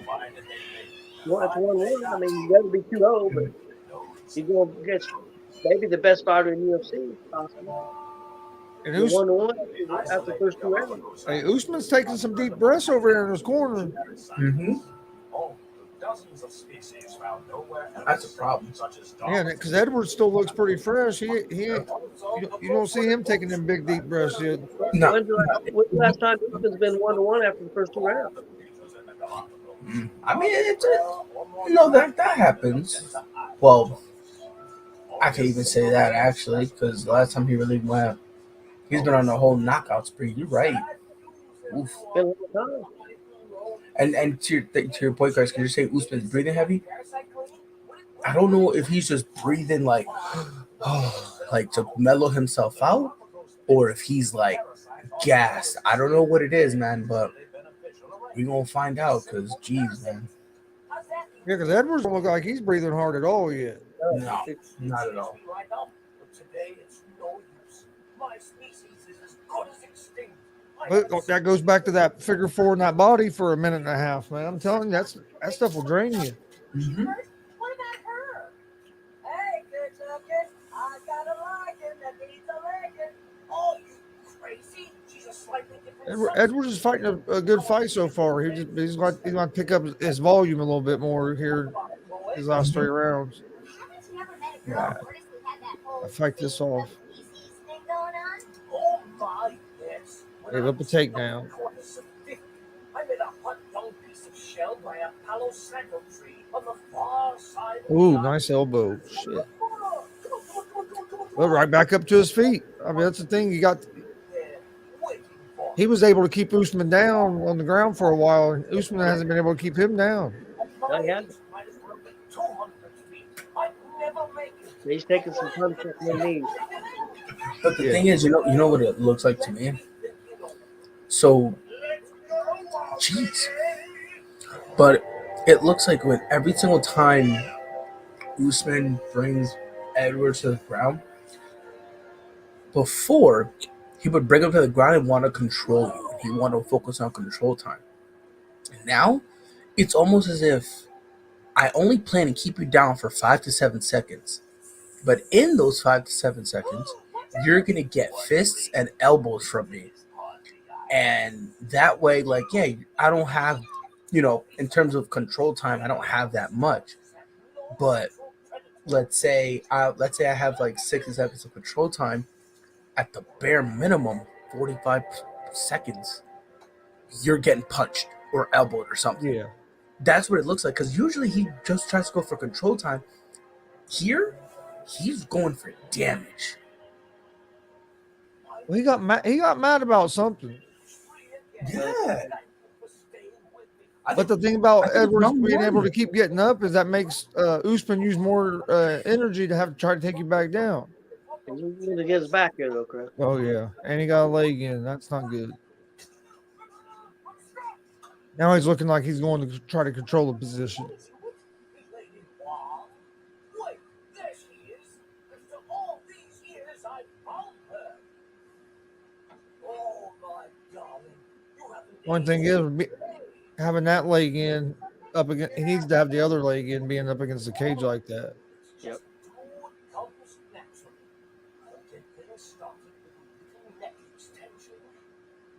I used to love running in the legs. And here we go. You can punish people. What the hell are you doing? I've been saving myself for 100 years, and this is how you Especially you get top body and you flatten them out and you hear them scream. That was always great. Not many people do it anymore, Chris. I know. I don't understand it.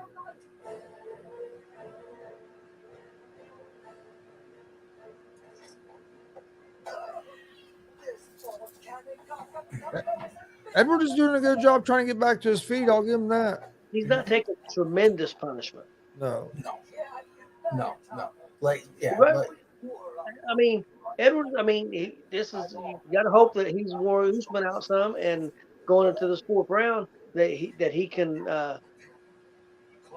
Get back on his offense a little more. try to win the fourth round and make it a 1-round fight. yeah, because right now, I have it 2-1 Usman. Yeah. Now, if Leon Edwards can, if he can basically repeat what he did round 1, round 4, it'll be 2-2. Yep. And then going into the 5th round, if you're Leon Edwards, you're feeling good. Yeah, all the pressure's on Usman. Yeah. Right. So now you can fight with house money. You can just kind of, throw yourself out there, Because and it's crazy because Mr. Gonzalez, we were saying this earlier when you had gotten up, I was Look, thinking, Usman is staring him down after every round, man. He got pissed. He's mad about something, and he's heated. Edwards not paying any attention to him. He just walked away from him. He's You talking know- shit. You know what I think it is? You want to know what I legitimately think it is? This is the first time he's been legitimately taken down. I think you might be right. And I think that's kind of getting him like, fuck. Like he's Not upset type of stuff. Not And then only you got gotta cut remember- down, he got control. Yes. So that's what I'm saying. And then you got to remember, Kamaru Usman, he loves the intimidation. Like, he loves to intimidate you. That's kind of part of his thing where he's kind of like, I don't take you serious, but watch my fights and you got to take me legit. The thing is like every single time, combine that with the takedown, with every time he tries to say something, Leon Edwards is literally giving him the cold shoulder.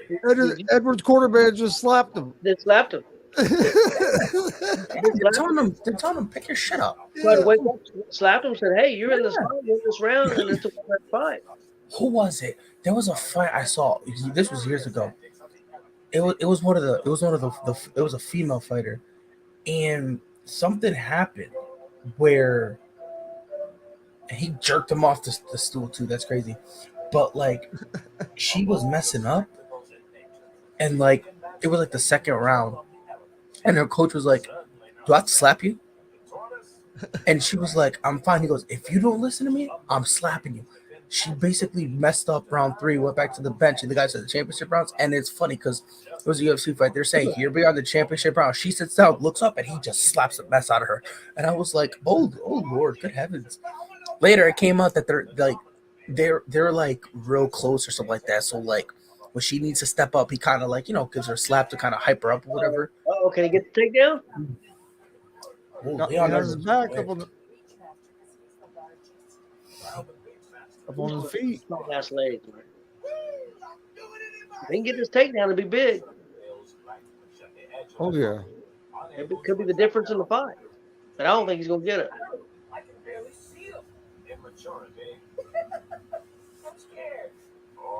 Oh, he grabbed the fence again. Come on. Again and again. Come on, again. That's 3 Come times on. in a row. That's a Come on. point. Kamaru. Point. Yeah.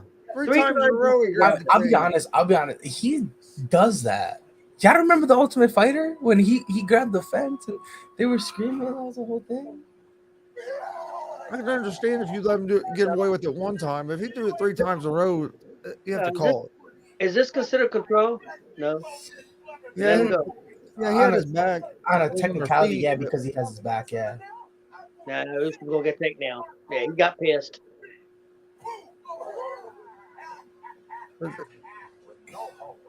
See, this is as a Kamara Usman fan. That's the one thing I don't like. That like he will grab the fence. And I'm an Usman fanboy. I love him to like. That's my boy.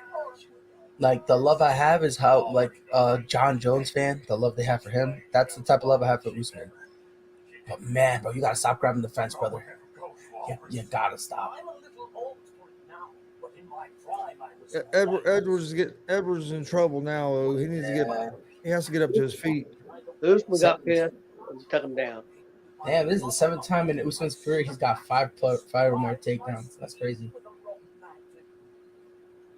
Yeah, No, it's probably close to a record. yeah. Usman, not Usman. Edwards. Not only is Edwards tired, but he's mentally defeated right now. Yeah, I think that takedown may have done it.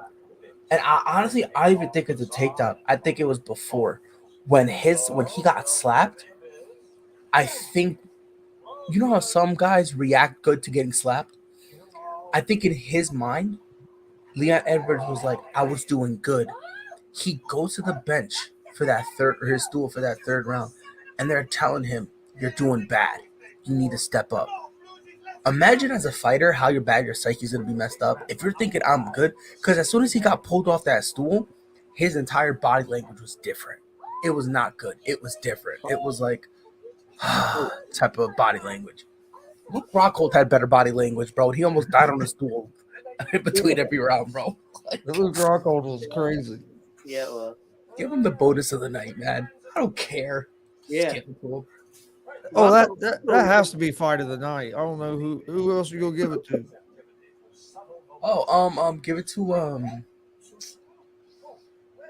another fight. I don't know. That was a banger. I don't care what it was. That was a banger. I loved it. Yeah, look at Edwards. Yeah, so this is Damn, Edwards is grabbing the fence too. God damn. yeah. Grab a Palooza up in here. Dude, they've been doing it. They've been doing it all night. They got him for grabbing. Wait a minute. But you know what? Herb Dean consistency. He's not breaking consistency from Herb Dean. Oh yeah, he did. He stopped it. He stopped it in the position give him back. and give him his back. That's bullshit. He did have the fence longer though. Yeah. Okay, Yeah, he held it longer than Usman did. Yeah, so I just saw the that fence grab was completely blatant. I'm gonna defend Herb Dean here.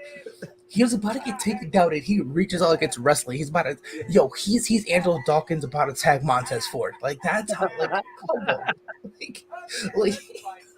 Like at least with Usman and the one before that Edwards thing, you were close to the cake, so you can kind of hide it. My guy reached out. Yeah, it was blatant, but Yeah. he did it about 3 times. So I think he should have got it too. After doing This it 3 is starting to Yeah. this is starting to look a little bit more like the first fight now. Yeah. Usman's just so strong, man.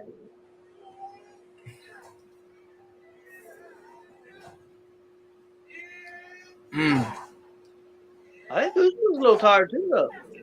I don't think he is. I don't think. Tired. Yes. I don't think he's tired enough for you to be concerned, if that makes sense. No, because he's so mentally tough. Exactly. So I think like he's tired, but I think what it is he gets tired, but he doesn't get fatigued. He's not like a Jose Aldo who like comes out like a ball of energy rounds 1 and 2, and then 3, 4, and 5. He's just like, oh, I need to have my asthma pump. Like you know what I mean? Like that mental toughness that Usman has, it's different. So and that has a lot to do with how tired you are. If you're mentally tough, you can fight through that. Yeah. You can't, Like how especially you on get that second wind. right. Rockhold had like 3, 4, 5 wins tonight. He looked like he was dead. Then he all of a sudden be I don't be think a outburst. I don't think I don't think Rocco's really tough. I think he's just crazy. He had big balls. He's just crazy. Bro, I don't care what it is. Toughness, balls, crazy. Give me some of it because I need that in my life. Dude, God. that's one that, hey, I enjoyed watching that fight more than probably about any fight I can think of right off the top of my head recently. I mean, that was a Yeah. fun fight to watch. It really was. It really was.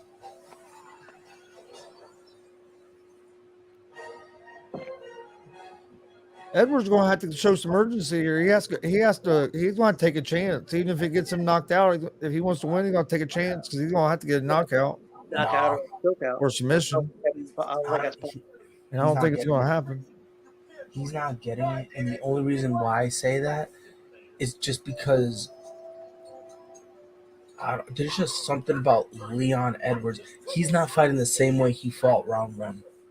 And I'm not even talking from a fatigue or tired point of view. It's just he looks he looks like he wants to quit. He looks like he just doesn't want to be there anymore. It looked like he's defeated. He's And I think it goes down to right before round 3, or right before round 4. After round 3, he sat down and he felt good. He was exuberant in confidence, and his corner is telling him, "You're messing up." I think that messed with his psyche. So now he's confused. He's like, I don't know what I'm like, because usually a fighter can have a decent grasp on how things are going. If he feels like things are going good, and his corner is saying, "Nah, bro, it's off. Like, I don't know what you're seeing, but you need glasses." He's probably thinking to himself, "God damn, what in the world? What am I missing?" You know? And I just think it's he's mentally broke. Mm-hmm. And that's Yeah. just, but that's Dude, he let Usman walk in and grab his legs. Usman didn't have to shoot. No, and round 5 was, if I'm mistaken, it was the first round that Leon Edwards didn't really come out. He kind of stayed still. Like when Herb didn't call for the action, it was Usman who walked all the way over to him. And Edwards is not tired, not physically. No. I think he mentally broke. That's what I'm saying. He's not like right now where I'm at right now. He's hand checking and he's still moving and all the he's still doing the stuff that when you're tired you wouldn't really be doing. He's still doing those things. He's not exhausted. He doesn't look drained. It's just mentally he's like, damn. Yeah, Usman's more tired than him physically. Yeah. And it's crazy because even with that, Usman, in terms of how his body language is, he's still moving around. He's still being mobile. He's still being active. He's still throwing shots. He's doing all this stuff. We're seeing a lot of low blows tonight too. Yeah. They called one low blow that wasn't even a low blow. Oh yeah. It was right. Yeah, I was like, oof. It looked like it was a low blow live, but when they showed it, it wasn't. Mm-hmm. Okay. What'd you think about that knee? Did you see that fight? I'm trying to remember who it was. It was Saldana and Woodson, wasn't it, where he kneed him when he was on the ground? Yeah, Nate Wilson. Oh no, I didn't see it. Yeah, he kneed him in the head while he was down. And they stopped it, and then after about a minute and a half or so, Woodson said he was good, and they continued to fight. What a goat! And he got hit hard too. Yeah. Oh shit! Don't ruin it for me. It's over. Oh, don't ruin it for me. You ain't gonna believe it. Don't tell me Leon Edwards slept him. Don't tell me that. Usman's Don't done. tell me. Don't tell me. Don't tell me. Hold on. I'm about to watch Out of it. freaking nowhere. And Edwards is strut. Oh, Put it this way, Usman still ain't got up. Oh my. Hold on. I haven't seen it yet. I haven't seen it yet. Oh no. Oh my days. Oh my days. Still ain't got Yo, up. his eyes are open. His eyes are open. Oh Okay, my he's just now getting up days. the stool. Oh my wow. days. Fight of the night now. Oh my days. Damn. Oh, slow motion. Son of a Oh, bitch. Oh it's my son of a- days. did you see it in slow motion yet, Brian? Yes, Not yet. I Not did. yet. No, Not he yet. probably Oh, about wait, did you moving see it in away. slow motion? Shit. Son of Not a yet. bitch. Not yet. Not yet. I haven't seen it in slow Oh, motion. Oh man. Oh, it wasn't even the foot, Chris. It was the what do you call The that? shin? The shin. Got him with the No. shin. We got him with the shin? Oh my days. Got upset. Oh my days. Oh no. that slow motion. That slow See, motion and view is that's crazy. that's what I'm scared to see. I'm scared to see the slow motion. Oh, here comes the slow motion. Oh, see, in slow mo. If I were to see this in slow motion with no context, I would have thought that Leon Edwards' fucking shin would fucking break. I thought he Anderson Silvered himself. Look That's the at Joe type of. Rogan. Joe Rogan, all of It is crazy. He got him in the face and the back of the neck. How does Yeah. it like bend like that? How did it. it bend like Ain't got that? no What in the sweat. world? Wow. Jeez. Chris, I think that guy just won that 750. I think this is the fight he bet. Yeah. He bet. He bet. You I bet think he like bet $100 on Edwards. put 100 on Edwards and he won 750. Dude, we were just sitting here talking about how he was mentally broken. He said, I'm going to show you that he fucking broke Usman. What the fuck? What, Chris, was that a mental mistake by Usman? No, That is no. You know what I think it perfect was. kick. I just that's really. Usman didn't do anything wrong. Usman didn't do anything wrong. It was just a picture perfect kick by Leon Edwards. And hit the right button. That's you know what it reminds me of Vera when Vera Wow. knocked out Cruz. Cruz didn't do nothing. Like, he didn't do nothing wrong. I want him It to show was it just again. it was just a perfect kick. Dude, in slow motion, it looked like if you squeezed the ball and then it came back, Yeah. the ball comes back Yeah. out. It's crazy. But that was his head. Yeah. And then, Nuts. damn, I feel. I Oh want my to see it again. god. Yeah, I just would. think we used to watch these fights before there was high definition. Yeah. Oh Now my when you watch days. replays in high def, the HD, it's like wow. It looks better than real life. Like how? Like it looks so real. I thought I got kicked, bro. I blinked and thought I was knocked Standing out. ovation. Yeah, I was gonna say that place was going crazy. Standing ovation. Damn.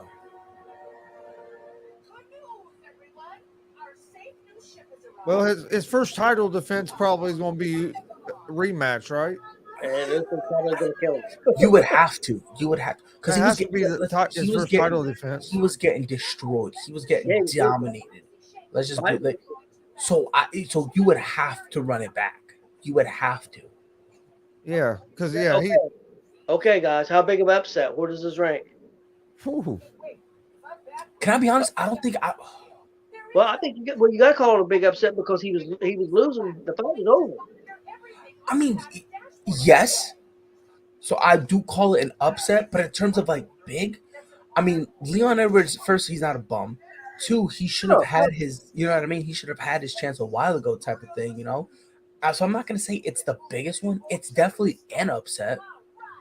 Well, what I'm saying is, let's say if he would have just beat him, 3 rounds to 2. Okay, I wouldn't have said it was a big upset. But the fact that he was down 3 rounds to 1 with a minute left. Usman's talking shit to him.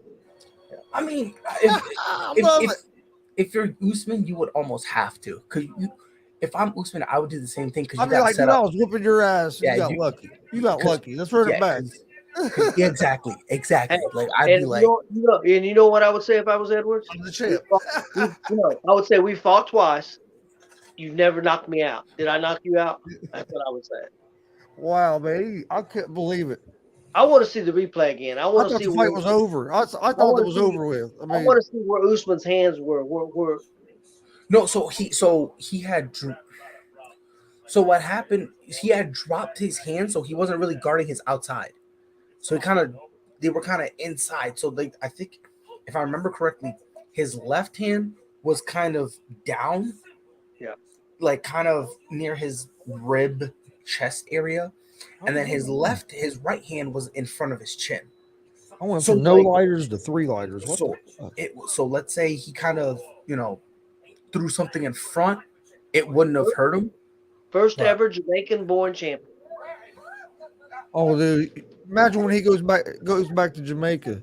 He'll be a king. Damon Hernandez felt the kick. Yeah, he's. I felt that kick, God. Hey, I'm surprised they haven't showed another replay of it yet. I They're want not gonna they show showed it. it about 4 or 5 times in a row. They may hear they're talking to him, so they may show it again here. I want to see it. I just wanna see Yeah, it. no, because Joe Rogan's gonna talk about it. Yeah. I hate when they have Joe Rogan do this. So talk to a guy right after he got knocked out. Oh, he's talking to Usman? Not yet. Not yet, but Usman's standing there waiting like he's going to. No, he's not going to. Because Joe Rogan has said multiple times, I hate interviewing guys when they get knocked out. Yeah, I know Rogan don't like it either, but Nah. So I don't think they should. But he was standing there No waiting. way. Wait, so, guys, let's see. All right, so I'm watching the replay No, right his now. hand went down. His Yeah, hand went down. His hand blocked the fake The punch. fake. He Yeah. got caught. Yeah, he got that's what I'm saying. Like his left hand was kind of down towards his body, Yeah, and he went- his right He hand went to was in block front of that his punch, chin. and then bam. Yeah, so like it kind of was like And that. actually, he seen the kick. He started to move his hand back, but he didn't get there. But it was too late. He might- Yeah, he it might- was too late. Dude, he might have had 3 concussions. Bro. And look at Forget- Bro, look he at almost- Herb Dean's reaction. You see Herb Dean's reaction in his face, and he's like, "Oh shit, I gotta get over there." Herb D was like, "Yo, I almost fell asleep." Oh shit! No. Fucking head kick out of Here nowhere. it comes. Boom, I give him a lot of credit, man. boom, goes down. Boom, sees it, tries to come back, miss. And people can say, Couldn't "Well, do it. you're lucky or whatever." That wasn't luck. I mean, That was like you said, it was a perfect kick. That's it. That was just a perfect.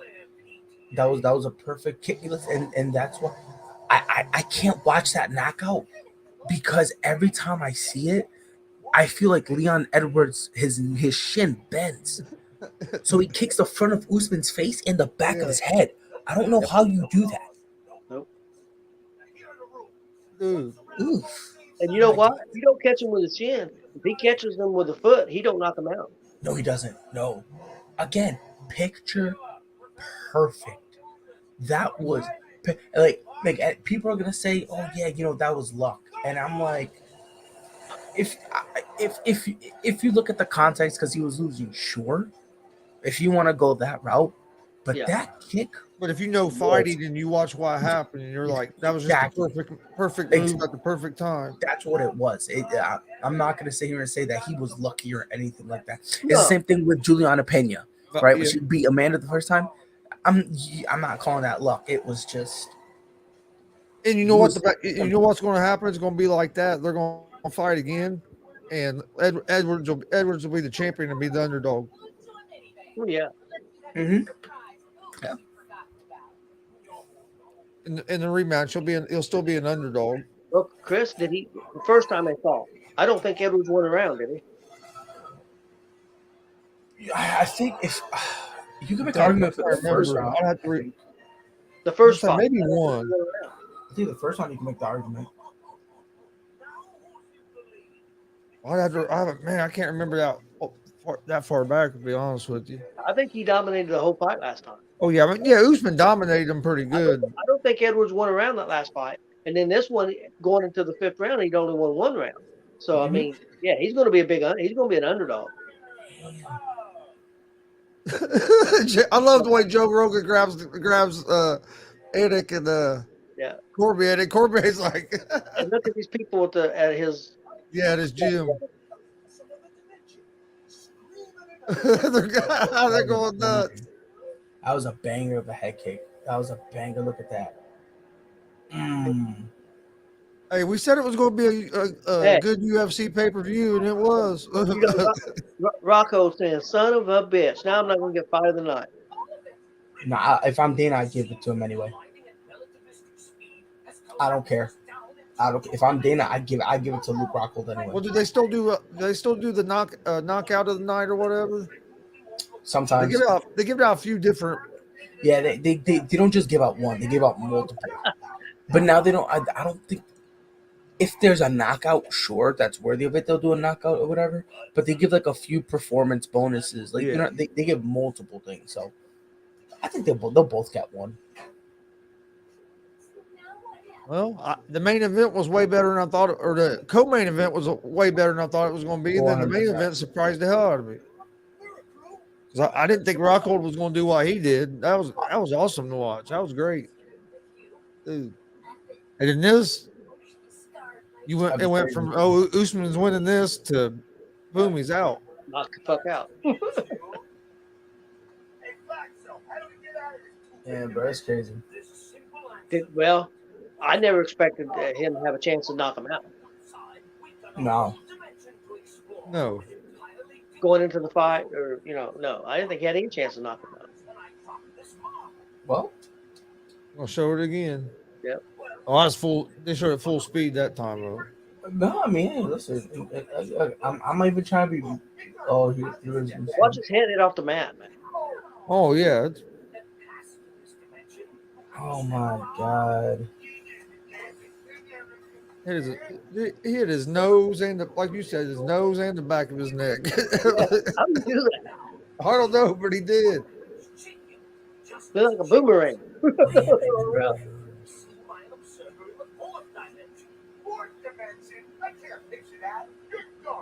And they're just gonna keep showing it and showing it. I'm like, will you guys quit showing that, please?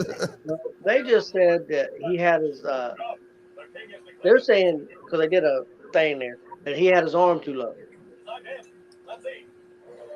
and then he killed his head. Yeah. Man, that's just a good kick. Oh, his head bounced off that damn mat. Oh yeah, that's why I said he might have had 3 concussions. And hell, Dean was jumping in there, about jumped on him. Yeah. He'll be out what? Probably at least 4 or 5 months. Probably if he had a concussions is just weird. Yeah. You just never know about a concussion. He looked okay walking back to the. Yeah, he looked pretty good walking back. Honestly, I think he's fine. I think Usman's fine. I think it's just a situation. I just think it's a very. I'll be honest. I don't think Leon Edwards wins the rematch. Oh, I don't either. Well, hell no, he don't want to rematch. I'm Leon Edwards. I don't want a rematch. If I'm Leon Edwards, I call out Colby Covington. I go for the easiest fight in the division. Swear to God, I'm calling out Colby Covington tomorrow. I'm gonna be like, yo, Dana, I want him. And after that, fight some unranked guy. And if you look at when their pay comes out, Usman's gonna make hell of a lot more money than what Edwards made tonight. Well, not really, actually. So I found this out. I found this out. So you know how it's like the pay-per-view thing? You need to end the night as champion.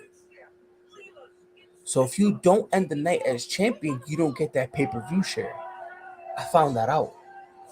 So basically, Leon Edwards is gonna get that pay-per-view share. Oh, okay. Yeah, because I was curious. I was like, what if it changes hands to combat it? It's basically who's the champ at the end of the pay-per-view.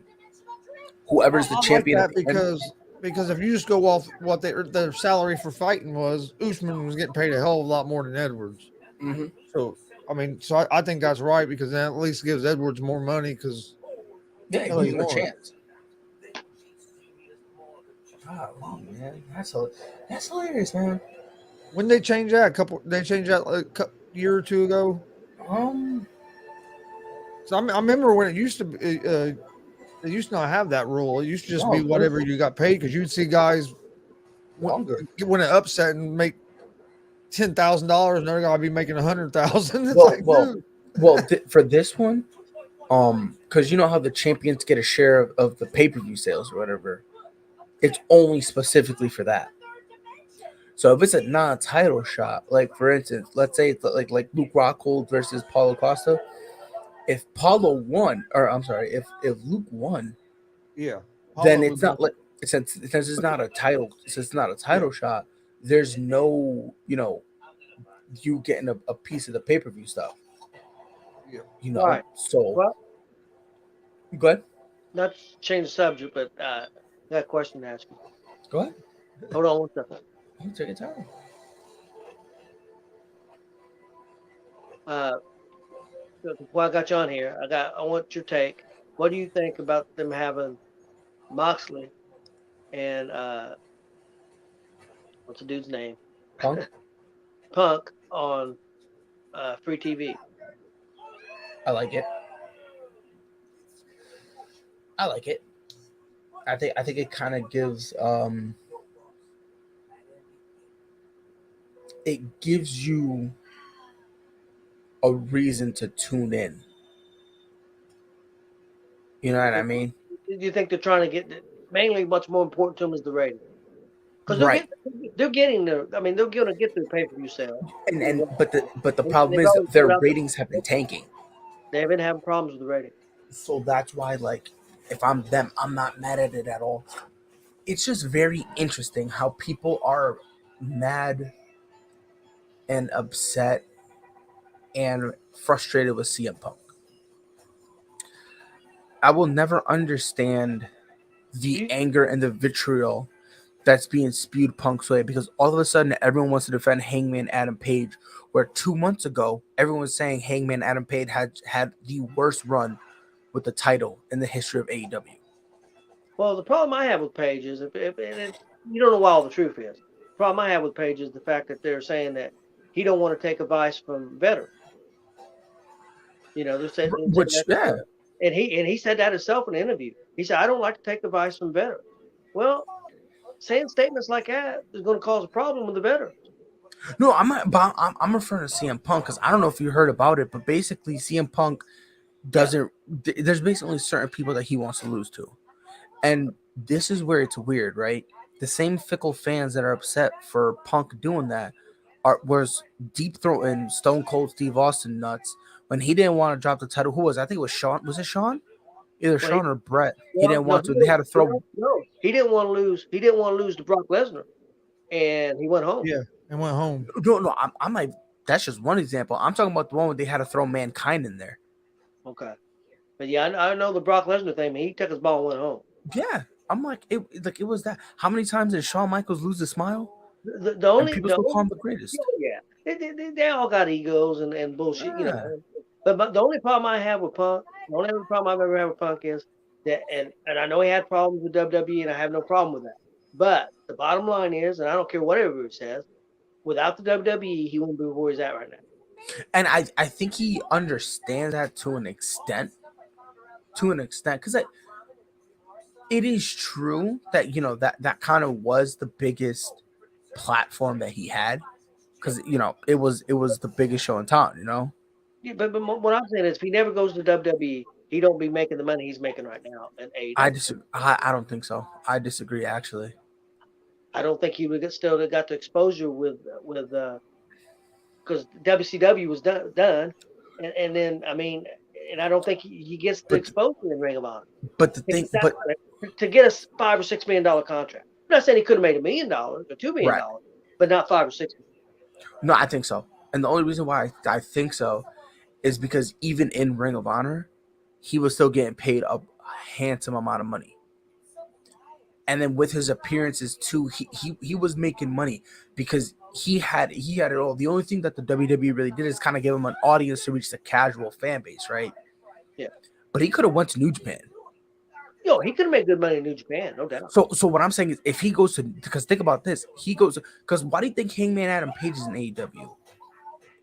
Newsflash, it's not because he's a great worker. Hangman Adam Page is average at best.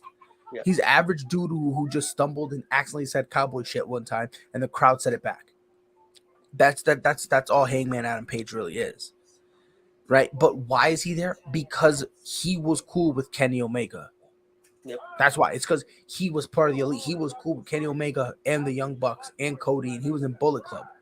That's it. If he wasn't in Bullet Club, if he was in Chaos, Who hasn't been in Bullet Club these days? Jesus Christ, it's freaking insane, bro. Now they got some. Honestly, in my opinion, Bullet Club is starting to die because they got some guys in Impact there. Like they got Ace Austin, and I'm like, womp. And then they got Chris Bay, and he's trying to act like he's a superstar. I'm like, kid, you can't even spell star. Get out of here. I like Bay and I like Ace Austin, but when you start putting too many people in there, you just like in Especially NWO. people who don't deserve to be in there. Like I remember back then, like people forgot back then, Bullet Club was a all for one for all when it was Prince Devitt, Tama Tonga, and Bad Luck Fale, right? Like people forgot how it started, right? And then it changed after Prince Devitt lost to Gucci. When he lost to him and he basically got kicked out of Bullet Club, or not Bullet Club, but New Japan altogether, then AJ Styles took over. Well, even if you put too many, even if the guys are deserving, what I'm saying is once you get too many people in, it dilutes it. Just like NWO. If only 4 or 5 or 6 people in it, it's special. When you start putting 12 in it, it's not special anymore. Because here's my thing. I don't mind if you have, and this is just me, if you have 8 guys in a group, I don't mind it. I don't mind it. But it has to make sense. Yep. You can't throw guys in there just for the sake of throwing them in there. Like that's really what they're doing with Chris Bay and Ace Austin and even Juice Robinson. Like to this day, there's no like why did you put Juice Robinson in there? What? Because he's a loser. Now you want to give him wins by having to be a back? Like it just didn't make sense, right? So it's like. Let me ask you this question. Dave LaGreca the other day compared this Moxley and Punk match. And I know you're a big Punk and Moxley fan, and I like both of them too. I love them both. But compared this match to Hulk Hogan and Goldberg that happened on Nitro in Atlanta, sold at 40,000 seats in like a week. I like Moxley. I like Punk. I just can't get there. So I'm not saying it's a big. Chris, I'm not saying it's not a big main event. It's probably the biggest main event they could have. Just real quick, I just think it's funny how me and you were talking about this, and Chris is still looking at the replay like Jesus Christ. And I'm watching it. Edwards is sitting in the locker room holding the belt, crying. Yo, you're a man, bro. Stop now he's out in the hallway getting ready to do some press stuff. But yeah, he was holding the belt. Yeah, he was sitting down having his moment with the belt. Yeah. Chris has already heard this shit from me from about Moxley. So here's what I think. I think yes, but I think yes to a lesser degree. And what I mean by that is when it was Hogan versus Goldberg, that not only had implications for WCW, but it had implications for all of wrestling. Because if I'm mistaken, that was at the peak, right? That was at the peak of the wars and all that stuff. Yep. I think it will have the Punk versus Moxley is going to have the same impact Hulk Hogan versus Goldberg had, but only for AEW. So in terms of the AEW storyline and its lore, it's not going to hit the casual fan. Yeah, exactly. Like I don't think it's going to be one of those things that's like going to, be like, oh man, this set the wrestling world ablaze or whatever. So I don't think it'll be like that, but I think in the story of, if you look at it from the story of AEW, then yes. Does MJF come back Wednesday night? Can I be honest? Yeah. I'll be 100% honest. 100% honest. I'm convinced this is a work. I do not think MJF was really that mad. And I'm going to explain why. AEW has been the company to blur the lines. Mm-hmm. I mean, bro, they let Eddie Kingston, and they caught this on camera. He said, fuck that guy when referring to Claudio Castagnoli. Yep. And then got mad at John Moxley and said, how dare you? And they caught this on camera. They caught this on camera. Now, Chris, Mr. Gonzalez, you guys do your like when you guys go see the independent wrestling, you guys record, right? Like you guys. When you don't want something seen, if something's not a part of the show, you move the camera away. Yep. Because you don't want to catch that. So they do that every time. I don't know if y'all remember when John Moxley was the champion the first time, that promo he had with Eddie Kingston. When Eddie Kingston was like, he basically walked out of the ring and he wasn't supposed to. Type of thing. Like AEW has always wanted to blur the lines. Mm-hmm. And I think that's what it is. I think this is one of those situations where they wanted to just blur the line to make it exciting. So if MJF comes back Wednesday, what do you do with it? So do you know what I would do? Honestly, this is the best way I would have MJF, right? As soon as whoever wins, the bell rings, right? Whoever has it, they have, the both belts up in the air, they're holding it or whatever they want to do, right? To make sense, it would have to be Punk, wouldn't it? For MJF. Well, here's the thing. I think it makes sense if MJF is next in line. I think it would make sense for either or. Because think about it. We've already seen Punk. And yeah, it would make sense for Punk to end up putting over MJF because he beat him in the first feud. But imagine MJF versus Moxley. Yeah. Imagine. Well, they're saying for the pay-per-view that the main event is still on. That them two will still wrestle at the main event. For the pay-per-view. Right. Yeah, it's just the actual unification is on free TV. Yeah. But what I would do, whoever wins, right? They hold the belt up. It's all cool, whatever. And then I would hit MJF's music. And I have MJF walk down. Don't say a single word. And I want him to have a mic in his hand. Don't say a word. We're gonna tickle the audience. We're gonna tickle them. And as soon as they want a climax, we're gonna stop. Well, I think to really get people for the TV program, I think you hold off MJF to the pay-per-view. That's what I'm saying. Like I'll wait for the pay-per-view, give him a mic, and I have him walk down, not get in the ring, walk around the ring, then go back to the ramp and make it look like he's about to say something. Drop the mic, turn around, head back up the ramp. Because now not only have you kind of the AEW championship that reaches conclusion, but you're now opening up the story. Now MJF is back, but he didn't say nothing, so now you got to tune back on free TV to be like, what the fuck? Like MJF is back. Why are you back? Okay, so what do you do if you do this on Wednesday night and you barely get $1 million? Well, if I'm AEW, we're gonna have to. First of all, if I'm AEW, I'm accepting the fact that unfortunately, $1 million is our peak. Like that will be our best. We're probably gonna have to aim for what, 0.5, maybe 0.75. The best they've ever done is about $1.4 million. That's what I'm saying. Yeah. And they've been dying ever since, to the point where like I heard something that like their average of like the last 6 months was like 0.49 or something like that. Yeah. Almost 0.5. I think they've got to get Rampage off Friday night and onto a different night, and they got to make it more important. Honestly, no. You know what I would do?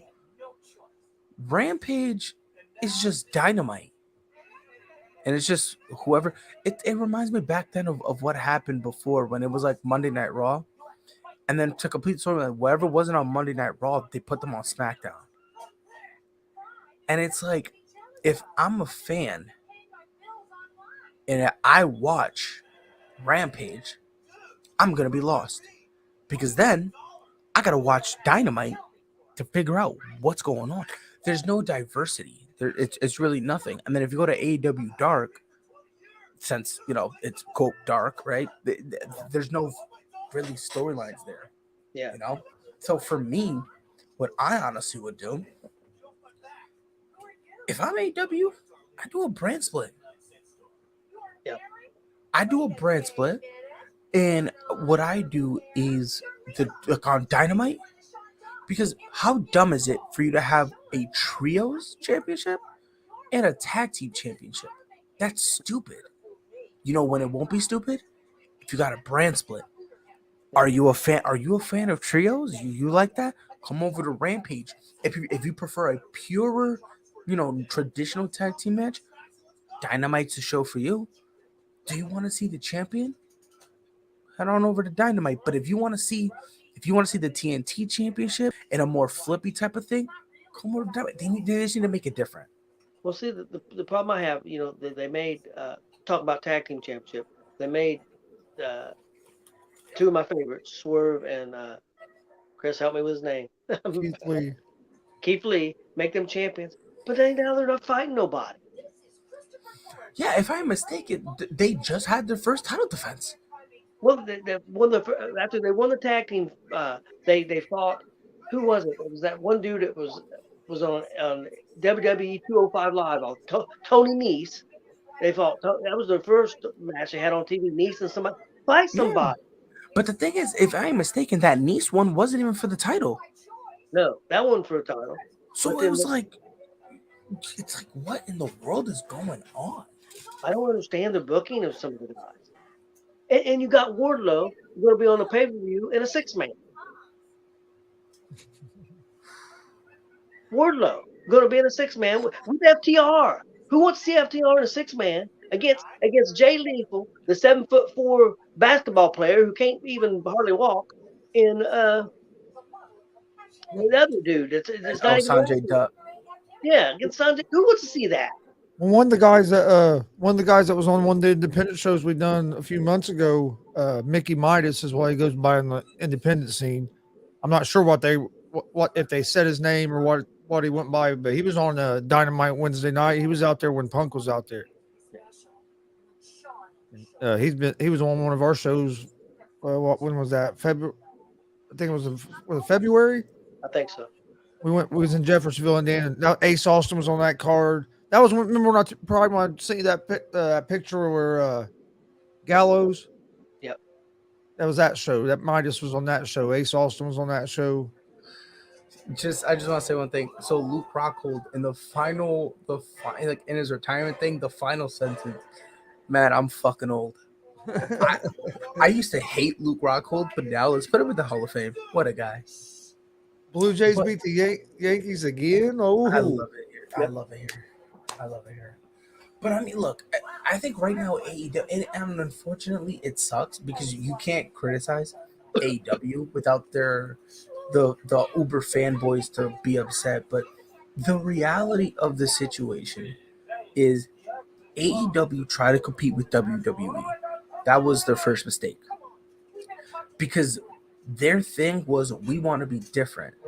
And then all they did is become WWE 2.0. Yeah. That's why you're really not going to be able to, do anything, And then another thing about AEW, the roster's bloated.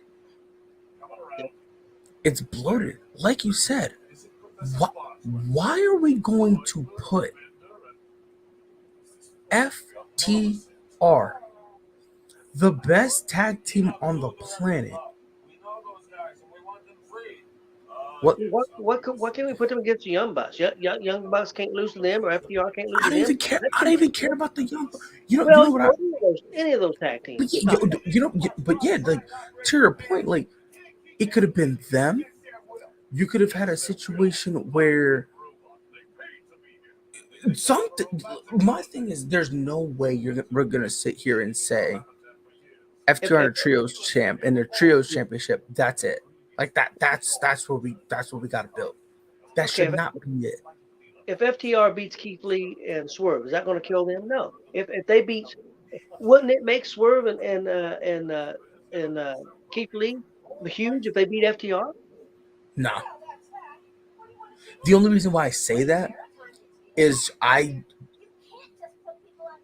first of all, fuck Swerve. He's a piece of shit. Well, I know you don't like Swerve. I hate him. But this tag team, it's not like the best friends. It's No, they're a tag team, and they're going to be a tag team until Swerve turns on. Yeah, exactly. Did you watch Exactly. any SmackDown last night? Bits and pieces, yes. Did you see the that 5-way? For the IC championship thingy, majiggy, whatever it was. Yeah, We're talking about like at first they said, "Oh yeah, it's for the Intercontinental Championship," and then they switched it to, "Oh yeah, it's for the number one contendership." And yeah, it's like, don't lie to me. yeah. What the hell? To wrestle At the Clash. Walter at the Clash. Yeah, and then Sheamus won, and yo, I want to see. Sheamus. I thought it was a hell of a match. Oh yes, I want to see Sheamus and Walter go out. Dude, in that I love the crowd going nuts for Sami Zayn. I know it's the hometown, but man, that was awesome. I honestly, I like the whole Sami Zayn thing. Him trying to be an honorary Oos. I love it so much. Love it too. I just love it. But I don't, AEW is in this weird situation where, like, you know what it honestly gives me the feeling of? You guys ever been to a restaurant that the owner has no idea what he's doing? Yep. So Only he got- just he just does everything. So if you look at the menu, they got Chinese, they have Italian, they got American, they got barbecue, just everything, right? If you go and you get a list of their taps, it's everything. They don't pay attention to who's around them, who's local, the market. They don't pay attention to any of that. They just throw everything.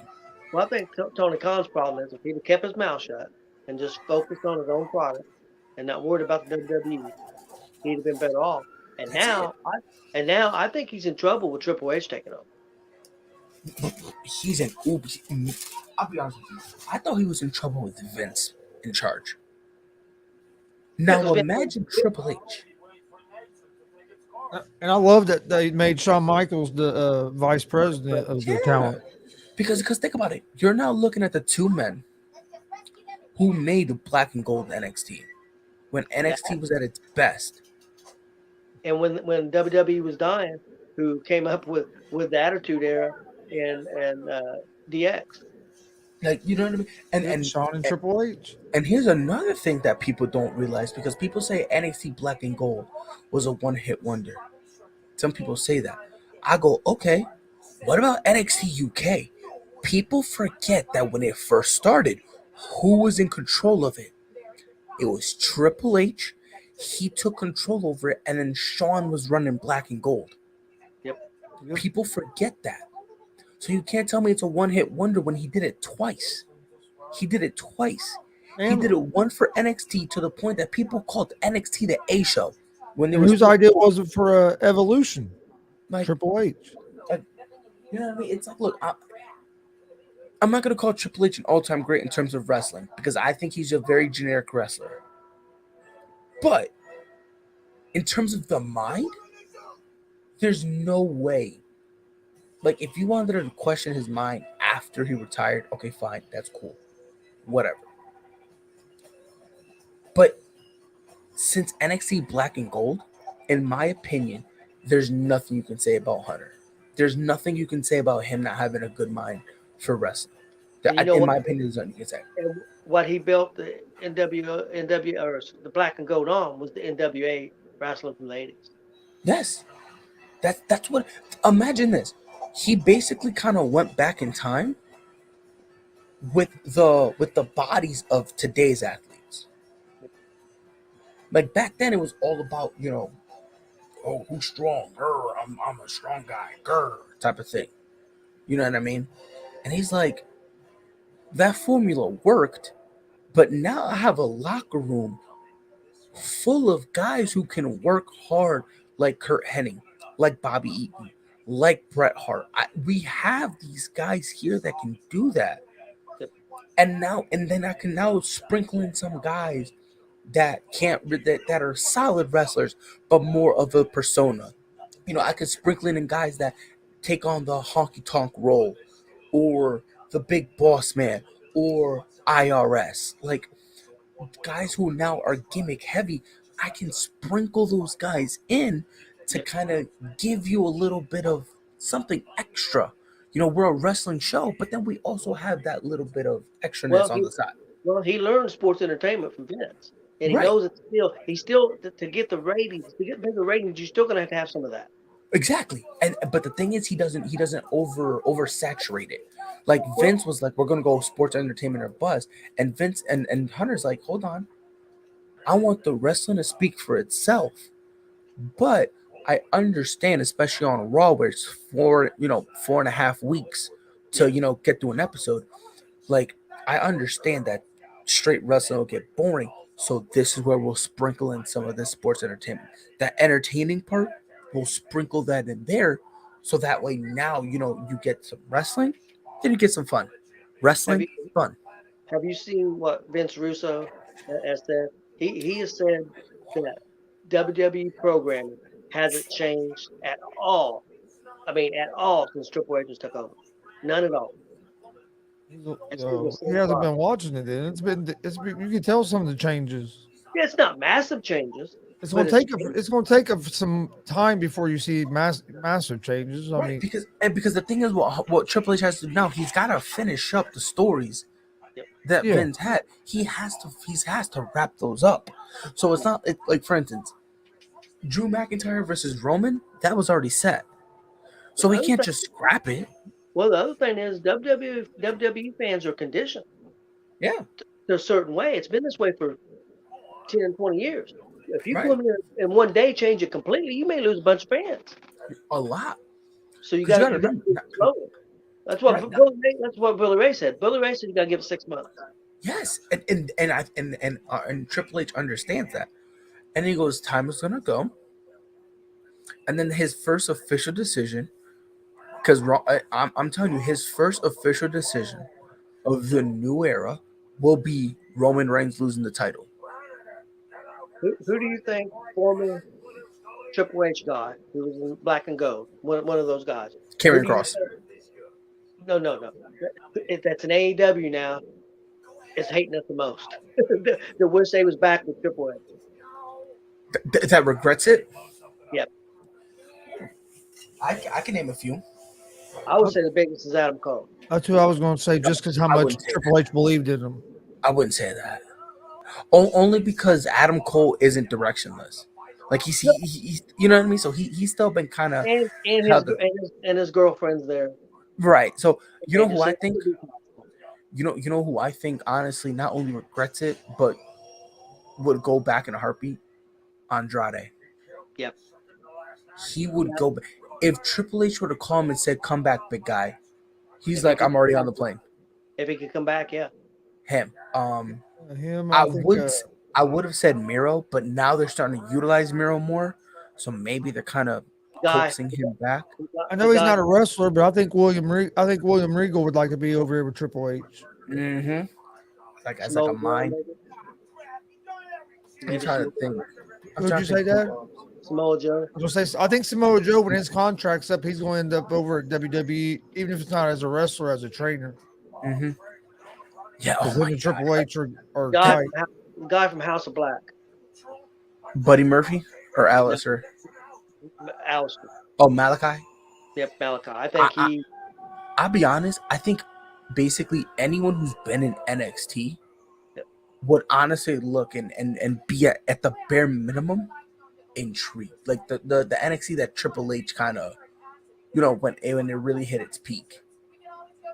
Like that is when those are the people who are really gonna be like, What about okay, Keith? What about Keith Lee? yes, Keith Lee would be a massive star right now with yeah, Triple H. 100%, He would be in the title picture. He might be where carrying crosses right now. We're ready to be. 100%. Well, I genuinely believe if Keith Lee never left, Karrion Cross doesn't come back. 100%. Maybe. Because Triple H really liked Karrion Cross and Scarlett and believed in them. But I do think Keith Lee would be back, and I think Keith Lee would eventually, within a year, would be world heavyweight champion. And as much as I hate to say this, you know who I think also would have came back? Your boy Swerve Scott. Yep. Because they brought back Hit Row. Yep. But the perfect thing you said about that is Hit Row great wrestlers? No. Nope.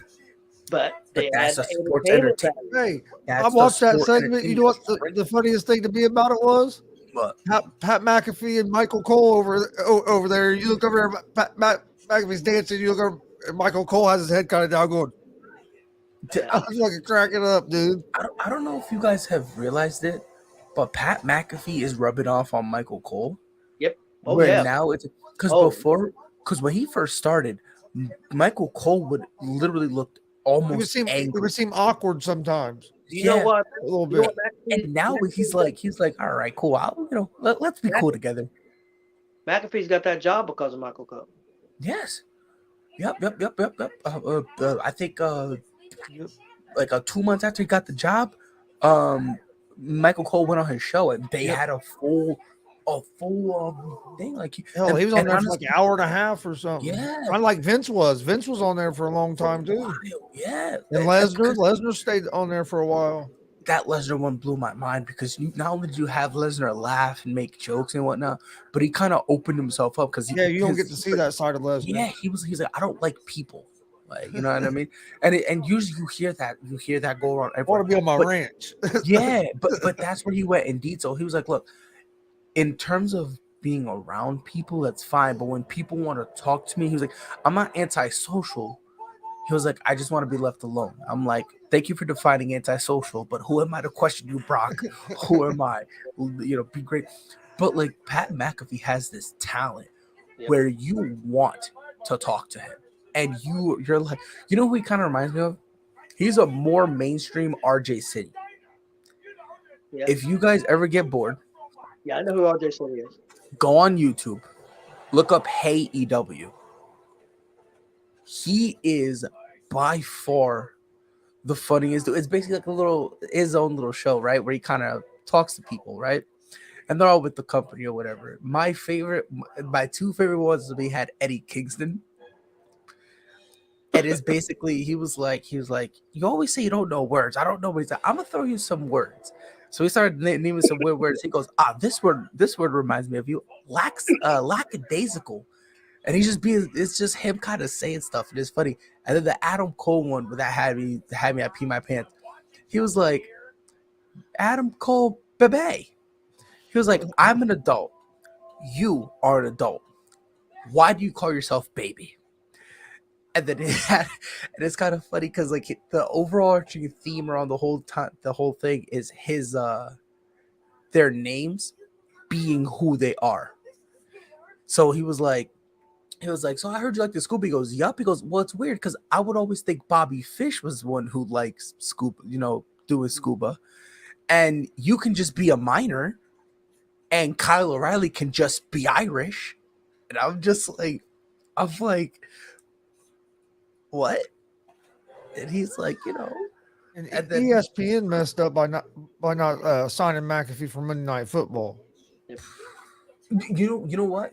Honestly, no, I don't think so. Honestly, this is gonna sound crazy. I think they dodged a bullet. And the reason why I say that, Pat McAfee's at his best when he can just have fun. And I think when it comes to the Monday Night Football thing, it's so structured that Pat McAfee wouldn't enjoy it. And then ESPN would have to let him go. And then if they let him go, he ends up going over to WWE and looks like this. ESPN would look dumb. They would look horrible. And you mentioned Bobby Fish. Bobby Fish just did an interview and said that he would go to war for Triple H. Yes. Bobby Fish, because the thing people don't understand, when Bobby Fish was going through his injuries, Vince was saying we're getting rid of him. He wanted to cut him bad, and Triple H was like, nope. This was the second largest betting upset in UFC in the last 20 years. That was it's got to be behind Pena. No, it's behind Matt Serra and St. Pierre at plus 850. What the hell? Was it Pena like quadruple digits? Unless they were just talking about the men's division. Oh, probably. Okay. I don't know, but if they're talking men's division, yeah. Yeah, I'm not sure. They just put that stat up. Either a men's division or they're probably talking about welterweight. It might have been welterweight because the other one I think was a BJ Penn fight. Well, article came out this week that Vince was fed up with Walter and was going to bury him. He was gonna destroy him. they kind of leaked some of the stuff, Yeah. and it basically would have, which was blowing my mind. They would have had him basically go on a losing streak to the point that he was gonna be like a comedy dude in the 24/7 title thing. Well, look at what they did to Karrion Cross. I mean, Had him fuck Karrion Cross. lose to Jeff Hardy on his first night. That was I will never. That brought me such pleasure and joy. I felt good about myself. I felt so good about myself. I love Karrion Cross and Scarlett together. The presentation. Not that he's super great in the ring. Again, it's about the entertainment part. Yeah, but not to your point. It was weird because he was still undefeated. He had the title, and then he loses to Jeff Hardy on a random SmackDown. Like, it wasn't even like an important one. It was a random SmackDown, and then like they try to like ignore it as if it didn't happen, and then it's like, no, like I saw this. Okay, Well, they sent him back to NXT. NXT. And NXT fans turned on him. Yes, yeah, because they were like, this is dumb. We don't want you. Yep. Oh man, Ric Flair, bro, just go home. Did you watch that? Did you see? Did you watch his last match? I wish I didn't. I thought the dude was going to die. He passed out twice. Yeah, Bro. Well, one time when he was trying to hand him the brass knuckles, he was shaking so bad he couldn't even hold on to the damn thing. No, he couldn't. Oh my god, I got scared. I'm not even gonna lie. I thought he was live on the air, and I thought he was dying. Yeah, I told Dad, so we're about ready to watch this dude die. I'm not even gonna lie, I was very scared. Now the whole card, there were some good matches on it. It was pretty good, but that match went way too long. That match went too long. Chris, I think Chris agrees with me. Jacob Fatu. Oh man, that dude's WWE. I like that. I like him a lot, man. He put on a show that night. I think he actually stole the show that night. I really do. That's him and Alexander put on a hell of a match. If I think of that show, that's the first thing I think of is him. It was awesome. He put on a show that night. And he's the Usos' cousins, right? Yep. Man, that history that family has in the wrestling business is crazy. A lot of history now, and they're going, and LA still got people coming up. Yep. Does Rikishi have any more boys? I think this might be the youngest one. I think he's going to be a big star. I really do. I do too. Does he remind you of Munga? I think the other one does. Yeah, I think the other one does more. Yeah, Jacob does a lot. You could tell. Yep. So you think they're going to make? So, okay. So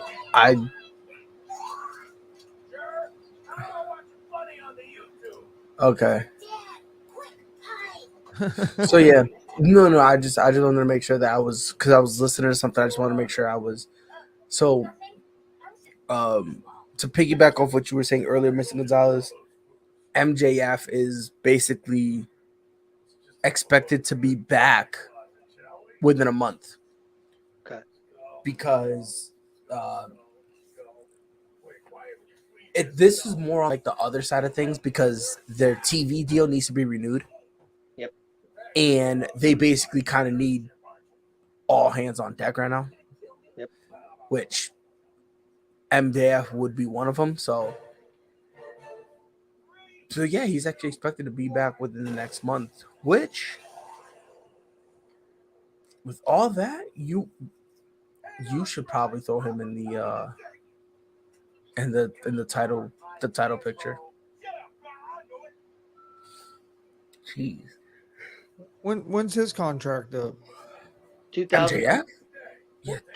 22, 24. Yeah, he still got a while.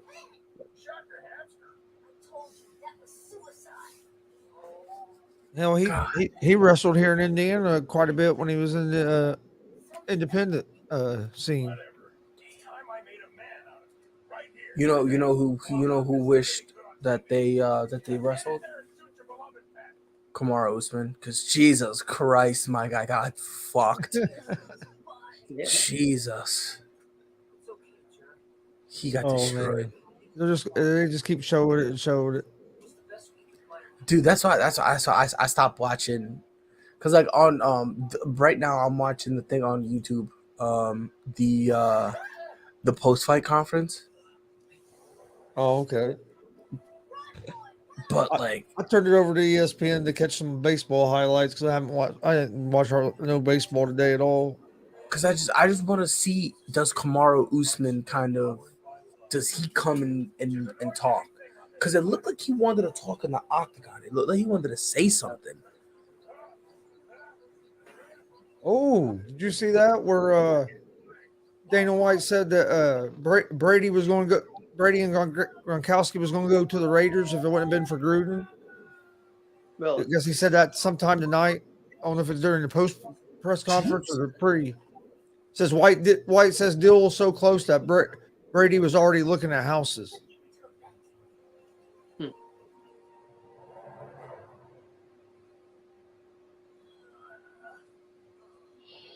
Well, they had something tonight on ESPN or something on one of those something they had.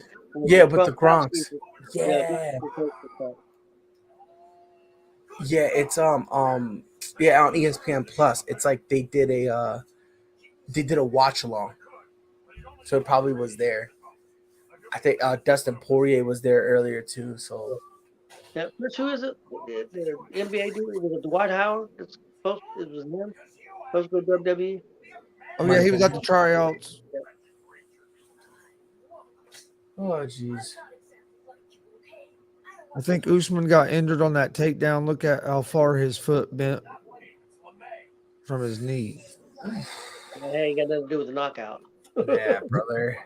Honestly, at this point, David, look, thanks for joining. yes, sir. But David, even so, I don't want, I don't want to see any more leg stuff, man. I don't.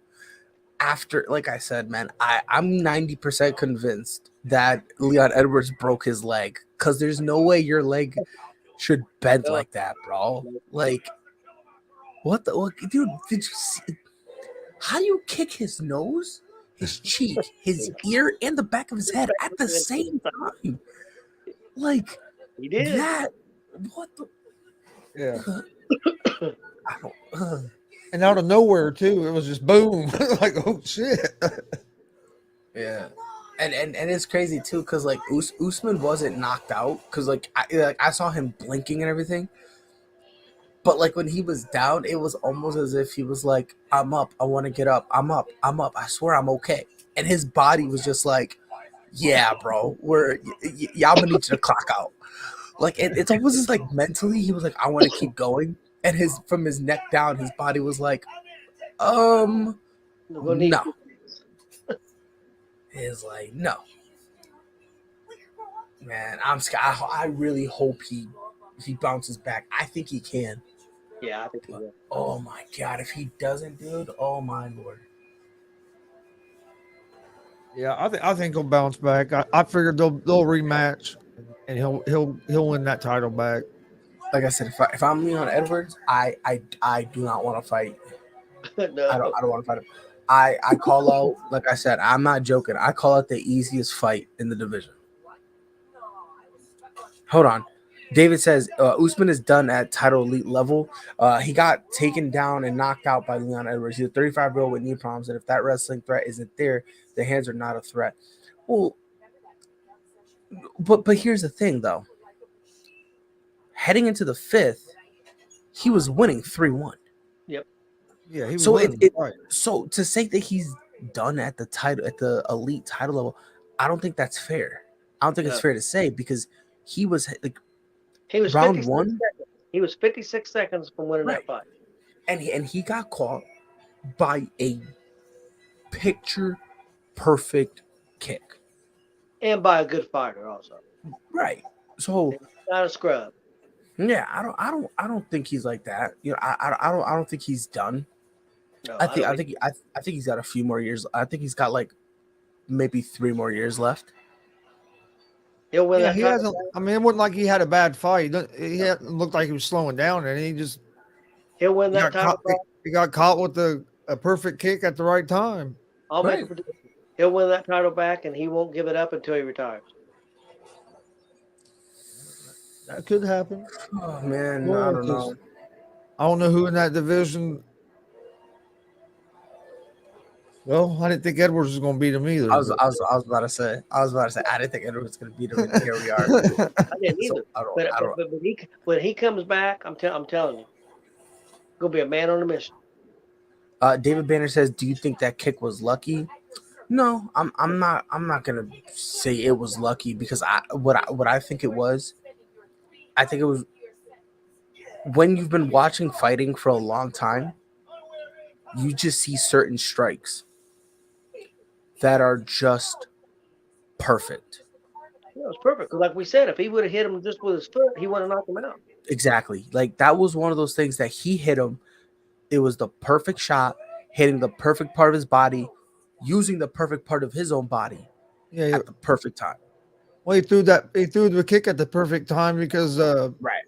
Usman was leaned right into it as well. Well, Right. he faked It was Not on purpose, but because of that Right. punch, he was Yeah, trying to 'cause block it and yeah, lowered when his head and bam.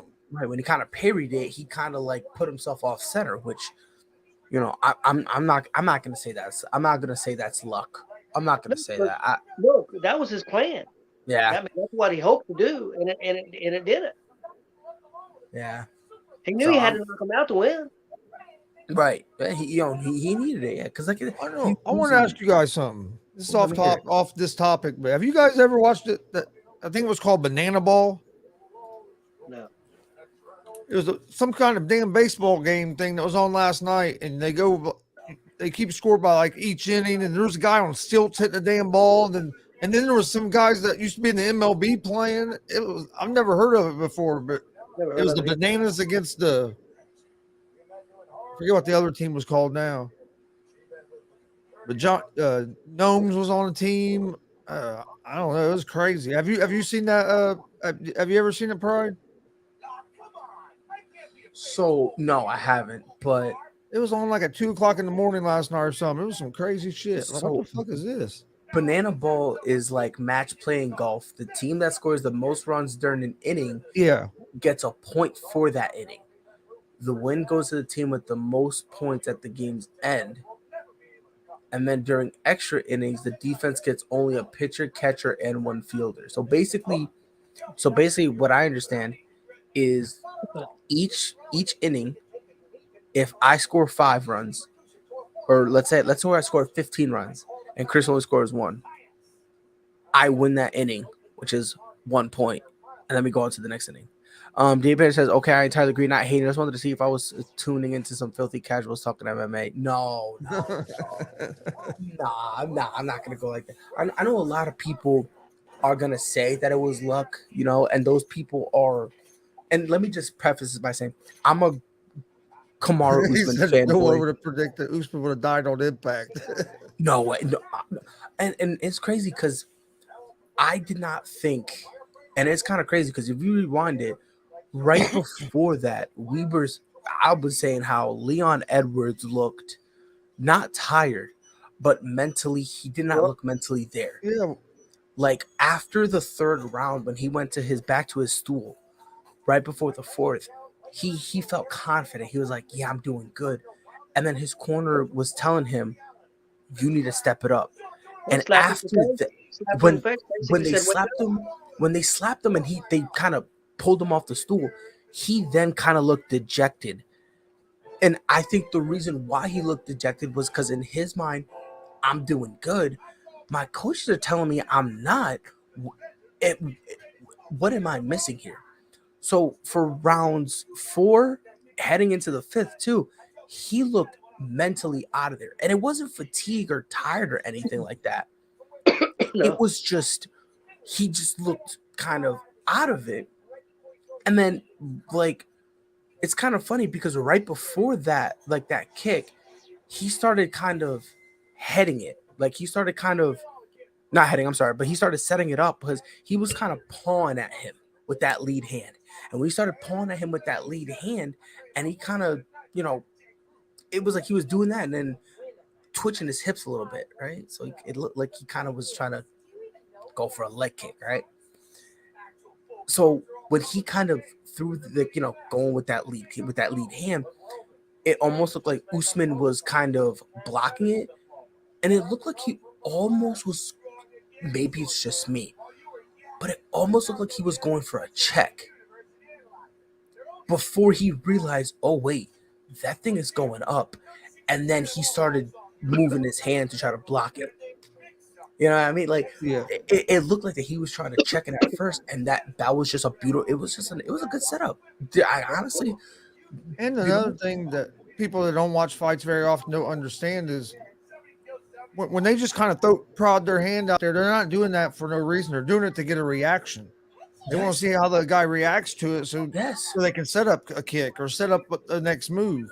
That's all about getting their setup. They're not just throwing the hand out there to be throwing that hand out there. Yep. So someone's just trying to gauge distance. Others are trying to set them up. David says also something we've never seen besides the takedown and KO. Did you all see Usman with that worried face entering the third? I think the reason why I don't even think it was worriedness, but I think there was something there. I think Usman caught himself because the second round he came out angry and furious, and he was fighting very aggressive.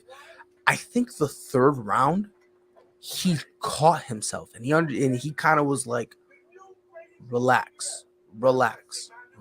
Like It's a 5-round fight. yeah, not only a 5-round fight, but like if I just go and I keep, just throwing, because he was throwing with no regard. Like he was the way he was swinging, he was acting as if Leon Edwards wasn't going to swing back. He got pissed off when he got put in that figure four for that long and got held down like that. You know what I mean? He's like, hey, this don't happen to me. That's why he came up that win a third, because he was pissed off. Yep. I think he was pissed off, and then he caught himself because he was like, he kind of caught himself, and like I said, I'm a Usman fan, and I do think he wins the rematch. I really do. I do too. I do too. But at the same time, it's like I'm very worried in terms of this is a type of loss that could really hurt you badly. Like, think about it. I would think so if he had lost his hunger, but I don't think he had lost his hunger. I think no. But I don't even think it's the hunger. That's not what I'm saying. Like, think about this. This wasn't like Amanda Nunes or Juliana Pena, right? Where you lost, but it was in the second round and it was in a slugfest and anything could have happened, right? Usman could have. Think about this. He saw the finish line. He was at the finish line. He then stopped, was like, give me, and honestly, David Banner brings up a beautiful point. Altitude. Yep. This card was heavily affected by the altitude. Altitude matters. And if you don't believe me, go look at Cardiac Cain Velasquez when he fought, I think it was Mexico? I think it was in Mexico City. I think it was against Verdum that he fought. I think so, yeah. And after altitude plays a big deal. Yeah, and after the first round, he's like breathing hard. I agree with you, but it didn't affect Edwards, not physically. Edwards looked. I honestly, I didn't see Edwards gasping or like, oh god, like I didn't. I don't think it affected Edwards. Mentally, I think Edwards got affected, like you said, and going into the fourth round. But physically, he was never affected. No, he didn't look. He looked fresh. Honestly, the altitude thing, all that does is give me more respect for Luke Rockhold. and it did. And, I Yeah. swear to God, That I Rockhold swear to fight God. was still. That Rockhold fight Like- was crazy. Like imagine this. Luke Rockhold, his liver shut down. Like, think about that. Hold up. This is the type of loss that can affect you bad, especially when your whole persona is being dominant, being KO as a. Well, my thing is, it's not even being KO'd at 35. I just think it's being KO'd with less than 2 minutes left in the final round when you're up 3-1. It's that kind of worries me. Now, granted, I did say if the rematch were to happen, I'm taking Usman. I will Yeah, too. I'll take Usman again, like I did this time. Right, I'm taking Usman. However, if I have a concern, that's the only concern I would have. You know what I mean? With knees fading, I'll probably take another injury on your already. I mean, yeah, you know. But you know who else? You know who else went into a fight with messed up knees? Francis Ngannou, and a guy who's not good at wrestling or grappling out wrestled and out grappled Cyril Gane. I'd put stock in that if we saw the knees of like affect him tonight, but I don't think the knees affected him at all tonight. Yeah, and the only reason why I'm not hopping off the Usman bandwagon yet is just because, again, heading into the fifth, he's up 3-1. Now, if he was getting dominated, then we have a completely different conversation. We got something completely different. Not only was he up 3-1, he's 56 seconds away from winning, and he was winning that round. Yeah, he was.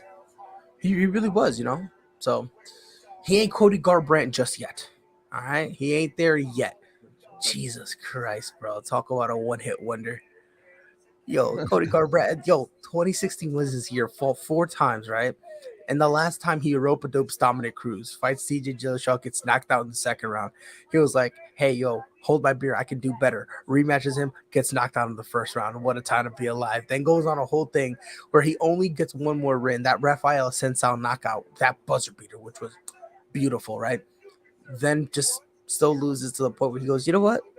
Let me cut weight. Let me go to flyweight." Gets slept by Kai Franz. Yeah. Jesus. Sometimes you gotta know when to quit. He's not gonna quit. How old is he? What is he, like 30? He's not. That's crazy. He's not that old. That's true. He's not that old, man. But it's like, oh my god, bro. David said, I'm not disagreeing. Just saying, Usman is getting very long in the tooth, and his high identity is proving so great. And to have that persona being swept away while getting taken. I mean, look, and like I said, I do get your point. You know, I mean, let's be honest. That you are making a legitimate point. You know what I mean? But for me, it's like I look at this situation as Amanda Nunes, right? When she lost to Pena, she just came back and kind of reclaimed herself. You know what I mean? And I think Usman does the same thing. You know, now again, if you like concerns, should you have some concerns? Sure. You know, like if you have concerns, you're not out of the realm of possibility. You know what I mean? So, Yeah. it's just, man, it's just crazy, man. That, oh my god, I don't even want to go to sleep because like I'm gonna have nightmares of like I'm gonna call Leon Edwards noodle legs because how do you bend your knee? How do you bend your shin backwards? I don't know. How do you do like how do you do Oh my, that? yeah, that slow motion of that is crazy. It is crazy because you're like, wait till you get to the slow motion, and I see it, and I'm like, every time I watch it, I hear cracks. Like I swear to God, every time I see it, I get flashbacks to Weidman versus Uriah Hall or Weidman versus Silva. Really? You let a goalie kick a goal? What the hell? Oh, by the way, David says I don't mean to hijack the conversation, just trying to discuss what happened, bro. Oh Listen, no, you're fine, man. yeah, you're not hijacking anything. We promise. What we love it when people comment because that way we can actually have a dialogue. So please understand, you're not hijacking anything. And as a matter of fact, we prefer you hijack the conversation, take over the conversation, be the conversation. You know, like trust me, we have no problem, bro. It's all good, bro. Dog, I'm scared to go to sleep, bro. Oh, dude, that's crazy. But just that right there that's one of those Great kicks Edwards, that, like, if I'm Leon Edwards, I frame it because the that's great one of Edwards those will picture kick you in perfect the ones. head and sleep. Oh my god. I mean, true. I mean, yo, who needs melatonin? Just hit up Leon Edwards, bro. Hit up Leon Edwards. You don't need melatonin, bro. Leon Edwards is just putting people to sleep now, bro. Yeah. Oh man. I, But I bet you Amanda done fell asleep in there. is that who? My girlfriend, I bet you she fell asleep in there watching TV. I haven't heard nothing from her for a while. Guys, I'm gonna get off here. I'm gonna go eat me some Cajun food. Oh Oh, man. mom get home from work. Yep. She bring you some yats. Yep. Yeah, I'm All about to right. hop off. And by the way, David, thank you for being here, bro. We enjoy your conversation as well, bro. We Oh appreciate yeah. you. Hey man, we're usually live for most of UFCs as long as I don't have a pro wrestling show that day. But most time we're live, and we also do preview and prediction shows on the Friday before the fights. Mm-hmm. Yes, we do. And Jesus Christ, was a hell of a pay-per-view. It was. I think in terms of my guesses, I might have went negative, but honestly, it was a I'll have to very figure it up. I know we tied. Especially the last two fights because who thought they were gonna be that great? he said that kick was exactly like Zhang Weilei's. Yeah, just the only difference was Rose's when she kicked it, she just went a little higher. But oh man, dude, And thank you for subscribing, David. We appreciate it. yes sir. But dude, that thing. Oh my. Oh yeah, that was a nasty one too. And the thing is, I picked Zhang Weili, right? It is kind of funny because like she gets up after she like finally wakes up, right? And she's confused, like, oh, why am Yeah. I? I'm like, shorty, like when she fell, she crumpled. So it was like, when you crumple, then they fall back and then the legs kind of just kick out. I'm like, not only did you do that, but oh my god, bro. Wait, hold on. It wasn't a hell of a. Really? Really? Huh. I thought the last three, especially the last three fights on the main card were all good. I know Rockhold lost, but that was a good fight. Aldo and Divashili, I thought was I a thought I good thought it fight. was I thought that one was solid. And then the main I event, liked I it. mean, The main event, and granted, even though like I still enjoyed watching it. I didn't think the first two fights were real great, but the last three I liked. That's what I'm saying. I think there was I think the first one was second one was all right. Right, yeah. And then it was the the women's fight I liked. That was the second one. Yeah, that one I liked. Putilova and Wu. Yeah, I like that one. We both had Wu in that fight, though. Oh my god, bro. See, this is why I'm here, bro. This is why I'm here, because Jesus Christ. But bro, Putilova put it on. Can someone explain to me why I'm being serious. Can someone explain to me why Nate Diaz is still with the UFC? Like, Yeah, I was surprised as hell when I saw he was fighting Chimaev. I'm like, really? Like the UFC hate him. They don't want him anymore. Nate Diaz hates the fucking UFC. He doesn't want to be there anymore. But he's like, all right, motherfuckers, who am I fighting next? It's like I'm confused. How else are you gonna make that kind of money?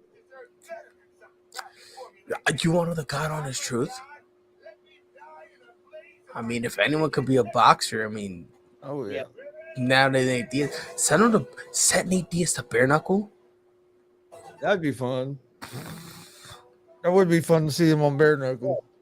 By the way, I saw bare knuckle earlier. It was the Aldo Murray fight was a snoozer. I don't think it was a snoozer. I don't think it was a snoozer. Holding against the kid. I don't think it was that bad. Rockhold versus Burchino was two gas men trying to land. And the main event was going to the judge before that Hail Mary. Well, Well, so let's break this down. So Aldo and Divashil, I mean, sure, it was more grappling, but I don't think just because it's grappling it means it's a snooze fest, right? Rockhold versus Costa, yeah, sure, it was two gas men trying to land, but that's the part that you're saying, trying to land. Luke Rockhold was somehow running lower than empty, and he was still throwing shots and still hurting Paulo Costa. So he's not throwing jabs, he's throwing power shots. He's doing 360 kicks.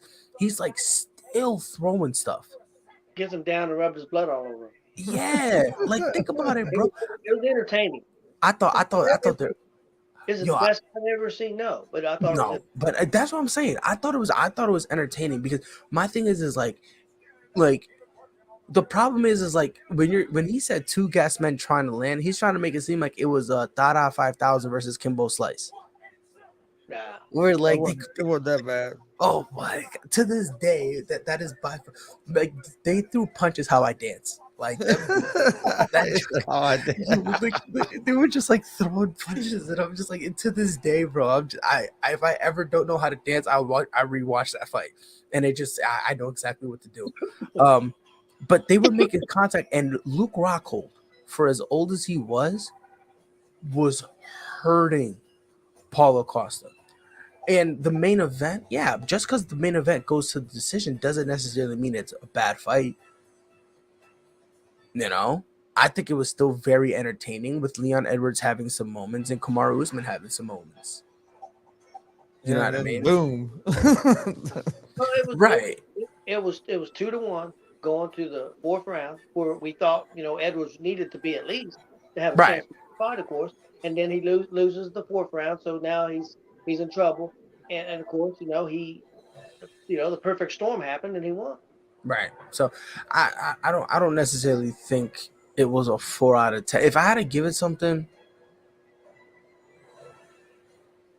Okay, how would you got more talk about it? You're going to get more talk about him winning the way he won, or if he would have pulled out the fight three rounds to 2. if I had to give, I'd call it a 6.5. It wasn't the best thing and it wasn't the best thing ever, but in terms of entertainment, it definitely it was hella entertaining. It definitely was very entertaining.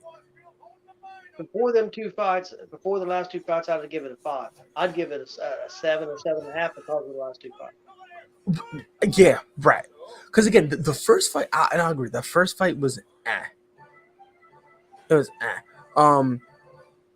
let me change. By the way, Eddie Rodriguez, what's up? David Banner says, "Let me change your mind. Aldo versus Merab. Out of all that grappling, no one was in any harm or risk of being finished." So okay, so I just let me just. Oh, by the way, Eddie says, "Who's your pound for pound after tonight?" If we have to take up Kamaru Usman, Alexander Volkanovski. There's no other right answer. There is no other right answer. It's Volkanovski. There's no right answer. I mean, maybe Francis Ngannou, but it's definitely Volkanovski. I mean, if you want to say Israel Adesanya, sure, but it's definitely Alexander Volkanovski. You know what I mean? I mean, Aljamain Sterling, psych. Okay, it's Alexander Volkanovski. All right. But okay, so Aldo versus all that grappling, no one's in any harm or risk of being finished. So to that point, that doesn't necessarily mean it's a snooze fest, because then by your logic, Damian Maia is a boring fighter. You know, like not everyone is gonna like swing for the fences. You know what I mean? I genuinely believe that grappling can be just as entertaining. Oh yeah, I love watching grappling. Hey, in that final fight, But I was a grappler. in the second round, Edwards gets a figure 4. Right. Oh, So there's that. So Usman there's got that. taken down. That's something that usually don't happen. Right, but to the Aldo thing, grappling doesn't mean it's a snooze fest or a boring fight, right? Like not every guy who wrestles and grapples is Marvin Vettori, who just does it and then just sits there. Like he was still throwing, both of them were still throwing shots, right? Rockhold, in terms of Paulo, let Rockhold go to the end with how tired he looked. Let's just say, for the sake of argument, he did. At the end of the day, in the third round, when he was the most gassed, Rockhold stunned him like 3 times. So even when he's gassed, he still has enough power to make Paulo Costa kind of back up and go, whoops. And then And again, when you say about Usman going to decision, just because you go to decision doesn't mean that doesn't mean it's boring. and then the Aldo fight also, that guy had a perfect game plan for Aldo. And he said it from the beginning. He put pressure on Aldo and stayed on him where Aldo couldn't do anything. And by the way, just by saying this, really quick, without looking who, I guess he's trying to say name the fighters in the first fight or even the women's fight.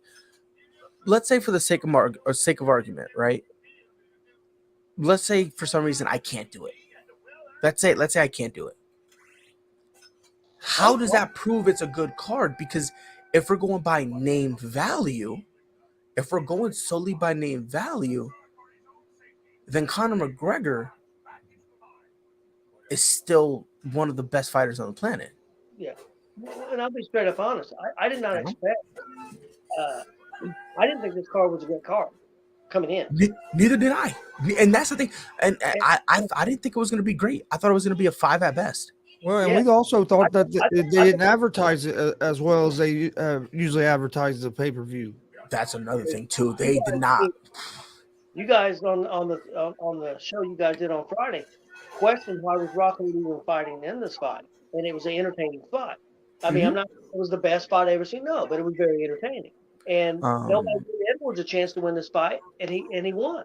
So to me, it's an eventful pay-per-view. I mean, don't get me wrong. I'm not saying it's great. It's not a 10. It's not a 9. But I think it's a 7. I'm not saying that grappling. I would be. Yeah, I'm not saying that grappling is boring. I did jiu-jitsu for 4 years. Let's be real. Merab holding Aldo to the cage for the majority of the round. Who advanced position? What chance was there of a sub at all? But again, while he's up there, he's still throwing shots. Right? Like for me, what I consider an entertaining fight, I don't have to see a guy knock everybody out. My definition of an entertaining fight, are you still moving, and what you're doing, is it advantageous to you in any way, shape, or form? Like that's really what it, like Marvin Vettori, he'll take you down, but then we'll just stand there and do absolutely nothing. Right? That's one thing, right? Merab was actually throwing shots. He was throwing shots. Now, he said from the jump, I'm going to be looking for points. I'm not going to go out for a knockout or anything like that. I'm going for points. He said this from the beginning. And sometimes you don't see the chances for a submission and stuff because the level of fighters are fighting against each other that it's hard to get that stuff. Right. You know what I mean? So it's like, for me, it's like and I think this is why I hold the, like, you know, for me, just because a guy like it's kind of, for me, an awkward thing where, like, people, it either has to be John Jones versus Alexander Gustafsson, the first one where people thought he won, that Gustafsson won. It's either got to be that or it's Carla Esparza versus Rose Namajunas too. And it's like, we kind of got to find a little bit of a middle ground. You know what I mean? Yeah. Dave Banner says, what cannot be understood more is that Conor is, quote, one of the best fighters because he can sell. We are people. We will watch free cards, but there are people that will pay money. And no, but what you were saying is in order for stadiums, so it doesn't matter if people watch it for free or buy a paper, they can be still in a position. But no. Your point was, you were trying to say that it was a bad card because you couldn't name anyone on the card. My rebuttal to that was, by your logic, if we're only going based solely on names, then Conor McGregor is still not only one of the best fighters in the world, but Conor McGregor should on this card would have sold it out and then made it at least an 8. Because if we're going based on names, I think the card was pretty much sold out, wasn't it? The show. What'd you say, Dad? I think the show was pretty well sold out, wasn't it? I'm not. I imagine, but I mean, know I'm not. I'm the not last sure. The last time I looked on raffle tickets, they do UFC 2. There was only about 1,000 tickets left out of a 17,000 seat arena, and so that's that was pretty close to sell. That's that was pretty two close. 3 days, and that was a couple of days ago. And also, if you watch them last 3 fights and you see the crowd was going crazy. They went Yeah. crazy after the Aldo fight. They went crazy after the Rocco fight, and they went crazy after that fight. Now, the first 2 fights, I wasn't big fans. I just wasn't. I'm just being honest. Right. But the last 3 fights, if you watch, and I watched the crowd because, and I've learned that from Bully Ray from pro wrestling about watching the crowd. Yep. And I watched the crowd, and the crowd went nuts. Right, and that's another thing that you also have to take into consideration. Like for me personally, when I look at a card, sure, I'll give my thoughts on it or whatever, But again, like the perfect example, Costa versus Rockhold. I thought Costa was gonna like knock him out in the first round. I thought it Yeah, was we gonna didn't be even think they should be fighting each other. no, and then not only Luke Rockhold. Wait, hold on. No, David Banner says, nah, I don't mean to try to argue because it's good, but if the card is good, a casual fan would be like, that first fight was amazing. I would pay to see it again. I mean, again, I like the card. Granted, I'm not going to sit here and say that it was a top 10 UFC card all time, but I don't think it was horrible. I thought, going in, I gave it a 6.57. I didn't think it was a great show, but I thought it turned out to be a real entertaining show. To me, it was one of those things that kind of started slow, right? Because that first card, like I think we all agree, that first fight was Chris, do you right? think it ended up being a better show than you thought it would be? Way better. 100%. 100%. I thought it would be. Yeah. Yeah, Oh, yeah. I didn't have big expectations for it. I'm just being honest. Well, what I tell you today, I said Usman and Edwards going to be pretty much like the first fight when we were talking about it at the fair. You didn't think Rocco had a chance. No. You thought the best match on the card going in was going to be Aldo. Yeah, I thought Aldo and Vasily is probably going to be the best fight. Yeah. But that next card though is going to be horrible though. Next, which one, the pay-per-view or the fight night? Pay-per-view. Diaz and Chimev. Yeah, dude, it's I want to see Gagne and Gan and Tuivasa. I want to see that, but I won't. I'll miss it. I'll have to catch it later. That one's gonna be weird for me though, because Tuivasa. When is that? Man. That's on the 3rd, isn't it? Yep. Yes. Who wins that, Chris? Who wins? What? Tuivasa. Ooh, Tuivasa and I don't know, man. That's what I was telling Dad earlier. That's a tough one. I'm gonna go with Tuivasa.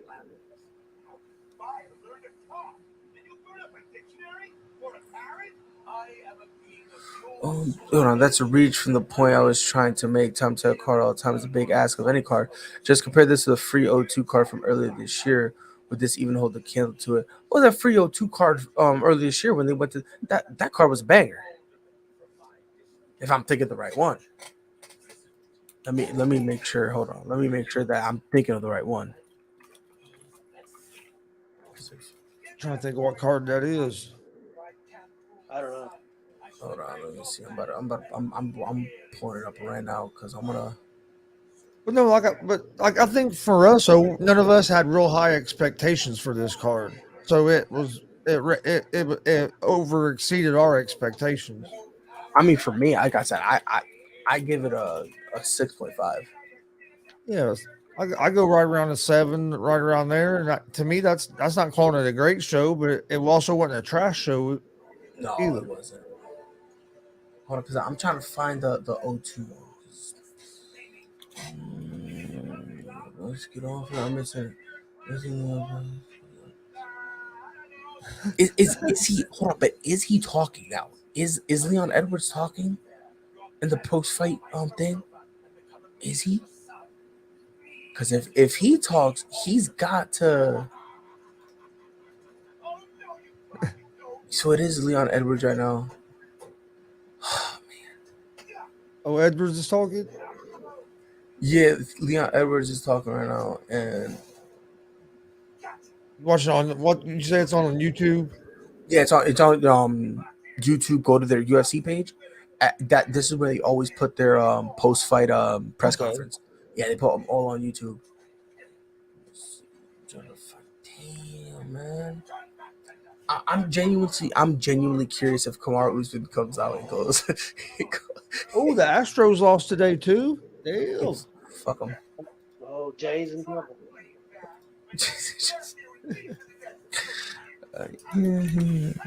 Oh, dude, he's gonna be so disappointed when the Astros don't go to the World Series. If it because he already has it in his head that they're the best team, and if they don't make it, he's gonna be heartbroken. I already made my prediction. I told him Dodgers and Astros in the World Series. Dodgers in six. You know, talking about now that's Rocky speaking for the extra like, he's got to be pumped up. He's right. Nah, you're right. You're right. I apologize. Oh wait, hold on. I remember this card. This is where, but that chick, what's that chick's name? Patty calls her Peanut or something like that. Patty Pimblett. This is where they had I think this was this is Gustafson's last fight. I think it was. Was it? It might have been. If I'm thinking about it. Yeah, I think it was Gustafson's last fight, I think. He got slept bad. I remember this one. Molly McCann, that's Edwards, her name. You know, Edwards is getting to go out. They're getting to go out and party all day and night. Oh yeah, but now this is the one. Yeah, it was headlined by Curtis Blades and Tom Aspinall. This is the one when they're on the same camp. Paul Craig, Molly McCann, and Patty Pimblett. They all fought and they all won, and they were like, Okay, I remember that one. They were tweaking, bro. I remember this card. They were like having so much fun. Yeah, I remember this card. Yeah. This card. I don't know the this one was a banger. The 0-2 one. I like this card. I really did. I liked it from the jump. All right, guys, I'm out. I'm gonna eat my Cajun food. All right, see you, Mr. Gonzalez. Yep. See you guys later. Man. Hey, congratulations to Leon Edwards. You know, freaking good for him. You know, enjoy it. You know what I mean? Because everyone who ever wins a championship, they always say the same thing. Always say the same thing. When it comes, that first title win, there will never be anything that you can replicate. It's always that first that you just feel so great and it just feels so amazing. You know what I mean? Yeah. I wish I have a fucking tub in his hand at the professor. He's sitting there with the monster water. Like, come on, bro. Drink, bro. Give him a little bit of the bubbly. Jeez, man. What a time to be alive. That's crazy. Well, all right. I think I'm gonna jump off too and get ready to. I've been up. I got up early today, man. We went to the state fair. I'm wore out. Yeah, we're getting some day beds tomorrow. So I had to wake up at the ass crack of dawn. And then I had to clean. And then I gotta go to work tomorrow before we get the day bed. So what a time to be alive. Got a fantasy football draft in the afternoon. Tomorrow afternoon. Yeah. Is that the unscripted one or No? or is that it's ours. one? It's like our family and some cousins and uncles and Jesus. everybody pays $25 and it's a 10 team league. 25. We pay $25 and winner gets 175 and second gets 75. All I know is one My thing. son runs it. This is like the third or fourth season that we've done it. All I know is one thing. Stay away from Twitter for now, bro. Stay away from Twitter. I was just I don't on know it. when Unscripted doing their draft. And hell, is ASAP still even doing theirs? Shoot, God knows, man. I have no idea what's going on with that anymore. Yeah, yeah. But man, I'm about to hop off, bro, because I'm But- beat.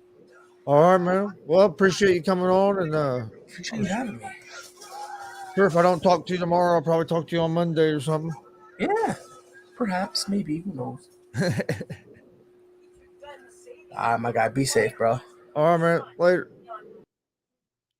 All right, I want to thank everybody for joining us tonight.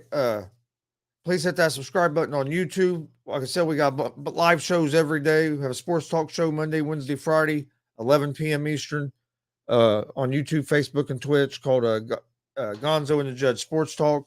We also have a sports betting show, 3 p.m. Eastern, Monday through Friday. Easy Money, a sports betting show. On Fridays before UFC, on that show, we always do a preview and prediction show. Also have a baseball morning show. If you like baseball, check out Around the Bases, Monday through Friday, 9 a.m. Eastern. Again, live on YouTube, Facebook, and Twitch at Gonzo Sports Room. We live stream pro wrestling shows if you like pro wrestling.